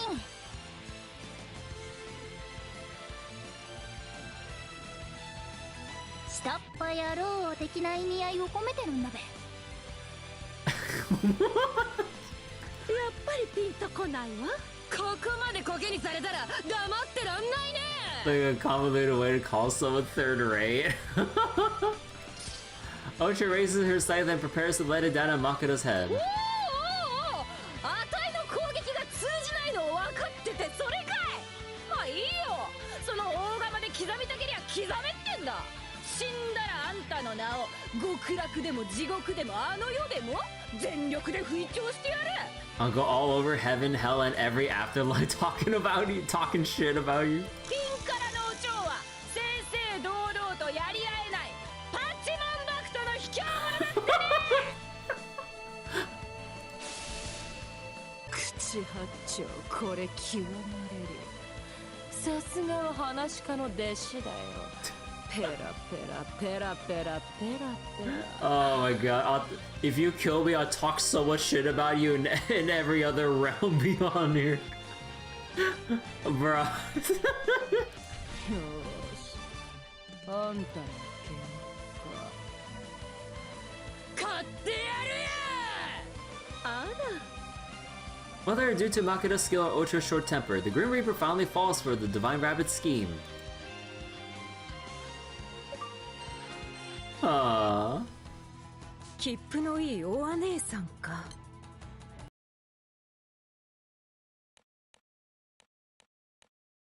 ここまで私を怒らせたんだ。どう始末をつける気だい？決まってんだろ。消防市でその始末をつけようじゃないのさ。マコラちゃんあんたせっかくのチャンスを棒に振る気かい？私はバクトだよ。なーに、その鼻っ柱叩き折ってやるよ。 Seeing the fire in Makura's eyes, Ocho stops laughing and prepares to face her seriously. あんたの覚悟受けて立つよ。大丈夫かしら。初代の宇野神は博打の神様ってぐれ強く、そんな初代に憧れてマコラちゃんは日頃からサイコロを持ち歩いてんだども。それじゃあ、いや、はっきし言って博打の才能はね。 Wasn't born with a talent for it! いや、むしろ絶望的だべ。え、何よそれ。じゃあなぜ博打で勝負なんか。察するにただの意地。大丈夫、ビシッと勝って命のろうそくをたんまりと奪ってみせるよ。 They're fucked. マクラちゃん、無謀と勇気を履き違えないで。なーに、人間の才能ってのは Oh my. バッと跳ねる瞬間があるのさ。 She's 今が talking. その時だとあたいは思うよ。 She's talking like a hopeless gambler. I feel like one of those moments is coming up for me. The next one's gotta be it. I can't be this unlucky forever, right? Oh no. Despite the misgivings of her companions, Makura cheerfully starts stretching out her wrists. で、あんたが勝ったら何が欲しいんだい？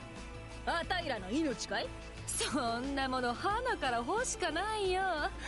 私が欲しいのは楽勝師匠だけだからそうだね。向こうに残してきた楽勝師匠の体を同じ墓に葬ってくれるかい？ His remains to be buried with oh my god. お安いご用だよ。そんな勝手なことを。こうなっちまった以上マコラちゃんに託すしかね。 As Rocco and Lady Grey look on, the Choboichi showdown between Makura and Ocho begins. ビビビビビビビビビ。 なぜそうなるでありんす？でもまっすぐに勝負って感じがマコラさんらしいですよね。 Nothing like gambling with people's lives, bargaining. Oh god. Nothing like gambling with people's lives when you're a piss poor gambler. ヨントよ。2番弟子に声援を送れ。必ず勝てと。空気を読め。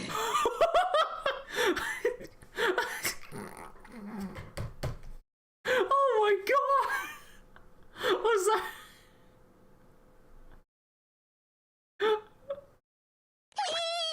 I'm sorry, just holding up Harley.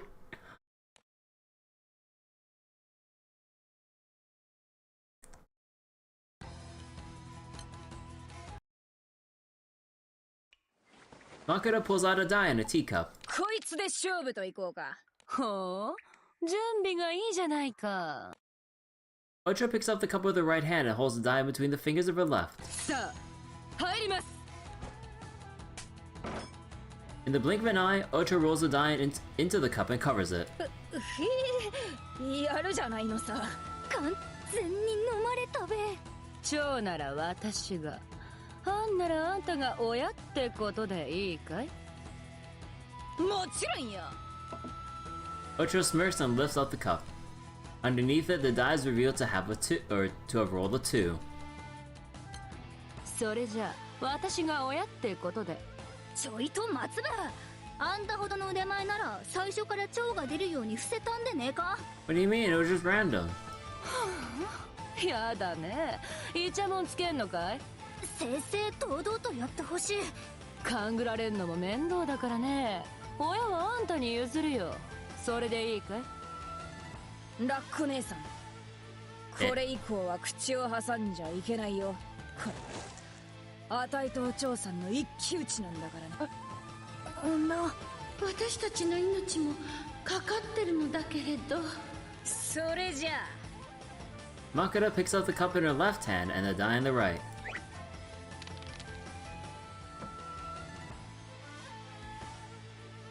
Clumsily tossing the die into the cup, she then flips it over just as Ocho had.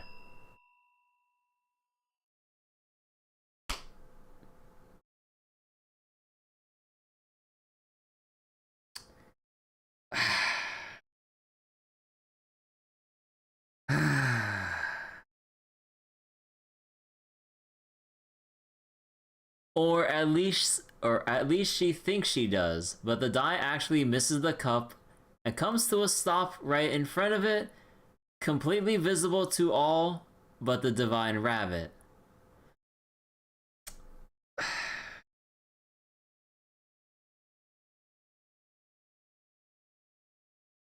Okay. さあ、一世一代の勝負といくよ。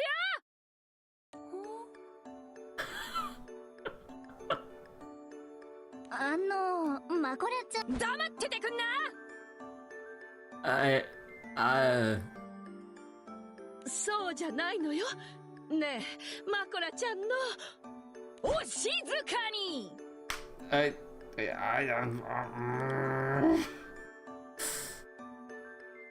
えあんた、あの二人はね。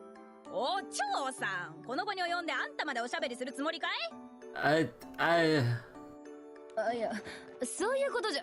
あたいらの命をかけた勝負はこの壺皿の中だ。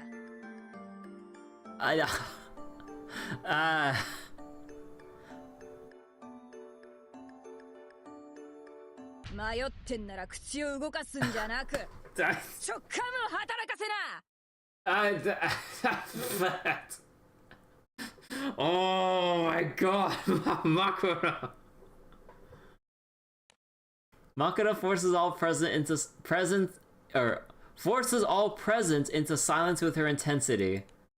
Completely unaware of how Ocho sees plain as day that she rolled a 1. 本当にいいんだね。あんたら全員の命がかかってんだよ。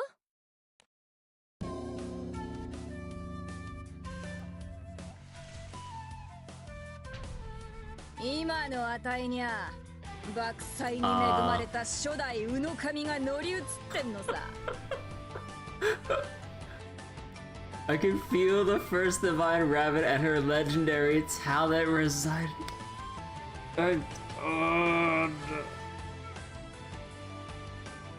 Is she at least gonna get like her actual lucky awakening when she gets her 5-star uncap? Cause oh my god. 勝つ気しかしないね。Is this some kind of reverse psychology thing where she's so confident despite her hugest fucking blunder that Ocho just can't bring herself to just call it? Being this dumb could be considered a talent. Even if you're like one of the most heartless people ever, like with just the sheer display of stupidity, like even the most heartless of people would just be so dumbfounded that they couldn't bring themselves to just answer this straight. Or would she? Ocho finally responds to Makura's energetic prodding with the bellow.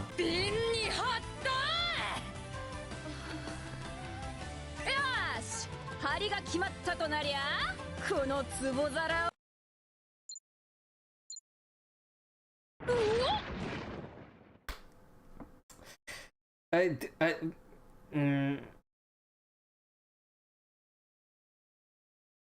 She's really feeling the luck from the first Divine Rabbit, huh? Yeah. その前に、この看板のピンはしまっておいてと。Cue the failure jingle.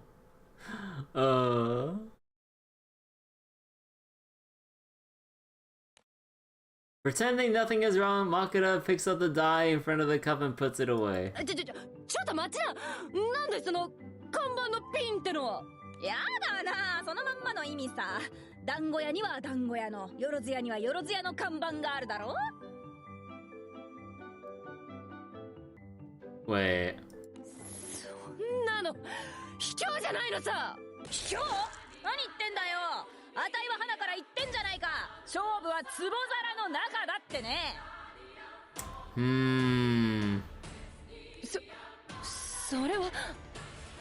Did we actually get played? それに王朝さん、あんたサイコロが壺皿から飛び出してるってあたいに教えなかったろ。いや、それはあんたが飛べ。言い訳は結構。そういう了見でバクトを名乗るた恥ずかしくないのかい。なあ、どうなんだい、ピンからのお嬢さんや。Makura's spirited soapboxing finally causes Ocho to admit defeat. あんたの言う通りだよ。こりゃ真剣勝負だ。サイコロが飛び出してるって。もう一度振れって、そう言えばよかったのに。ピンにかけさせたってことは、その壺皿の中はバクトとして情けねえことしちまったよ。この勝負、私の負けだ。Ocho takes several candles from her sleeve and lays them down in front of Makura. 好きなだけ持っていきな。マコラちゃん、やったべー。ほんと、心臓に悪いわ。何言ってんだい。あんたらもグルだろ。この娘には爆災がないだとか、私にすり込んだじゃないのさ。いや、本当のことなんだども。信じてはいたけれどねえ。あんたらも騙されてたのかい。やるねえ。勝負はあたいの勝ちってことなんで。Makura picks up the cup, revealing that there was no die under it. 待って待って待って。じゃあ壺皿の前に転がったサイコロは何だったんだい。何ってそりゃ看板でも何でもない。壺皿に入れ損ねちまったサイコロだよ。It was just the die that I messed up getting in the cup. いやー、焦ったのなんのって。それじゃあさっきのは全部はったりだったってことかい。よっ、うさぎや。はったりと聞き捨てならねえ。よっ、ほらさあ、命をかけた一世一代のよっ、社長全空一。 With boastful theatrics, Makura overwhelms Ocho in a moment of stupefied silence. Okay. Though she had already admitted defeat, Ocho becomes furious upon learning of Makura's deception. 正々堂々じゃなかったのかいな。あんたはバクトであたいは役者。互いの領分で正々堂々。そんな言い訳が通用するかい。だから言ったでしょ。ネタばらしはさ、しない方がいいんだよね。せっかくハマったしさ、そこまで見せるのが芝居かなって。参ったねこりゃ。あんたもあの世に連れてってやる。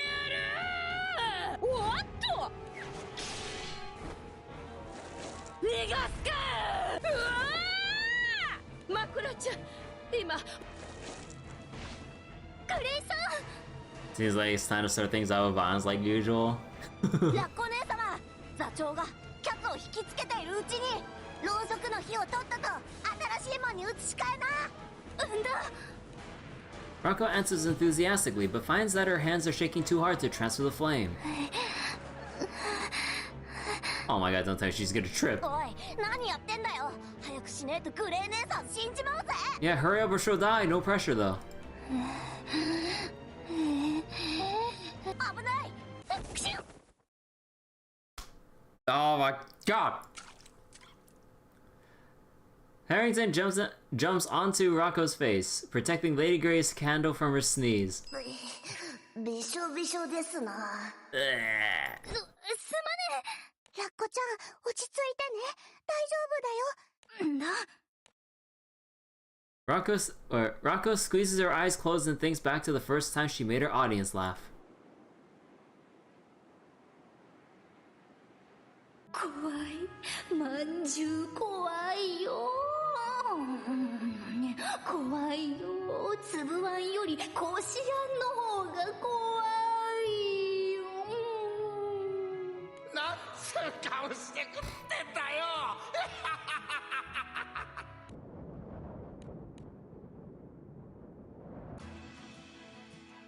Thinking back to the joy she felt that day, Rocco's expression relaxes a bit. やればできんめ。 Feeling more self-assured than she ever has before, she carefully transfers the flame to a new candle. ついたべ。よ、ラッコちゃん、やるね。さすがは一番弟子。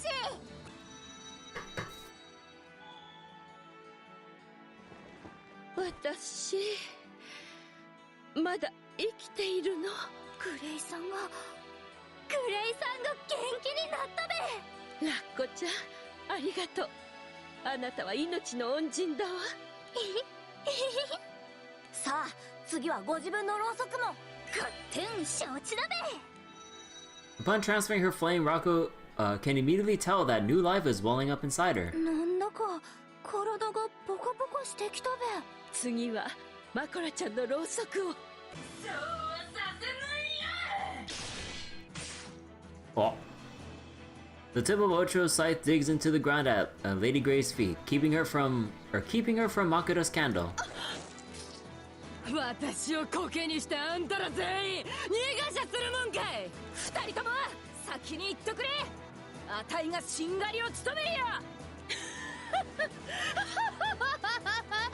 私に傷一つつけられない小娘が何を名月に散らしてみせよう。悪の花金河新年。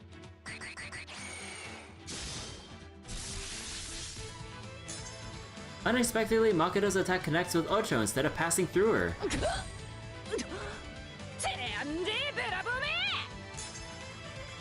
Despite her bravado, Makura is white in the face and having trouble breathing. Seeking an explanation, Ocho looks to the Divine Rabbit's candle in shock by what she sees. もはや空前の灯火じゃないか。 Is it because she's like so close to death that she's like near the level of like ghostly like Ocho or whatever? これ以上はもうろうそくを切り落とせませぬ。ギリギリですぞ。 We can't shave off any more. Oh my god! So they really are just like getting her as close to the brink of death as possible to be eligible to connect attacks to fucking Ocho. Holy shit, bro! 勝手に承知。お嬢さん、あんたあたいの攻撃は避けもしないのにさ、あたいが蹴り飛ばした亡者はわざわざ避けたよね。だからもしかしてって思ったんだ。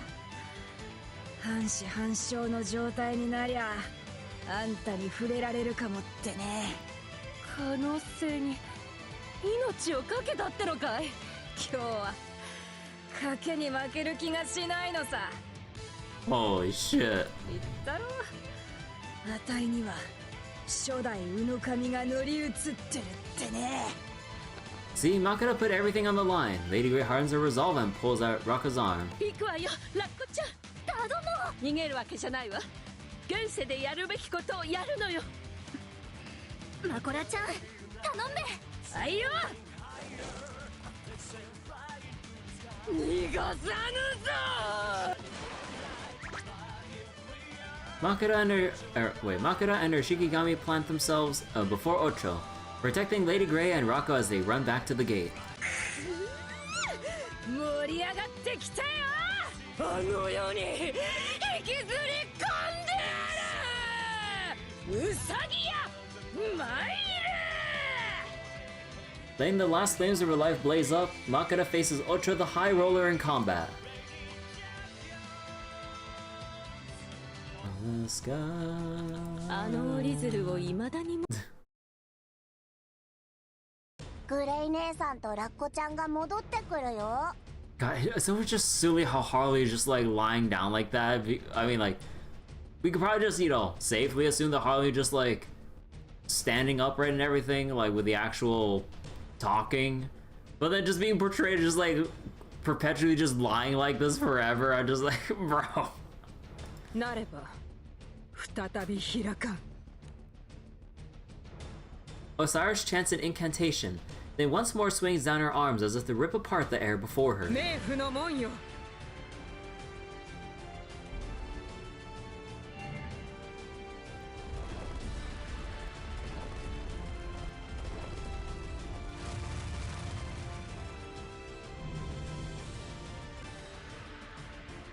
As soon as the pathway opens, Lady Grey bursts through carrying Rocco in her arms. ただいま。よかった。ラッコちゃんも。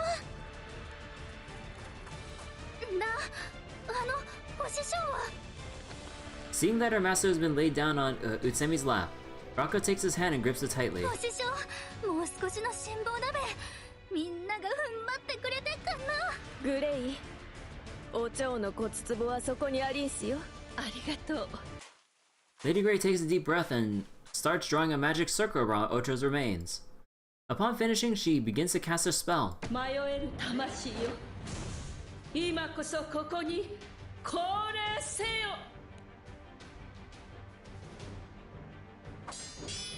Meanwhile, Makura and Ocho are proving to be equally matched as they go blow for blow in the land between life and death. こしゃくな娘よ。きついわこりゃ。好きあり。 Oh.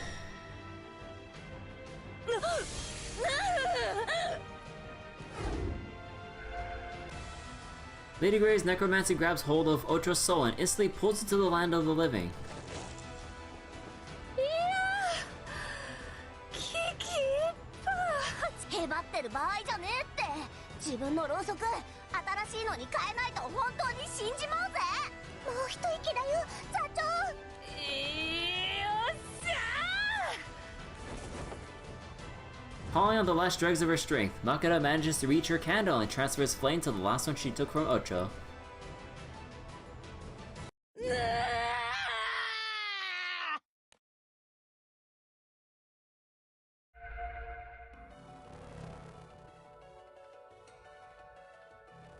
Oh. Holy shit.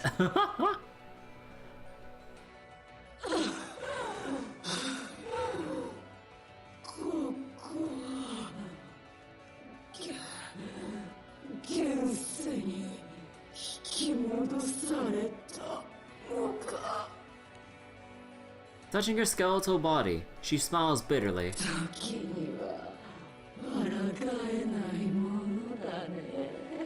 肉体も何もかも綺麗に蘇らせたかったけれど、私の力ではこれが限界なの。人間の命は儚いからこそ価値がある。その意味がわかるような気もするぞ。 Where's Cagliostro when you need her? あんた、寄せに通ってた。落語について語り合いたかったが残念だ。これさ、おまはんら。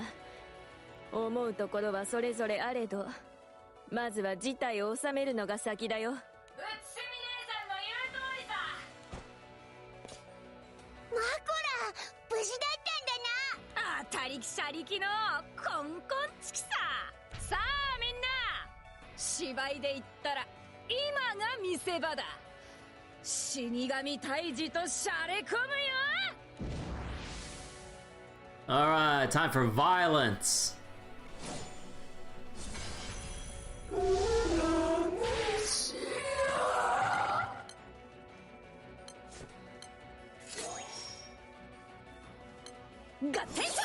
What's this? Partially brought into the world of the living by Lady Grey's necromancy cannot be removed. Wait, special? Remove one buff. Oh. What can we do?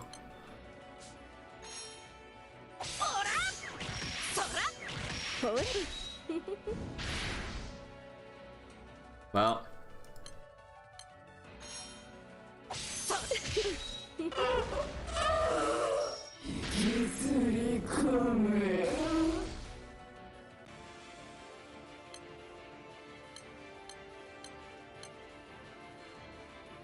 He overate so much he looked like a tanuki.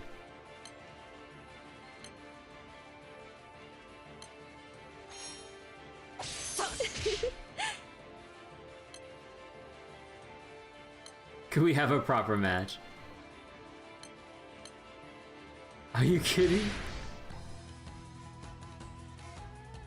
Who played it safe in the end? First to 3 points wins, no cheating. wait, they changed the prompts to roll the dice! Oh shit! Did it just lie? I rolled it so fast that you couldn't see it spin.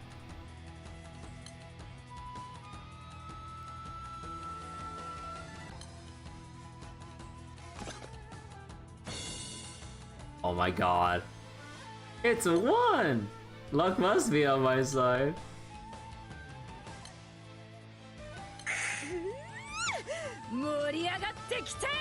Oh my god, Harley rigged.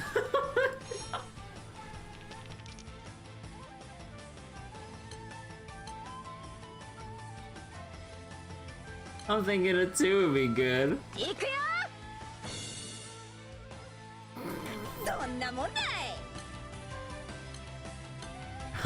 Gamble.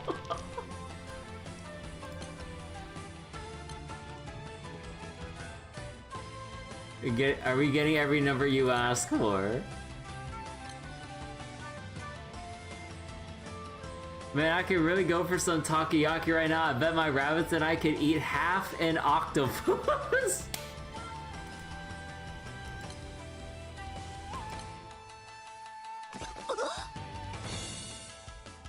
What? Did Harley eat the dice?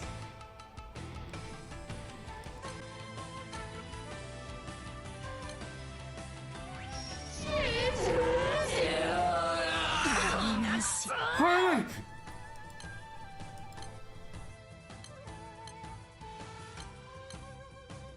Try to weaken Ocho's soul.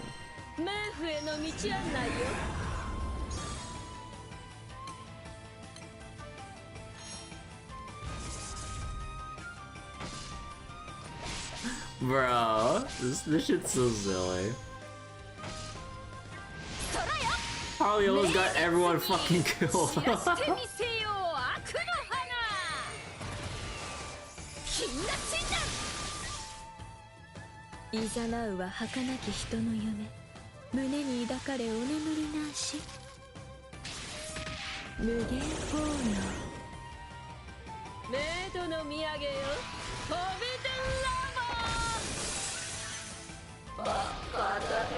Dead. Dead.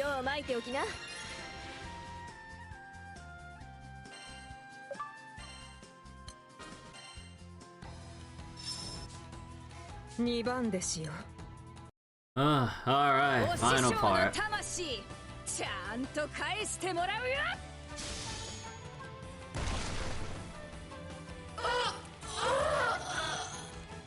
As Ocho collapses to the ground, Rakusho's soul floats back into his body. Whee!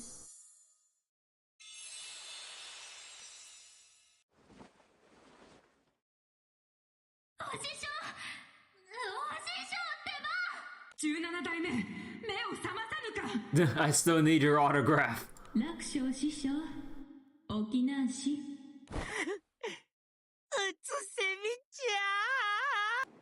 Oh my god. Though relieved that he's finally woken up, everyone stares coldly at Rakusho for responding only to Utsemi's voice. Yeah. いや、知ってるよ、知ってる。みんながさ、俺のために一生懸命になってんの。魂になりながらもしっかり見えてたから。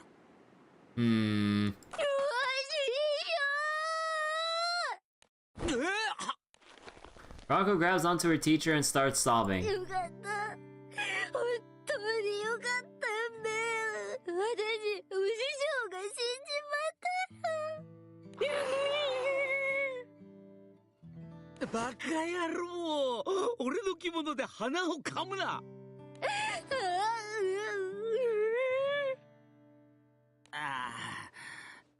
なんつうか。お師匠。At Makura's in treatment, Rakusho approaches Ocho and sits down before her as she fades from existence. お嬢さん、そもそもの発端は俺だ。あんたには迷惑をかけたな。The storyteller displays a charming grin, then bows to her as he always does before applying his trade. 昔あるところに、夫婦円満なんて言葉の語源になったんじゃねえかっていう仲のいい夫婦がおりまして。ところが、おかみさんの方が患っちゃった。こりゃあ、亭主はもう心配で心配でね。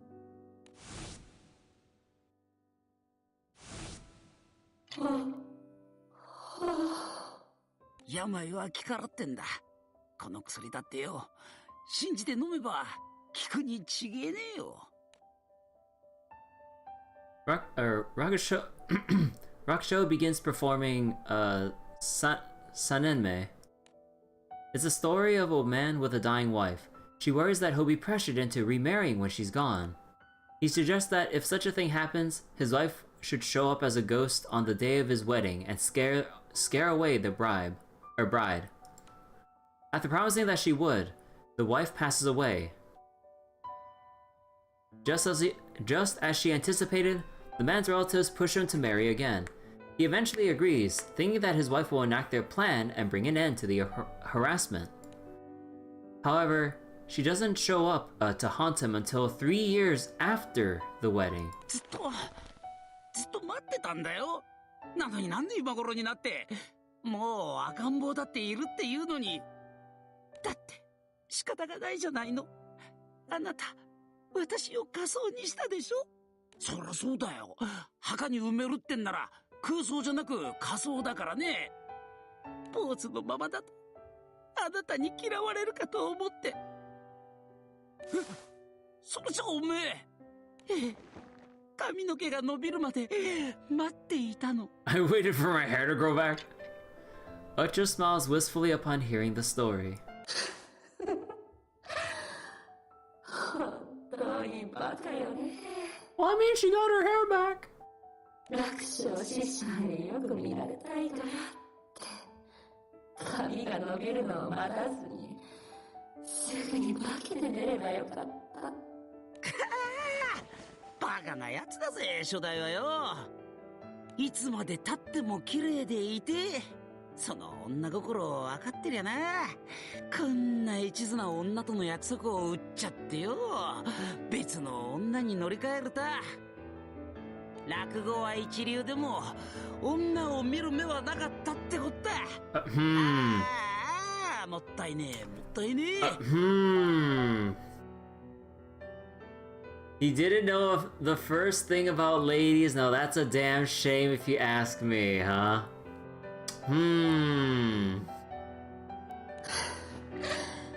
お嬢さんよ。何年何十年後かはわかんねえけどよ。俺が死んだらどうだい？ God damn, this fucking guy! Would you still be interested in me after I die, no matter how many years or decades it'll be before? あの世でしっぽりなんつって。 The afterlife lovers thing? Bro. とびっきりのおしゃれをして待っててくんな。 In your Sunday best?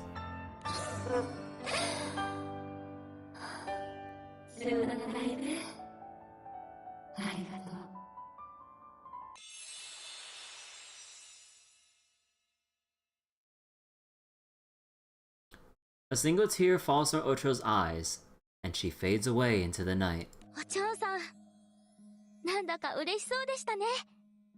だといいんだがな。幽霊さえも笑わせちまうとは、お師匠はやっぱすんげへへ、腕上げたろ俺。これも怪談話のおかげなのけ？だな。怪談ってのは緊張感パないからな。でもよ、また明日からは滑稽話だ。うちの弟子がいっつもバカみてえに笑っていられるようによ。The story began when Raksho's words struck Ocho through the heart, landing him in a tangled web of love, longing, and passion. But now that web has been untangled and the tale brought to its happy ending. 俺のよ、愛のささやきが深く深く突き刺さっちまったって女はいくらでもいるんじゃねえか？ This fucker. 一晩考えてみたけどよ、うつせみちゃん絶対俺にほの字だわ。なんつって。 Oh my god, this guy. これぞ楽勝の話芸であるな。I mean, this is part of the routine.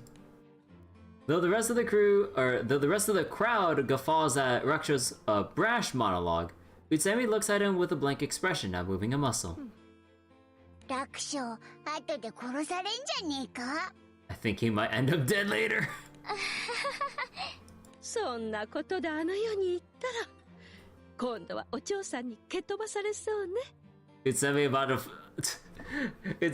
to send Raksho into the fucking afterlife and to shreds. Oh my god.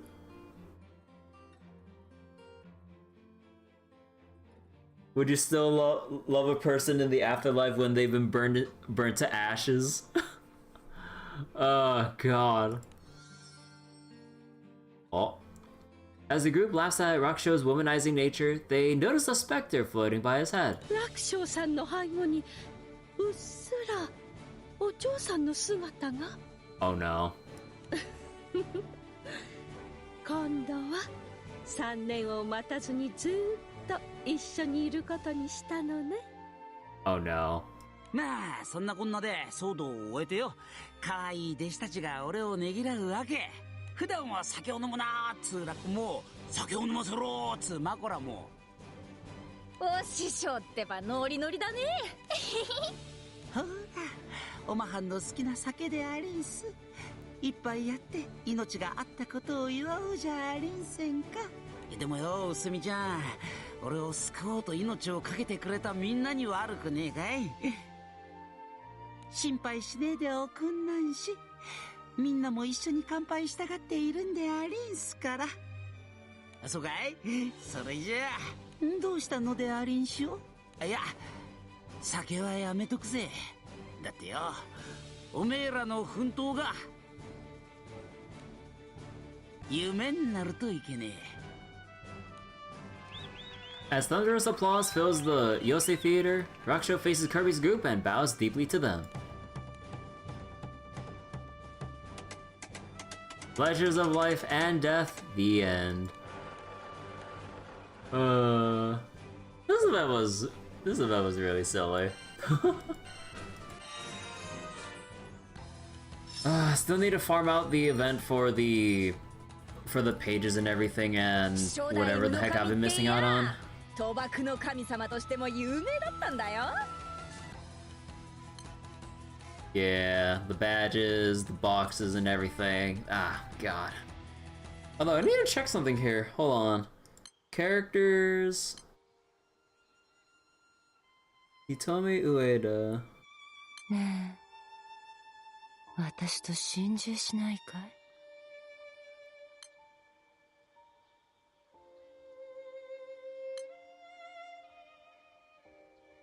Oh. Actually, wait. Is there anything I need to see in the lore bits here? Attempted to steal the soul of the 17th.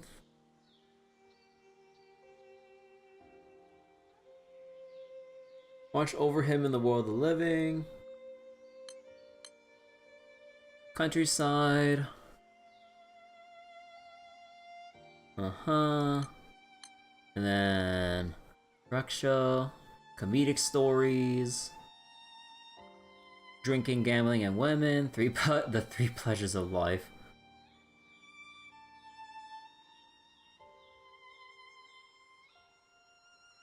Isn't clear which one came first.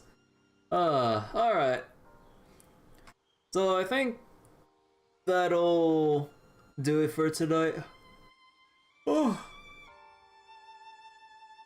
Nice chill event and everything. And yeah. I don't know what my next plans are with the whatever sessions with whatever streams I want to do next. Like, now that we've kind of cleared up like pretty much a lot of things on my plate right now. Like, we finally got through Fate Grand Order Lost Belt 7. We did a quick run through of Star Wars Knights of the Old Republic on a dark side playthrough. Although I would like to replay on a light side playthrough and actually properly spend some time to flesh things out, because it doesn't feel right to like explore companion dialogue or other side quests and stuff when you're doing a dark side run. Because it's just like, if you're just gonna be a complete evil asshole, why would you listen to the woes and whatever of your party members if you're just gonna be an inconsiderate asshole? It just didn't feel right to me with how that would be in the story or whatever. But I mean, because of how recent the dark side playthrough was, I don't know if I want to just replay like that quickly anymore, at least right now. Even though, like, all things considered, if we just kind of like run through everything, even getting through Taurus would just be like within like maybe 2 hours if we kind of just skip over most of the retreaded dialogue. But yeah, it shouldn't take that long in general. But putting that aside though, I don't know. There's like a bunch of other random things we can kind of do on stream to kind of fill the time. Whether it be